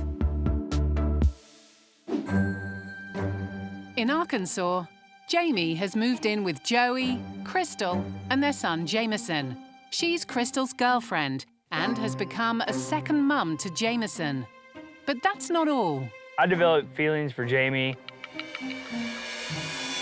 Joey and I, we fell in love. When it came to addressing the situation, things went from uncomfortable to critical. I told the two of them in a group setting that I had feelings for Jamie, Crystal took it pretty hard. She was pretty upset at the whole situation. I got kicked out of the house. That's whenever all that shit spiraled out of control. I mean, like, I remember thinking, hold up, like, we just started a relationship, like, you can't even let us have a relationship before you get in it. I had a hard time with it. I mean, every relationship has ups and downs, and it was definitely a down. So, with a husband and a wife in love with her, which one is Jamie dating now? I'm just in love and happy, and I'm in a relationship with two people. She's with both of them. Instead of breaking up the marriage, the three of them decided to give it a go in a polyamorous relationship. Whenever you get into this, you have no idea. There's no set rules or anything. There's nothing out there for us to reference. So, you know, like we don't see people that do this and know, you know, there's no like a how-to guide. They now live together as a threesome. If someone would have asked me 5 years ago, hey, in 5 years, do you think that you could bring someone else into your relationship? I would have been like, no, there's no way. But now, I mean, I can't imagine it without her. While they're very satisfied with the new arrangement, convincing other members of the family wasn't so easy. My mom was not happy at all. Like, we had full-blown screaming matches on the phone. Joey's parents, we had a pretty good falling out with them in the beginning. Jamie, her dad, he kind of just doesn't accept it. They still don't really have a father-daughter relationship. Even close friends have an opinion. I always knew them as just Joey and Crystal. You know, I'm from the South. I have a pretty big religious background. Definitely not the route I go, but, you know, never gonna turn my back on them no matter what. Of course, there are bumps in the road. The challenges in being in a relationship with two people at the same time is you have to keep two people happy at all times. Died and all y'all are doing is laughing. You are 2 foot above the ground. Whenever you fight, you do get ganged up on because two people are going to agree most of the time. But there's also plenty of smooth riding. How it works in the bedroom? Works out very well. I mean, we all say that it's like better whenever we're all involved. I mean, have an extra somebody there. But whether it's one-on-one or two-on-one, it's all free here. I messed with the makeup. We're all together as much as we can be. There are times where it's just me and Crystal. There are times it's me and Jamie. There are times where it's just them two. It's just kind of a matter of, like, you know, the circumstances. A lot of my friends are definitely jealous of the situation. I get a lot of high fives from it. The trio may even add to their family. Joey and I do plan on having a baby very soon, hopefully. I'm not pregnant and I'm not trying to get pregnant, but eventually, very soon, I will be. I just know it. We all know how babies are made. We're just gonna, like, you know, get some practice in. And While it seems to work as a threesome, they haven't ruled out spreading their love even further.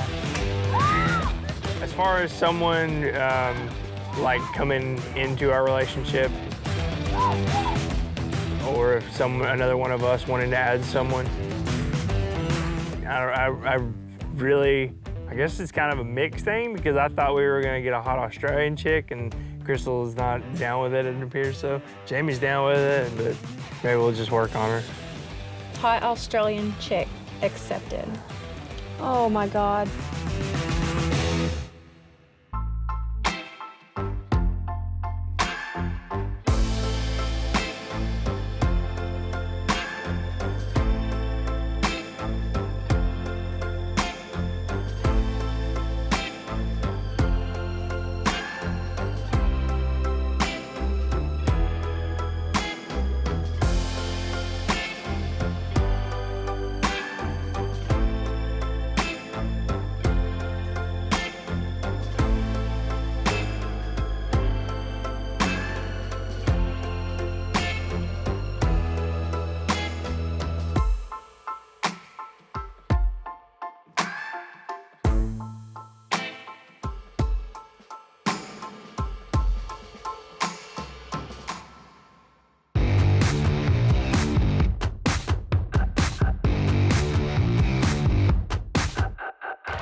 We all want someone to love. There you are. We did have instant chemistry.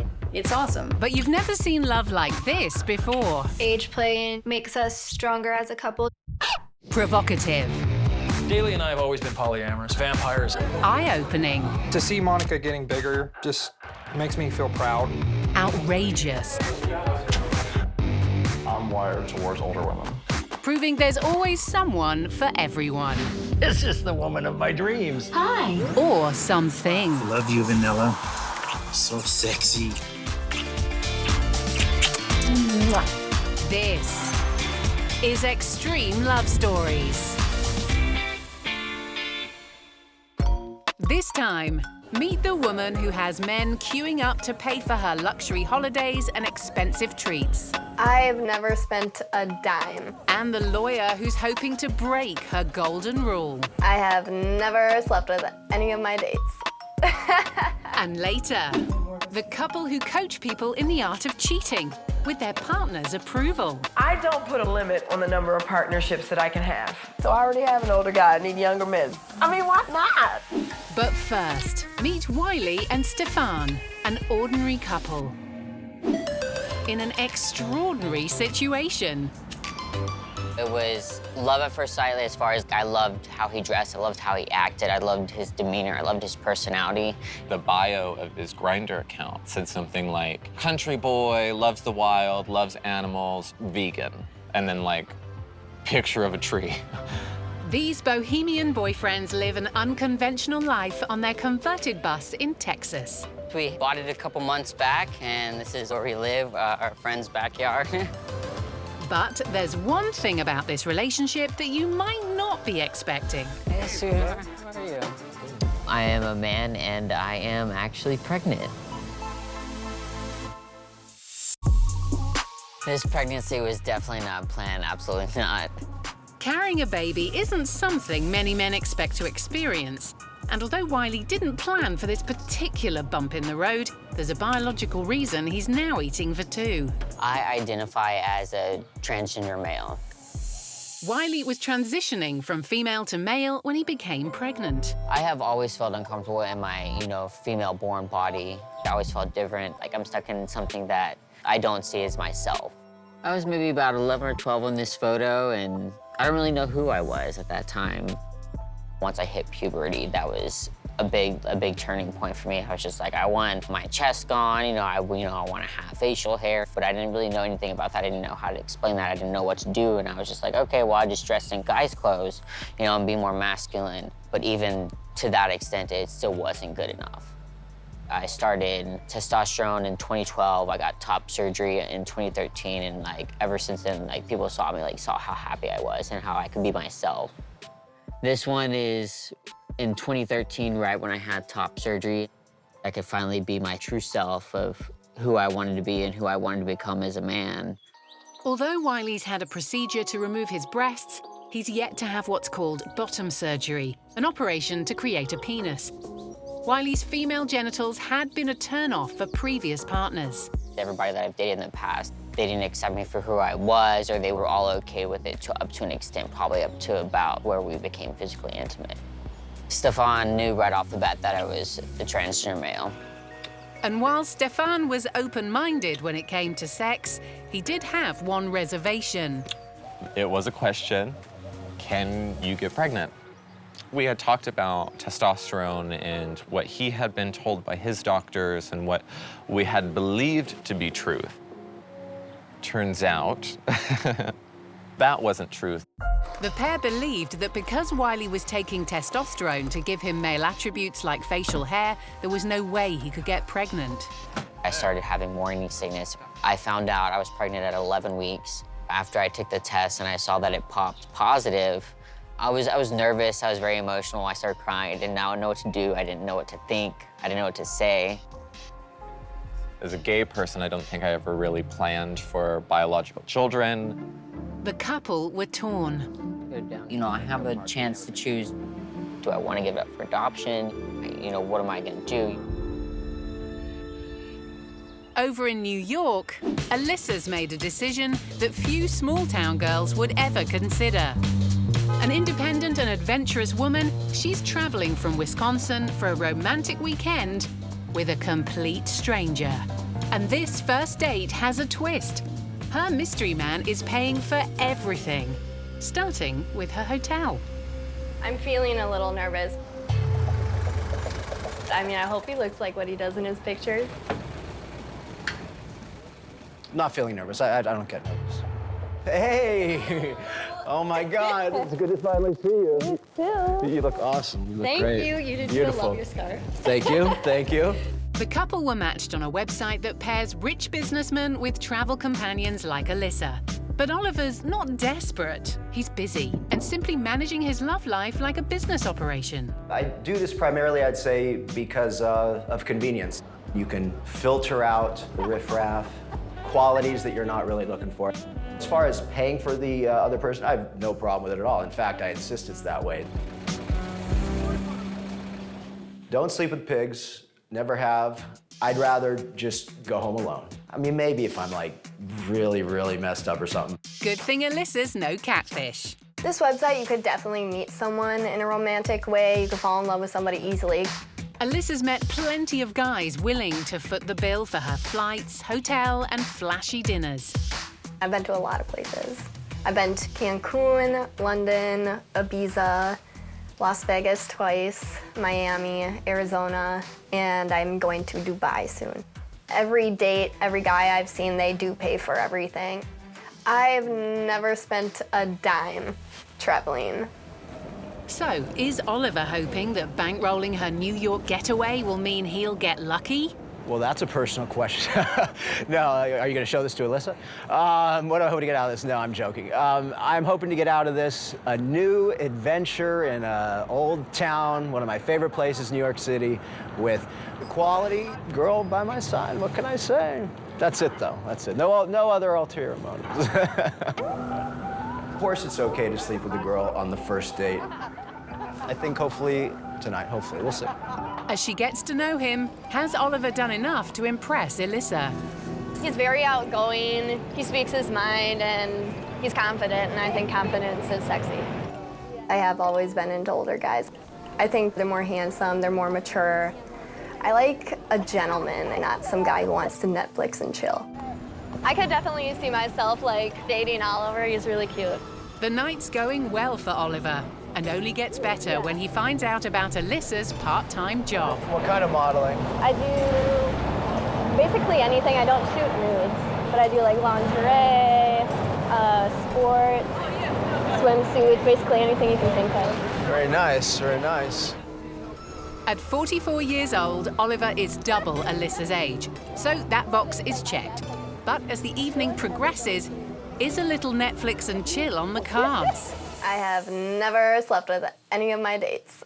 I have like kissed the guys. I'll like hug them, I'll kiss them, I'll be friendly, but I mean, I make it clear I'm not gonna sleep with you. Sadly for Oliver, this time he'll be going home alone.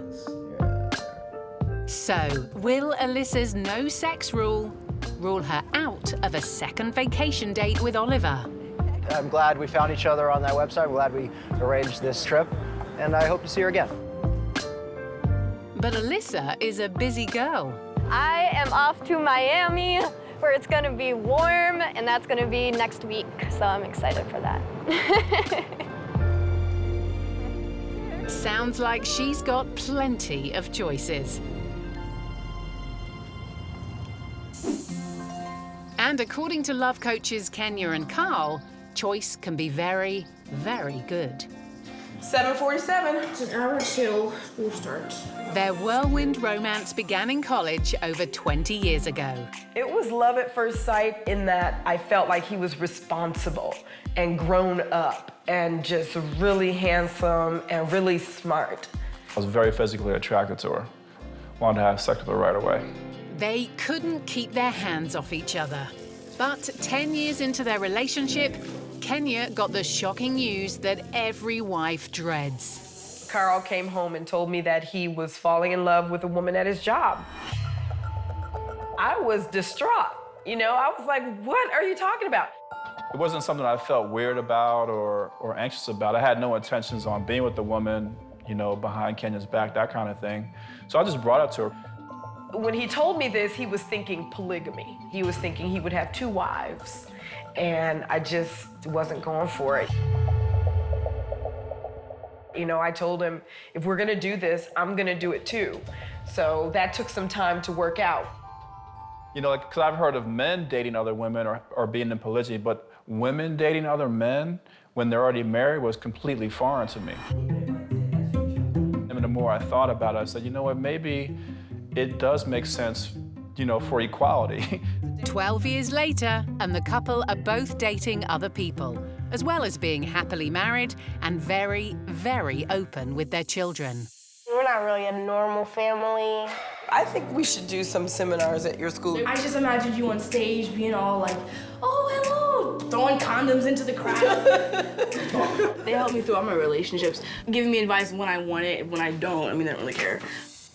To help others avoid the potential hurt feelings of a polyamorous relationship, the couple have created their very own Love Academy. What we do is we educate people in what we call the new paradigm of love, which means that it's no longer ownership-based. Yeah, polyamorous relationships are becoming a lot more common.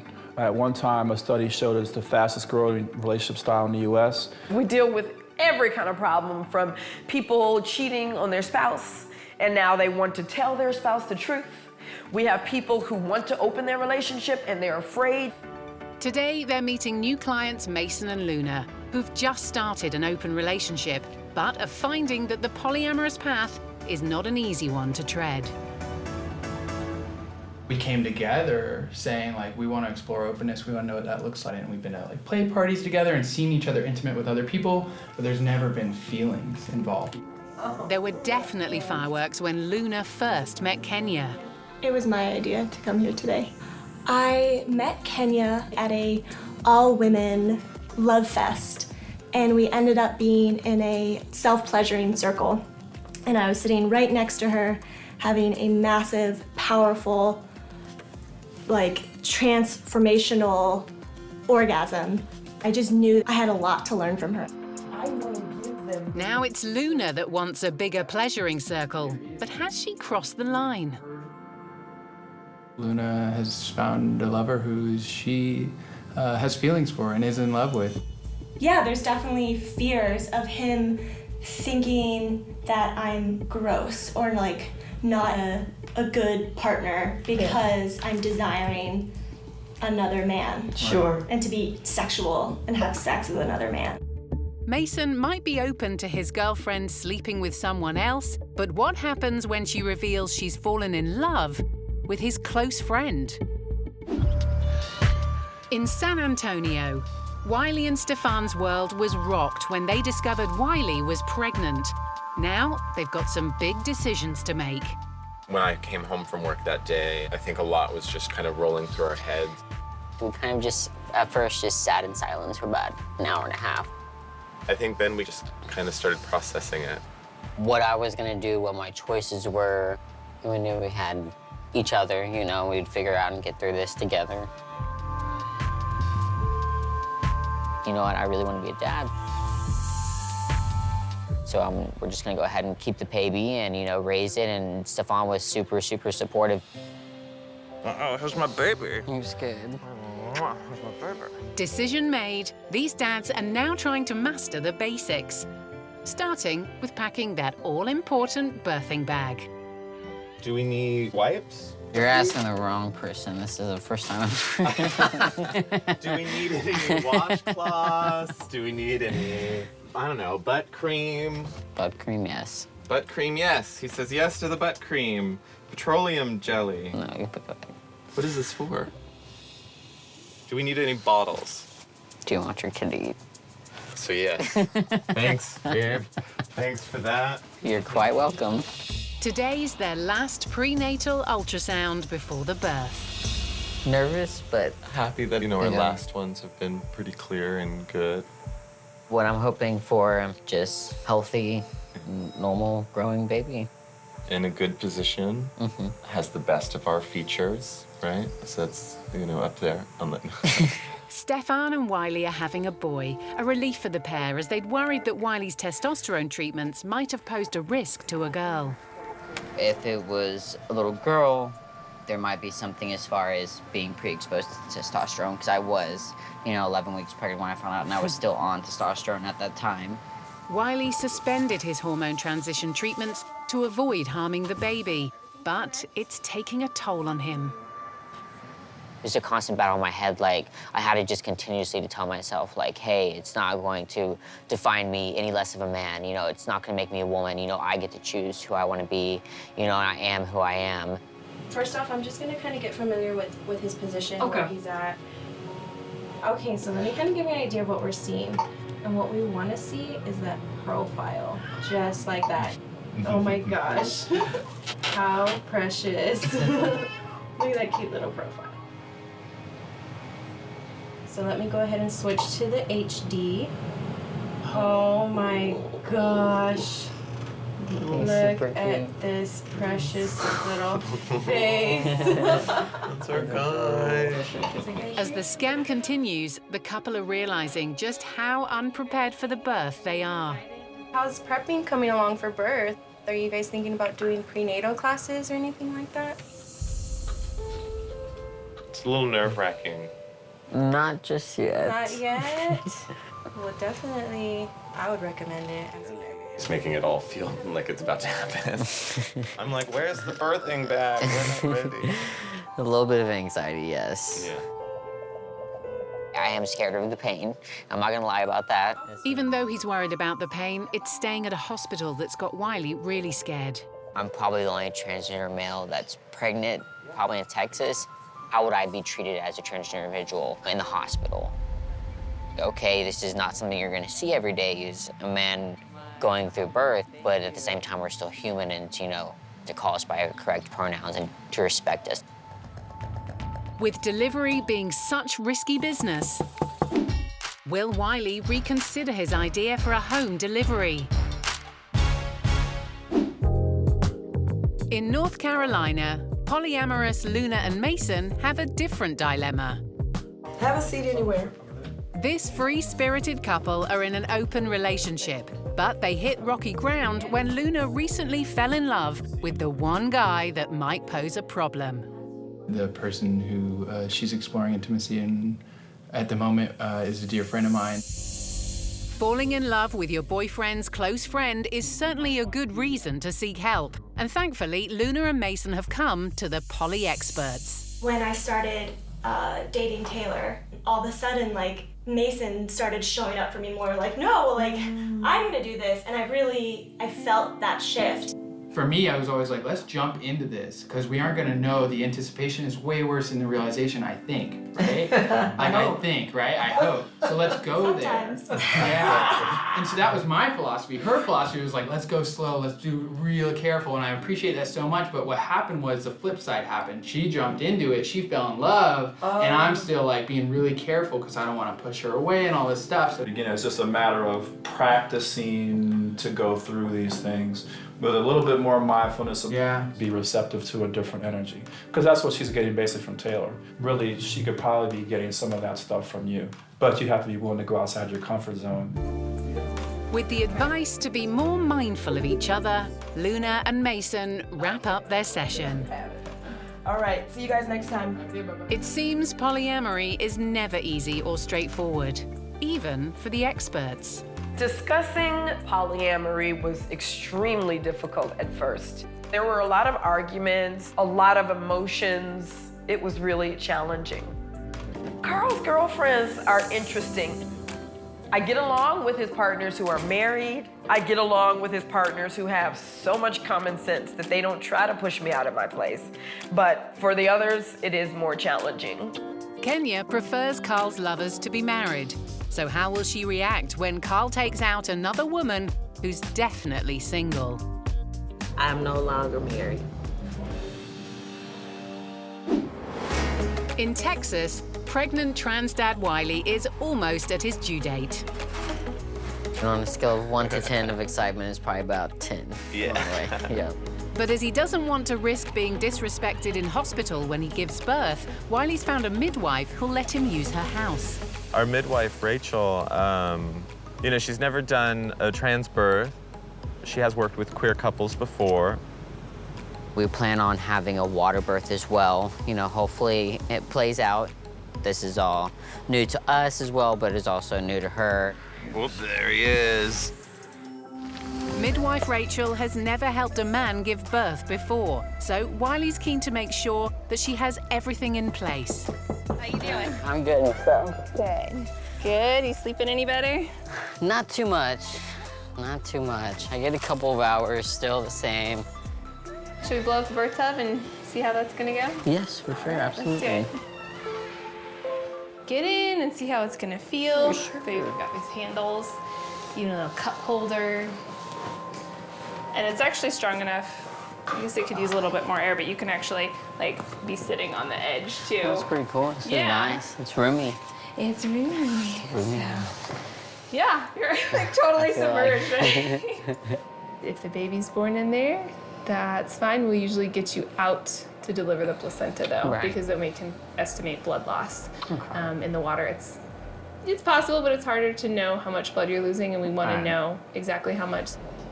As long as the baby doesn't take a breath under the water, there's really no harm because they're in the water in your belly. Any resuscitation needs that need to happen, it can be done right here at the bedsides. As the anxiety builds, Wiley's feeling tense. The things that maybe I still might need to work on as far as like nervousness, probably just has to do with the fact just being more comfortable in my body. Having had body issues in the past, I think it's going to be a really just transformative experience, but you're going to have to surrender to the trust and just trust your body. For me, the challenge is working with Wiley in accepting and opening up to the functions and the anatomy that he has. There's some real work to do there.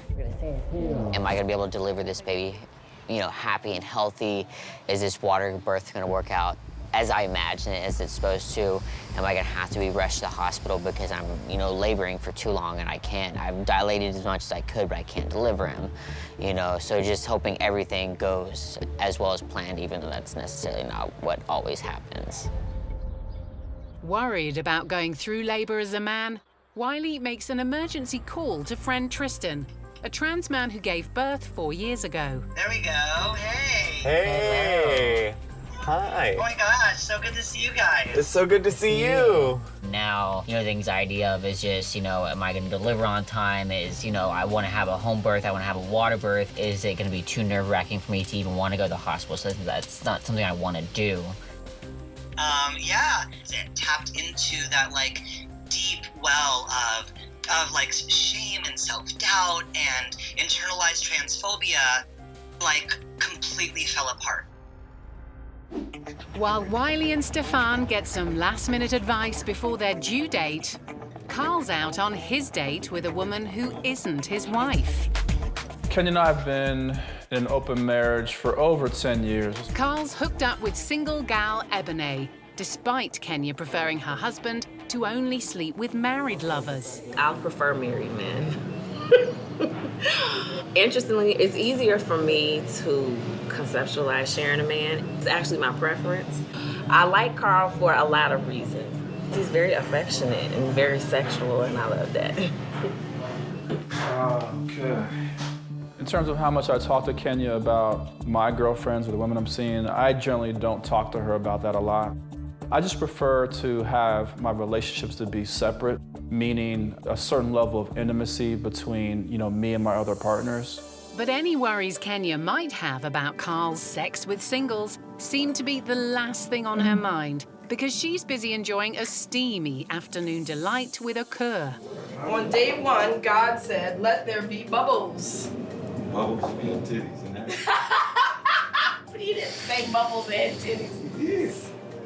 I don't put a limit on the number of partnerships that I can have. I mean, for me, I'm a human being. There are 7.7 billion people on the planet. When we first started the process. I started having all these, thoughts and images of her having sex. We started to shed the rules over time. After a night of passion with their lovers, the next day in the office, it's back to business for our poly coaches. Clients Mason, Luna, and her lover Taylor are weighing heavily on the love guru's minds. Luna and Mason first came to see us because they had no idea how to have an open relationship, yet they found themselves in an open relationship. One way to describe it might be Luna and I are live-in partners, and Taylor and Luna are lovers, and Taylor and I are friends. Oh, my eyes. Okay, are you crying because you're so in love with us? Yes. It's just so emotional. Our relationship seems complex and complicated, just to be straight up about it. I had a private session with Taylor about 2 weeks ago. Was having a hard time because it was Mason and Luna's night. He was in tears. This new dynamic has changed and affected our relationship. Our relationship? Taylor and I's relationship, right? Yeah. Yours and mine. I mean, part of that's, I guess, why we're doing this whole coaching thing. When you have men who want to fight for position, you have a problem. Because this doesn't feel like a male bravado kind of battle. With Luna, Mason, and Taylor at breaking point, it's time for drastic action. I think we have an intervention on our hands today. And this is make or break for them. They may not come out of this. But after a tense meeting, Carl and Kenya know just how to relax. Tinder. Look at this, 50 miles away. I need to change my barometer on here so it only gives me guys within 5-mile radius. No, that's ridiculous. Baby. You need to date guys, even if they're an hour away, it's fine. It's kind of cute. Oh, he's 32. He's 10 years younger than me. I meet most of my guys on Tinder. I met this great guy on Tinder. He was a male nurse. Oh my God, can you imagine? The way he touches you, the way he knows how to deal with your body. He's a male nurse, not doctor, but nurse, nurturing, sweetness. He was very awesome. Most of the men I date are younger. I mean, why not? My husband is older than me, so I already have an older guy. I need younger men. Somebody who's worth the drive, right? There we go. See? I would drive to see you 500 miles away if I saw you on Tinder. Oh, you're being nice. No, I think you're fine. Pregnant dad Wiley and his partner Stefan are getting some much-needed advice from Tristan, a trans friend who's also had a baby. My main fear that I had when I first found out I was pregnant was the fact, it was very feminizing. The pregnancy world is, feminized to the point of exhaustion and discomfort for a lot of women I know. Yeah. So if it's weird for them, it's doubly weird for us. Queer people have brought babies into the world for a millennia. We have raised babies that other people gave birth to. We've cobbled together our families in so many different creative, unique, beautiful, perfect, special ways that you guys are carrying on that sacred tradition, and it's gonna be amazing. Right. Practice your breathing. Bye. Bye. Bye. How'd you feel about it? Better. I feel better. I like what he had to say. Stefan might feel better, but Wiley's concerns are still weighing on his mind. As far as my fears go, it's just not being able to go according to the plan, being in labor too long, and if that's going to create stress on the baby, or it's going to create stress on myself to where I have to be, taken to the hospital, and then how are they going to treat me? It has been pretty rough. It has taken a mental, emotional toll. Will Wiley come to terms with his changing body in time for the birth? It's time, oh my gosh. Meanwhile, in North Carolina, Luna, Taylor, and Mason are worried about saving their love triad. It's been 2 months since their first session with Kenya and Carl. They had no idea how to have an open relationship, yet they found themselves in an open relationship. The issues I observed with Mason was that he was having trouble adjusting to the fact that she wanted multiple lovers. I think he was questioning his manhood a little bit. Today, they're joined by Taylor, Luna's lover, who's also Mason's close friend. I feel excited because you guys, this is our first time we all get to be together. We haven't seen each other in a while, but I need to tell you that I did have a secret session with Taylor. Uh-oh. So I know a little bit more about what's going on, but why don't you guys catch us up? Luna. From last time I was with y'all, I feel like it was really, really hard to deal with jealousy, specifically with Mason being with other women. I was going camping yesterday and I was gonna ride there with a friend who I've been intimate with before, maybe sleep in her tent. I don't know where she's at, she had a boyfriend now or what, but Luna's like, do you think you guys will have sex? And I was like, honestly, I don't know. That's the killer for you. Right. Yeah, totally. It's not even about him having intimacy with another woman. Nope. It's about if he falls in love with another. Right. I mean, yeah. Taylor cannot be another Mason. They're just two different individuals in your life. She'll come home from being with Taylor next day and like I just can't help but to kind of be a little cold or a little bitter sometimes, you know? I'm like, man, like I support this and still like I'm just feeling these things. I can't not feel them, you know? I'm just all of a sudden feeling like, man, there's all this heavy energy on me now. And I'm like, I don't fucking want that. I want to know where these men are placed. Okay. Because I feel like there's some little underlying tension that's gonna keep you guys really from living an authentic poly life. All right, what you got, Taylor? Taylor? So historically, like throughout our relationship, like I wanted more time. I'm not getting that connection that I want. What's been really challenging with my relationship with Taylor is like energetically, like it's really challenging to have two primary partners. Right. Because I want a relationship with myself and my ladies. Being pulled in both directions becomes this like, oh, I should be hanging out with you. Oh, we should, because we'd be so good collaborating, doing this thing. Taylor should know exactly what his role is. Well, I I'll see tell you you- once a week for 2 hours. Take it or leave it. What I hear from Luna is, oh, I do want to spend more time with you. Or I do want to go to things with you and then go home with you. And I do want to do all these things with you, but then they don't happen. Right. That's not It's confusing. For Taylor and I'm like, oh my gosh, we could do all these things. But since we're not getting the right amount of time together, Taylor started putting in like ultimatums. There's still some hurts around that when it comes to trust because of this like control and ultimatum energy. Are these hard questions? I think so. Yeah. I don't want you to feel like hard time. And it's okay to cry too, it's fine. Like, release the bubble. But women have not been trained to do this. This is our work, intuitive work. Which of these men is most emotionally available to you? So I don't know. I think it depends. I think we are like on the end of whatever phase just happened. It feels less intense than it has been. Do you guys have a contract? That's what we're leaving here with today. A contract. I don't feel no containers, no contract, no spelling out of what is what. I don't. You guys must have contract. Let's really deal with the nitty-gritty of what you all are to each other. Because even if you get into the contract and you want to shift it later, you renegotiate the contract. We've renegotiated 1,000 times. With a love contract in place, it seems the threesome might be back on track. I do agree with the conclusions that we came to with Carl and Kenya. I think it was really helpful and really affirming. But no one's prepared for what's coming next. Taylor has something to get off his chest. Can we pause for a second?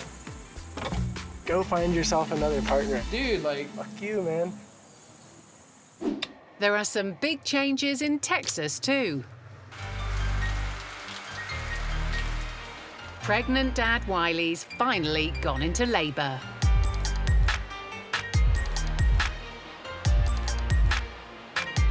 I guess it's real. I guess he's coming. He's come to midwife Rachel's house for his water birth. It's time, oh my gosh. But as his labor reaches a grueling 54 hours, Wiley's at his breaking point. We need to go to the hospital. We need some sort of medical intervention. When the baby's heartbeat drops to dangerous levels, Wiley is forced to confront one of his biggest fears. Going to hospital, there's always been that fear of mistreatment of a transgender individual as myself. Sacrificing a home birth, Wiley and Stefan decide they need to head to the hospital, where it becomes clear that Wiley must undergo emergency surgery. The only option that we have is, C-section. This cord was wrapped around his throat.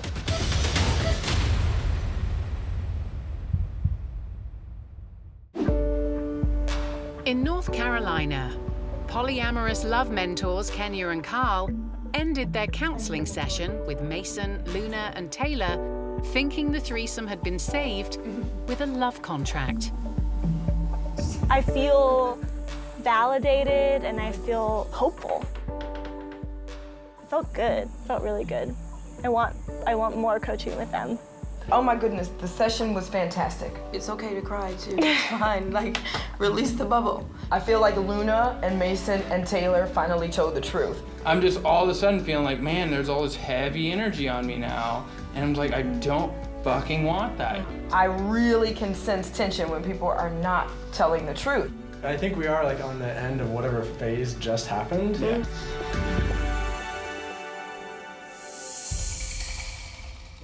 But there's more drama behind this relationship than meets the eye. I think the key is communication. Yeah. Can we pause for a second? A lot of what you're saying is coming across as like, oh, Taylor, you have all these needs, but I can't meet all your needs. Go find yourself another partner. I'm like, fuck you, man. Do you know the reason I felt that is because of the things that you've said? You've said, oh, I do want to be partners with you. Oh, I want to live with you. I want to have kids with both you and Mason. Like, I want to share this space together. Those are desires and were true at the time. I need to be careful with my words. That's been like the challenging theme of this relationship is me feeling like I'm giving and you taking and not having this reciprocal thing. Right now, it feels really clear to me how much you having another partner would like give us hope to continue relating. Like, I don't think that the way we're currently relating is going to work. I'm not opposed to that, and I'm actively pursuing that. The way it was being portrayed is like I'm just like this, ooh, like Luna. Yeah. In reality, like that's not actually what's happening. Real poly issues. It's the Lingam Lounge Empire. This trio is committed to working on their relationship. With love coaches Carl and Kenya, who continue to spread love, one polyamorous threesome at a time. The struggles we see in society, I think we need those struggles in order to appreciate love. What is the future of love? Well, we're creating the new culture. We're creating the future of love. Pregnant dad Wiley's plan for a home birth didn't turn out as he hoped. In his worst nightmare, he was rushed to the hospital for an emergency cesarean.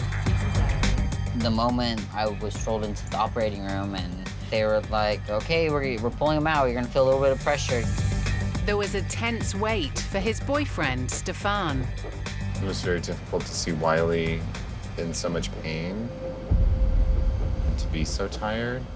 So, did his hospital stay confirm his fears? Thankfully, with our OB, she had actually informed all her nurses and all her surgical team, hey, this is a transgender individual, we need to be protective of who he is, use correct pronouns. There was a few slip-ups where they said mom or her or something, but they instantly corrected themselves. We just kept rolling through it, and Wiley was a champ. But after a staggering 60-hour labor, baby Rowan finally arrived. And a couple of weeks later, these proud dads now have a baby on board their bus. He's a baby. He's a baby boy. He's a baby. Our baby boy. He's actually here. He's real. He's Yeah. our responsibility now. He's been a joy. It's been crazy, but it's been a joy. It's been so good. Facing his fears means that Wiley's got a new outlook on life. This taught me so much. It's taught me to be thankful for what women go through and has helped me grow so much and even be able to enjoy this opportunity that most men don't have the chance to experience. And Wiley and Stefan plan to bring Rowan up in a way as unique as these two dads. We want to raise him kind of like in a gender-neutral environment as well for him to be exposed to both sides. Oh, bye-byes. If Rowan ended up being transgender, it'd be amazing that he could come out and be himself, and I'd be able to help out a lot. Whenever Rowan is curious about his birth and how we became his dads, we'll just tell him honestly and straightforward. Raising a baby on a bus is unconventional, to say the least. So, do Wiley and Stefan worry they'll outgrow their first home? Living in the bus with a baby It feels very intimate. I'm really glad that we don't have a house or apartment with a nursery.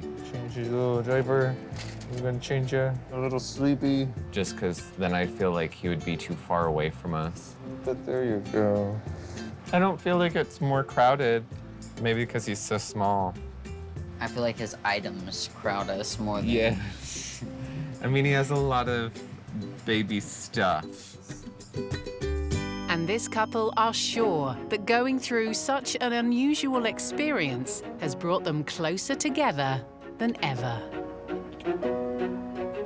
It feels good and promising to have this little guy, and it kind of gives me hope that our journey will be a good one, you know, because it's not just us anymore.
We all want someone to love. There you are. We did have instant chemistry. It's awesome. But you've never seen love like this before. Age play makes us stronger as a couple. Provocative. Daly and I have always been polyamorous, vampires. Eye-opening. To see Monica getting bigger just makes me feel proud. Outrageous. I'm wired towards older women. Proving there's always someone for everyone. This is the woman of my dreams. Hi. Or something. Love you, Vanilla. So sexy. This is Extreme Love Stories. On this episode, we meet the little man in the big city who gets carried away when it comes to this woman. I'm in such good hands and good spirit. They say two's company, but three's a crowd. Can this loving triad overcome jealousy before their family expands? I just feel like bummed that I can't be there. Then the woman who has more orgasms in a day than most people have in months. When I'm not having an orgasm, it's pretty much just being on the verge of orgasm. And later, meet the glamorous granny whose toy boys don't meet her daughter's approval. Please don't send me a Willy picture. I've had so many Willy pictures. But first, brace yourself. You want to try harder next time? Yes, ma'am. Good. Now, stand up. Get back down there. Happily married Tash is at her happiest when she's got a paddle in her hand and a slave between her legs. I'm not thirsty? Okay. But that's not her husband in the gimp mask. Her other half, Aiden, is actually next door. And he can hear... well, everything.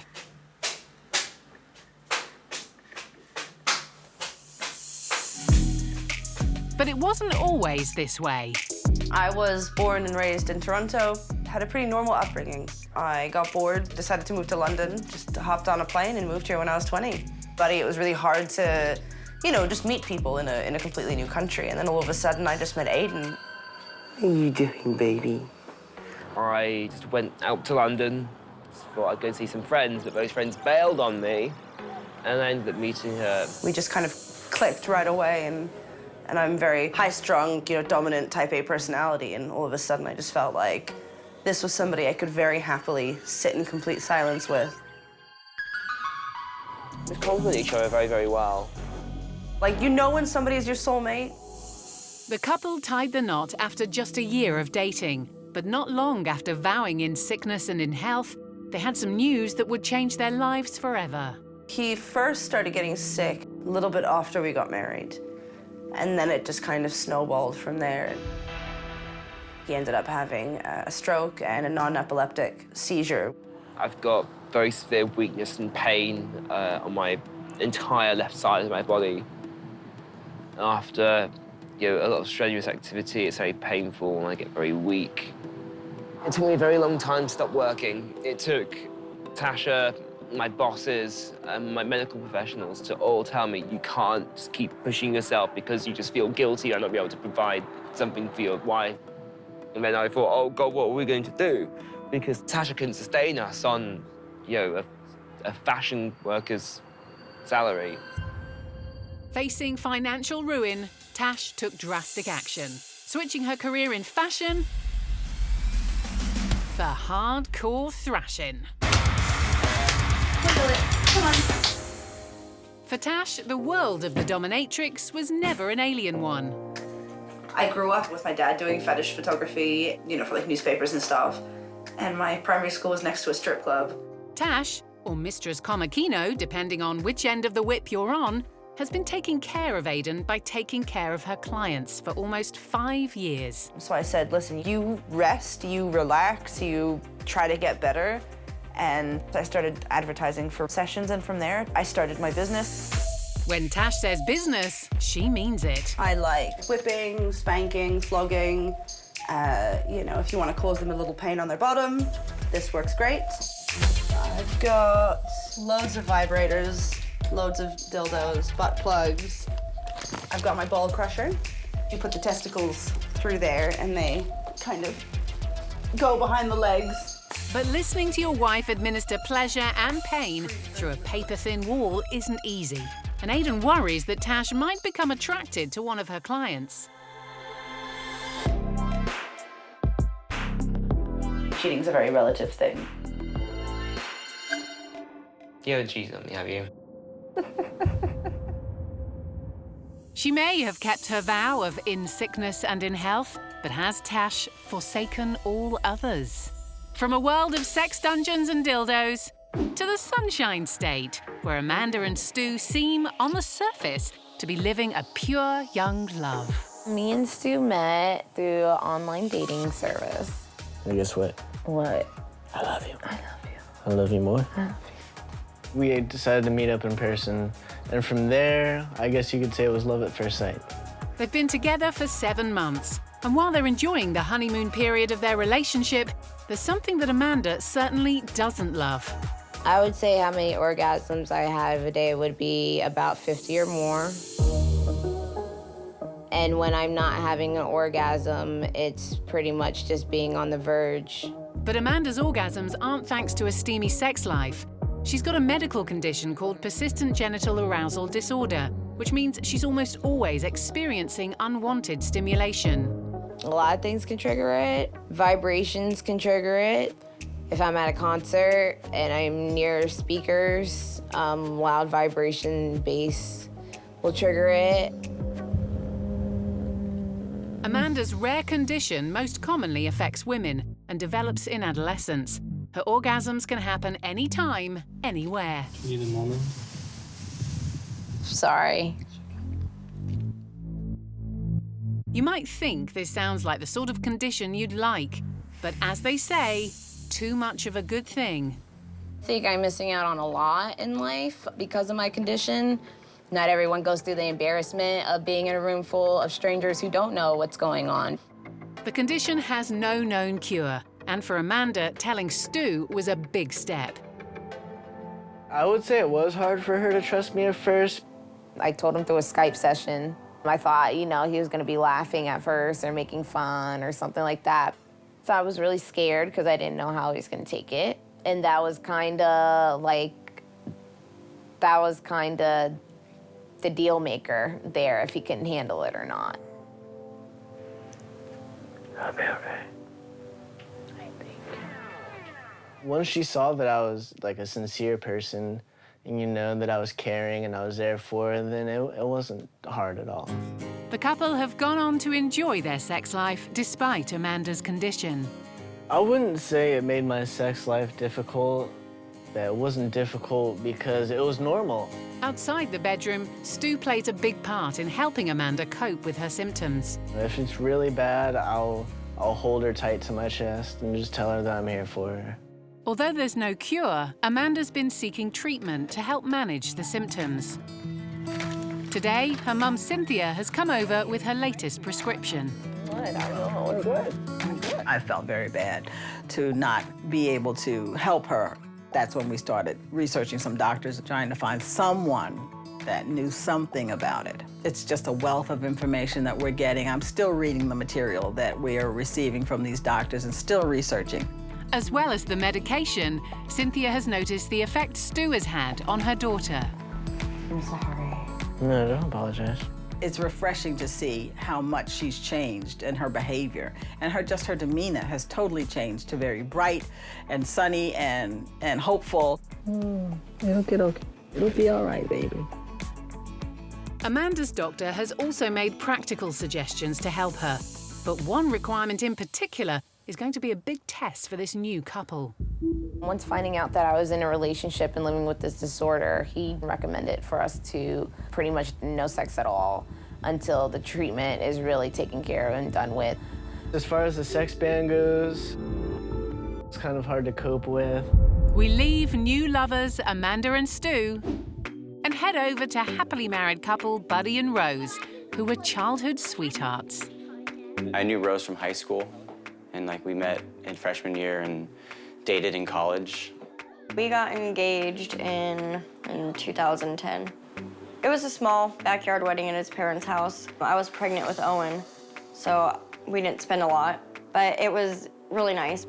But their relationship was in for a dramatic change that most married couples wouldn't dream of when Rose got back in touch with an old female flame.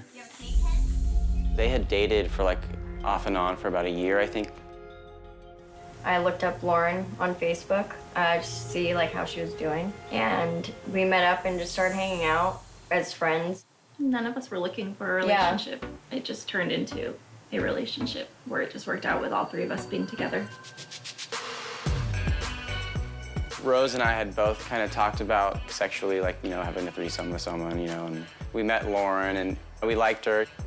It was never oh, Rose, let's bring another woman into our life. But once we met Lauren and, kind of fell in love, and Rose and I thought it was cool, and we all, here we are. It's pretty fun. So what started as casual fun developed into a polyamorous family of 3 adults and their children. Buddy has 3 boys with Rose and a 3-year-old son with Lauren. One of the best things is, Rose doesn't have to work because Lauren works. And so Lauren and I together have 2 incomes, which financially it's great. We take care of the bills, no problem, and have someone to watch the boys while we're at work. So it works out that way. But while their family has grown since Lauren joined, they're not planning to add anyone else to the bedroom. We're closed. which means it's just us three and everything is pretty much equal. And as you might imagine, 3 seems to be the magic number in the bedroom. The questions is always, how's the sex? And it's like, well, you've seen pornos with threesomes, so obviously it's great. It definitely made my sex life better with Rose, and bringing Lauren in, it's great. We don't have like a schedule when we're gonna have sex. It's always like spur of the moment. When we do, it's always the 3 of us. It probably starts with like me and Rose, then Buddy joins in. I think he gets like the best because he's got 2 women, but then we all have it good because I can decide how we want to switch around and what we want to do in the bedroom. It's never boring. It's definitely exciting. But even after 4 years, it's sometimes hard for Rose to see her girlfriend hooking up with her husband. I think my biggest thing is when they get to go do something together and I'm not there, I'm like, I just feel like bummed that I can't be there. Rose and Buddy usually always ride in the car together. I don't ever usually get one of them with me when I'm driving. They're usually always together. One of them could come with me sometimes. My only time that I'm like, it'd be nice to have one of them next to me. I mean, some jealousy. I think Buddy feels it the most. I don't know why he does, but he feels torn, like he has to go to me or to Rose, and his preference. He's like, I have to juggle 2 women. But he feels that he needs to give Rose more affection because that's his wife. There's some jealousy sometimes. And there's news that'll definitely heighten the tensions. Lauren and I always wanted to have another kid. Now we're having another one. I think with the pregnancy, we spent a lot of time like rubbing my belly and feeling the baby. He needs to give me more affection because I'm pregnant. And I think Rose seeing that caused a little jealousy. Will this trio be able to iron out their differences before baby number 5 comes along? In Enfield, England, glamorous Granny Gainor has swapped life as a wife for something altogether more extreme. Oh, well, I've been married twice, so 2 husbands. Both of them are not very good choices, but anyway, I enjoy lots of different things. And most recently, since my divorce, I've really enjoyed being, I nearly said young, free and single, but actually that's not right. Slightly older, free and single. Gainor's making the most of being an older single lady, and she slept with more young men in the last 5 years than in the whole of her life. I always like to keep a little flow going. I Tinder and Toy Boy Warehouse. So I've spoken to 2 new ones this week. And that's what I do. I wait for the messages to come in, and then I look at the messages. Look, I've got, 1, 2, 3, 4 since I last looked. Oh, a Johnny, a Thomas, an Escobar, a Brian. Gainor's a woman who knows exactly what she wants. About 25 to 35, ideally. Well, I'd look at older and a bit younger. So one of the guys I've been speaking to today is 22 this week. And I thought, it's a bit young, but he was very sweet. And what she doesn't want. I only exchange pictures with me with clothes on. A lot of people don't. I get asked all the time for the ones without the clothes, but as if they think I'm that stupid, I'm not doing that. You have to tell them, and please don't send me a willy picture. I've had so many willy pictures. It's just... I have tried to date older men. When I first was newly single, I did go and sort of see a couple of older guys, but mostly they had baggage, so it was like, ex-wives or even still wives, or a lot of them still married. Out and about, she's not short of admirers, as wingwoman Amanda knows all too well. Men are just instinctively attracted to Gainor because I think she's got that sense of fun, she's really approachable. She makes time for people. How many Thai boys have I had? Now, that's an interesting question. Put me on the spot, why don't you? I don't know. I'd probably frighten myself if I actually counted them. I probably dated 100, at least. Nice work, Gainor. This is my friend Rob, who is really gorgeous, but unfortunately he's wearing a jumper tonight, so I'm going to see if we can get him to take his jumper off. He's got even bigger than you had before. Oh my God! They're a little bit in awe of you, actually. They give it a lot of good oh, wait till I meet you, you know, I'm going to do this and do that. And then they're like little lambs when you meet them. And any lucky lad who goes home with this granny is in for one hell of a night. I always liked sex, but I thought you had to have a relationship, and I was so wrong. And I actually found that my sexuality developed as I got older. Older women can offer great sexual experience. They just want to enjoy you. As Gainor's Girls' Night gets underway, it's not long before she's casting a spell on yet another young man. But instead of supporting her mum's next conquest, her daughter Laura's a bit of a killjoy. You know, what's in it for them? What's in it for her? Will she try to talk her mum out of her toy boy ways? Is it a bet for them with their friends? Is it a bit of a joke? Is it like to say that they've done, you know, like a bucket list, you know, they've done that, can brag to their friends? While Gainor's exploring her sexuality to its fullest extent, in Clearwater, Florida, Amanda is trying to take her mind off a debilitating medical condition that means she has as many as 50 unwanted orgasms a day. It makes me extremely exhausted. I just feel zombified. I just call it a beast. Just trying to actually handle that beast it's pretty intense. Sometimes for Amanda, the best way to distract herself is a little retail therapy with friend Monique. But even a car ride to the shops can set off what Amanda calls her tics. Going through the vibrations going through the car, just from the road. I could feel it onsetting my tics. It's clear to Monique that Amanda's unwanted orgasms are anything but pleasurable. I have seen a tic before, and the tics is more like she'll kind of go in a corner, hold herself, or sometimes she'll put her head down. Sometimes she'll just scream with frustration. So, yeah, like I kind of figured maybe it was pain. Back home, Amanda and her boyfriend Stu are adjusting to a life without sex.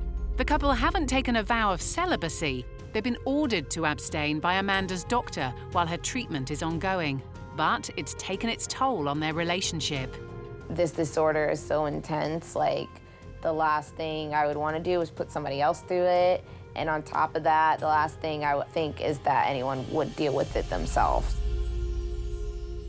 As far as the sex ban goes, I think it's kind of hard to cope with. Stu isn't a big fan of his lack of loving, but neither is Amanda. Stuart's really been holding me back as far as the intimacy goes. He's just been handling the situation extremely well. He actually has to remind me often that we're not allowed to do anything. I happen to forget sometimes and get a sense of arousal and want things to go further. He'll totally just misdirect the whole situation. Like, he'll put on a movie. So how does Stu manage to get through each day dealing with Amanda's condition and no sex? I mean, I realize that it's important to her health that she doesn't do this, so I've been able to abstain as well as her. She's generally a beautiful person. I don't even look at the condition anymore. And they've been making big plans for their future. This place is nice. We will be moving in with each other soon, and once that happens, we will just be closer with each other as opposed to where we're at with our relationship now. I appreciate you, thank you. Mm-hmm. I've always been happy and hopeful for my future with Amanda because I have not seen her condition as much of a barrier between us. I love her for who she is. I will most definitely be having sex with my boyfriend again, but until then. For now, Amanda and Stu will just have to stay hopeful and be patient. In London, Aidan's been left wondering if his dominatrix wife has crossed a line with her clients. You haven't cheated on me, have you?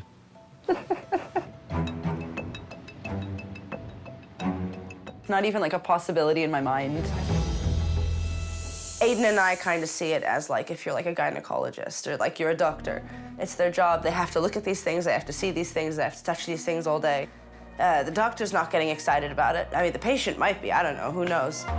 But unlike most gynecologists, Tash sees her clients in her living room, meaning husband Aidan can't help but overhear.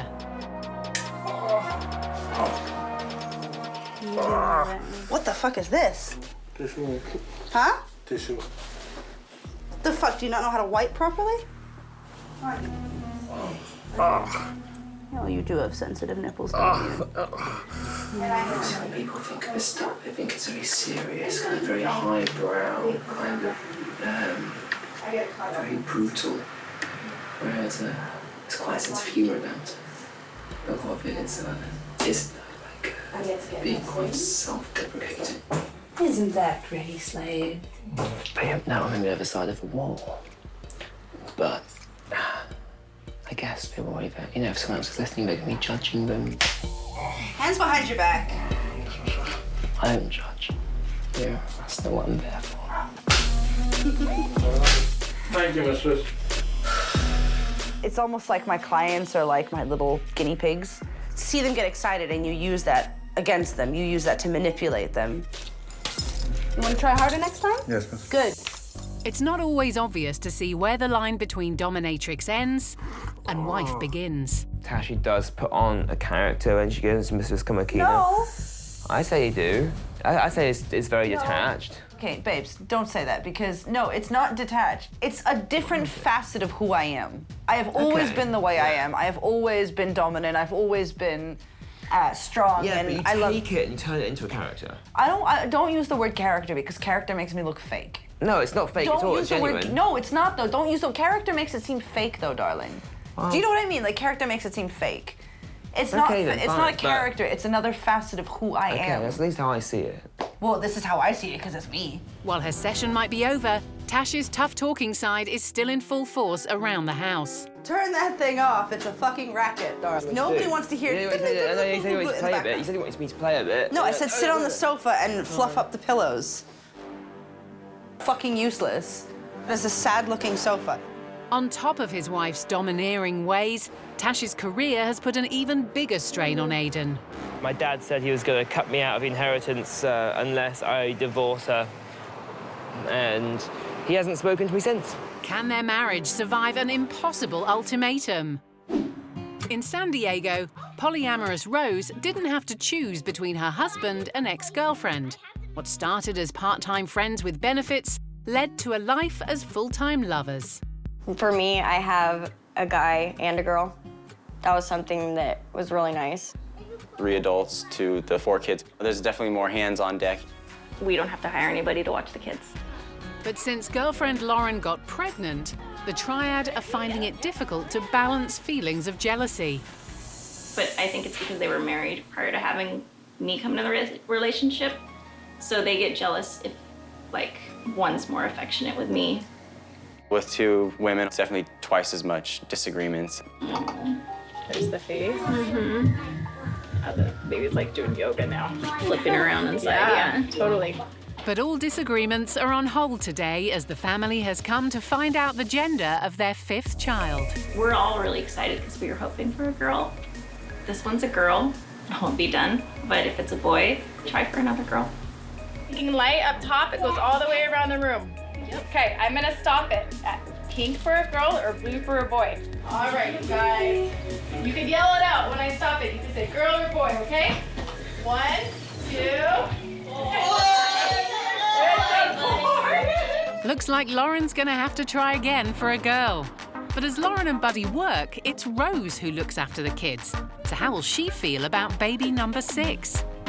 Having 2 babies is crazy because we got the older boys. It's tiring. I'm done. Lauren, she probably wants more, but I'm like, after 5, I'm good. With the number of kids still very much up for debate, the trio are focusing on a bold new step to help legally solidify their family. We're trying for a step-parent adoption, but it's gonna be a 3-parent adoption, which the 3-parent adoption hasn't been done in California. And we just filed the paperwork, so now we're just waiting for like the court date. And the triad are determined to quash jealousy and build a happy future together. It's just like reassuring going up to the other person and being like, hey, well, come over here then. Like, come hug us too. And then, then it's okay. I said it earlier, I don't love one more than the other. Good. I feel the same. My love for you is mutual, it's equal. I love Buddy just as much as I love Rose.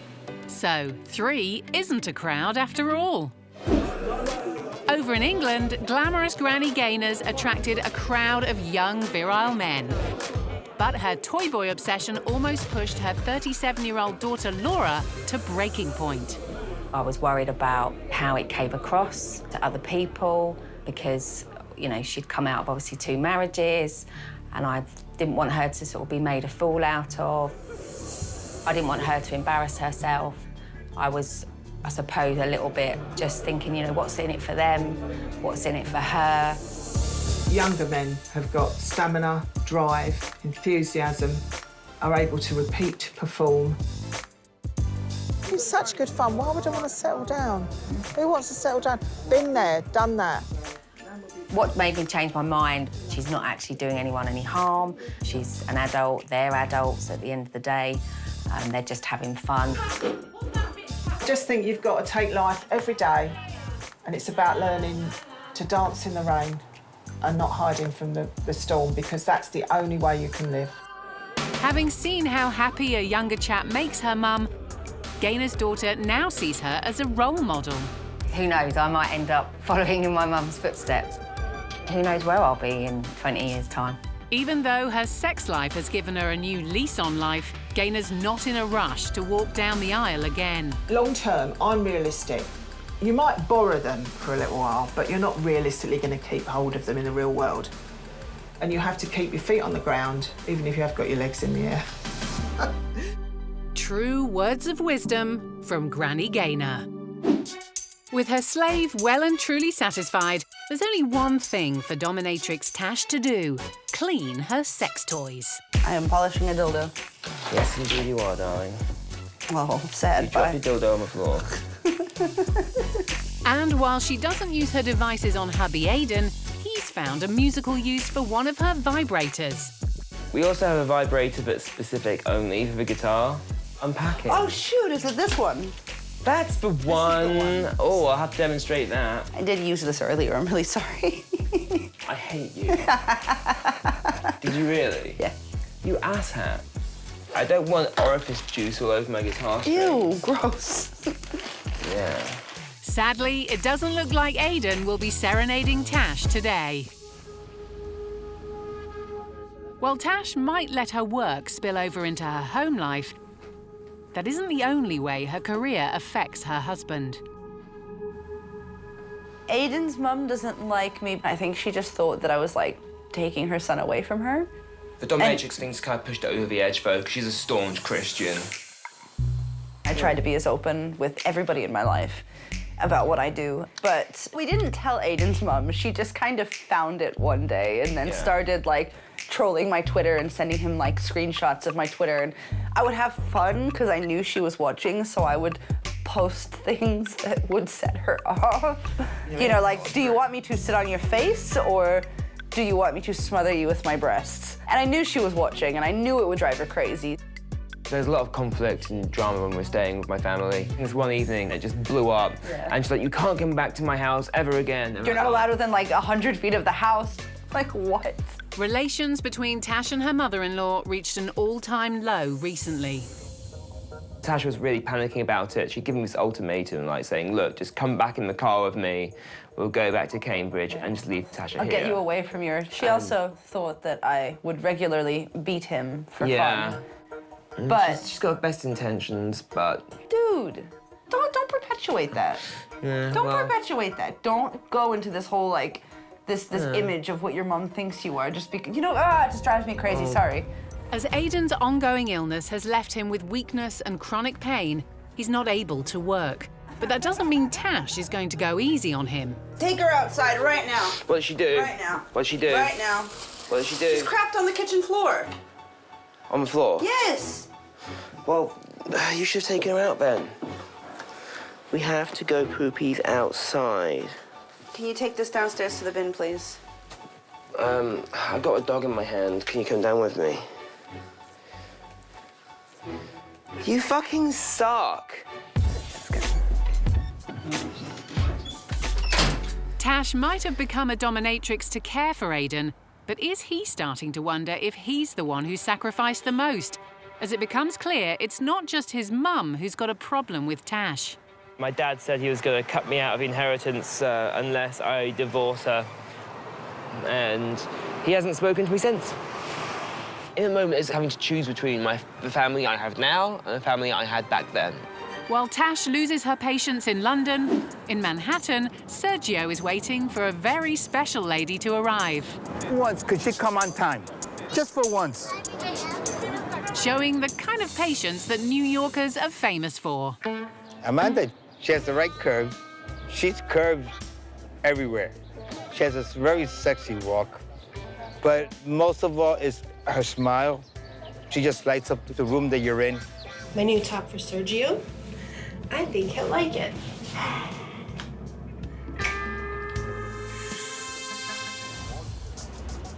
But Amanda is worth the wait. There you are. What do you expect? How long you been? Oh, baby. Late. How are you? How beautiful is that? This pairing is no accident. Sergio found Amanda online when he was looking for his very own Amazon. I don't call them dates. This would be more of a session. But I don't know if Sergio would call it a session. I could spend maybe up to $400, spend time with them. It's not the cost or the monetary figure, it's the value of the time that's spent with them. You know, that means more to me, and there's no price on that. At 6'3" and 6'9" in heels, Amanda makes her entire living from making men like 5'3" Sergio feel small. Being a professional Amazon is it's definitely not your typical job.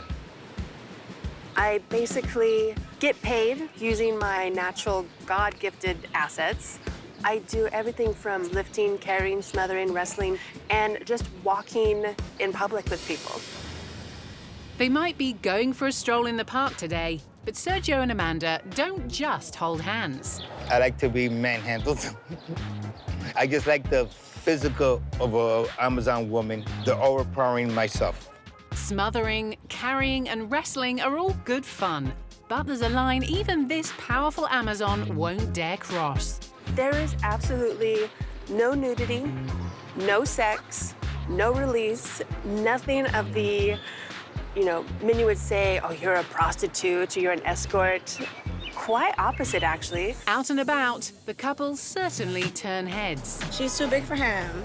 Yeah, like, how does that work, Like, even in the bedroom, come on now. Like, he would have to be on top all the time. Come on. That's not fair. And how does she feel about being seen in public with the petite Sergio? I get enough attention when I walk just myself, but when you add the complete size and height difference, it magnifies it by 10. So, people are looking and watching, but it's live. Okay, I kind of like it. A lot. For Sergio, one of the things he loves the most about Amanda is the attention she commands. It's more like a feeding my ego also at times, that when other men look at me and they see me with a tall, beautiful woman, deep down in their heart, they want to be in my position, and I love that. It wasn't always easy for Amanda to accept her size. Growing up, I was bullied for my height, I was bullied for my size, I was bullied for my big feet and thighs and legs, and now I smother and crush with my ass. I love my legs, so I'm kind of laughing all the way to the bank.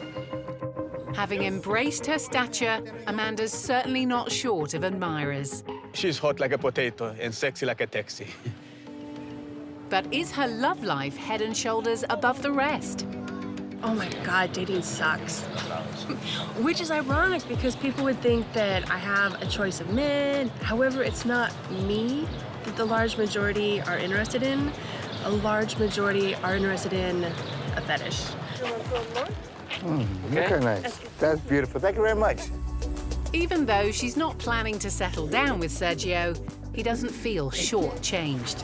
God bless you. I get a feeling excitement when I'm around her. I feel inner joy. I'm very comfortable. Right now, I'm in such good hands and good spirit.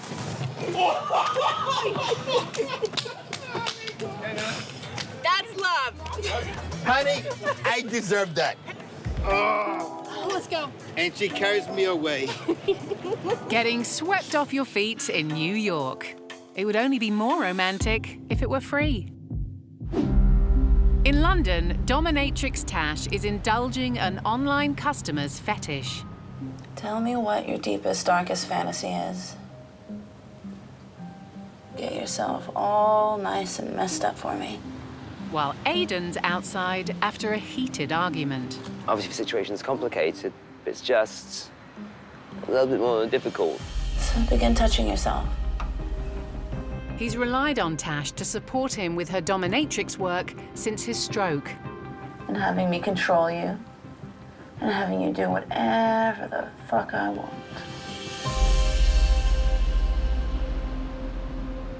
When I got sick, she adopted that responsibility straight away. I still can't believe she did that. I want your heart to feel like it's gonna burst out of your chest. There's always food on the table, rent's always paid. I'm gonna pimp you out, and I'm gonna take all the money you make for me. She didn't know she was going to end up really liking this job. And anybody can use and abuse you however they like. And use your ass. Keep touching yourself. Go on, slut. Without Tashi, I'm not sure what my life would look like at this point. I'm not sure I'd even be able to do or whether I'd be able to live or anything like that. You know, she does irritate me when Tashi's doing something that reminds her of my mother. And being reminded of his mother is the last thing Aiden needs after she issued him with an ultimatum: leave Tash or lose her.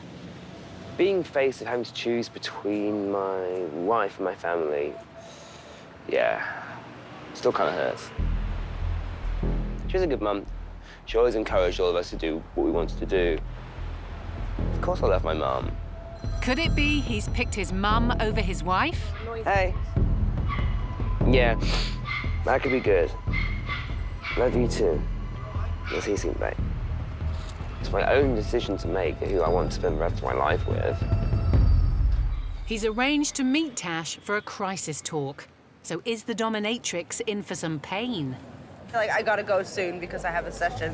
Either way, trying to talk to his wife when she's got one eye on the clock isn't going to be easy. 180. Hurry up, I don't have time. It always feels like we've lost absolutely everything. I've even had to effectively lose my family. I'm never going to have the same kind of relationship with him again. We always have to have a separate life. Because they just don't understand, you know, your job. Doesn't make me a bad person for doing what I do. No, of course you're not. And I'm very lucky, because very, very, very few people in the world can do that. How has all the money I've made you happy?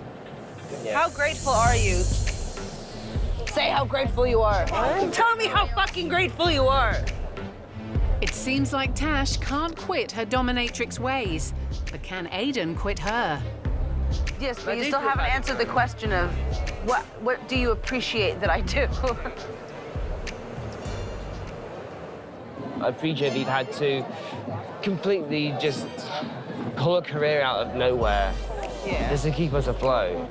And then everything kind of went wrong with my health and all the consequences of that. Obviously I feel guilty and I'm able to provide for you. Yeah, I hope you know how much I appreciate how much you've helped me. With a few gentle reminders about what he owes her, Aiden's mind is made up. Nothing is going to make me break up with you. Nothing to drive a wedge between us.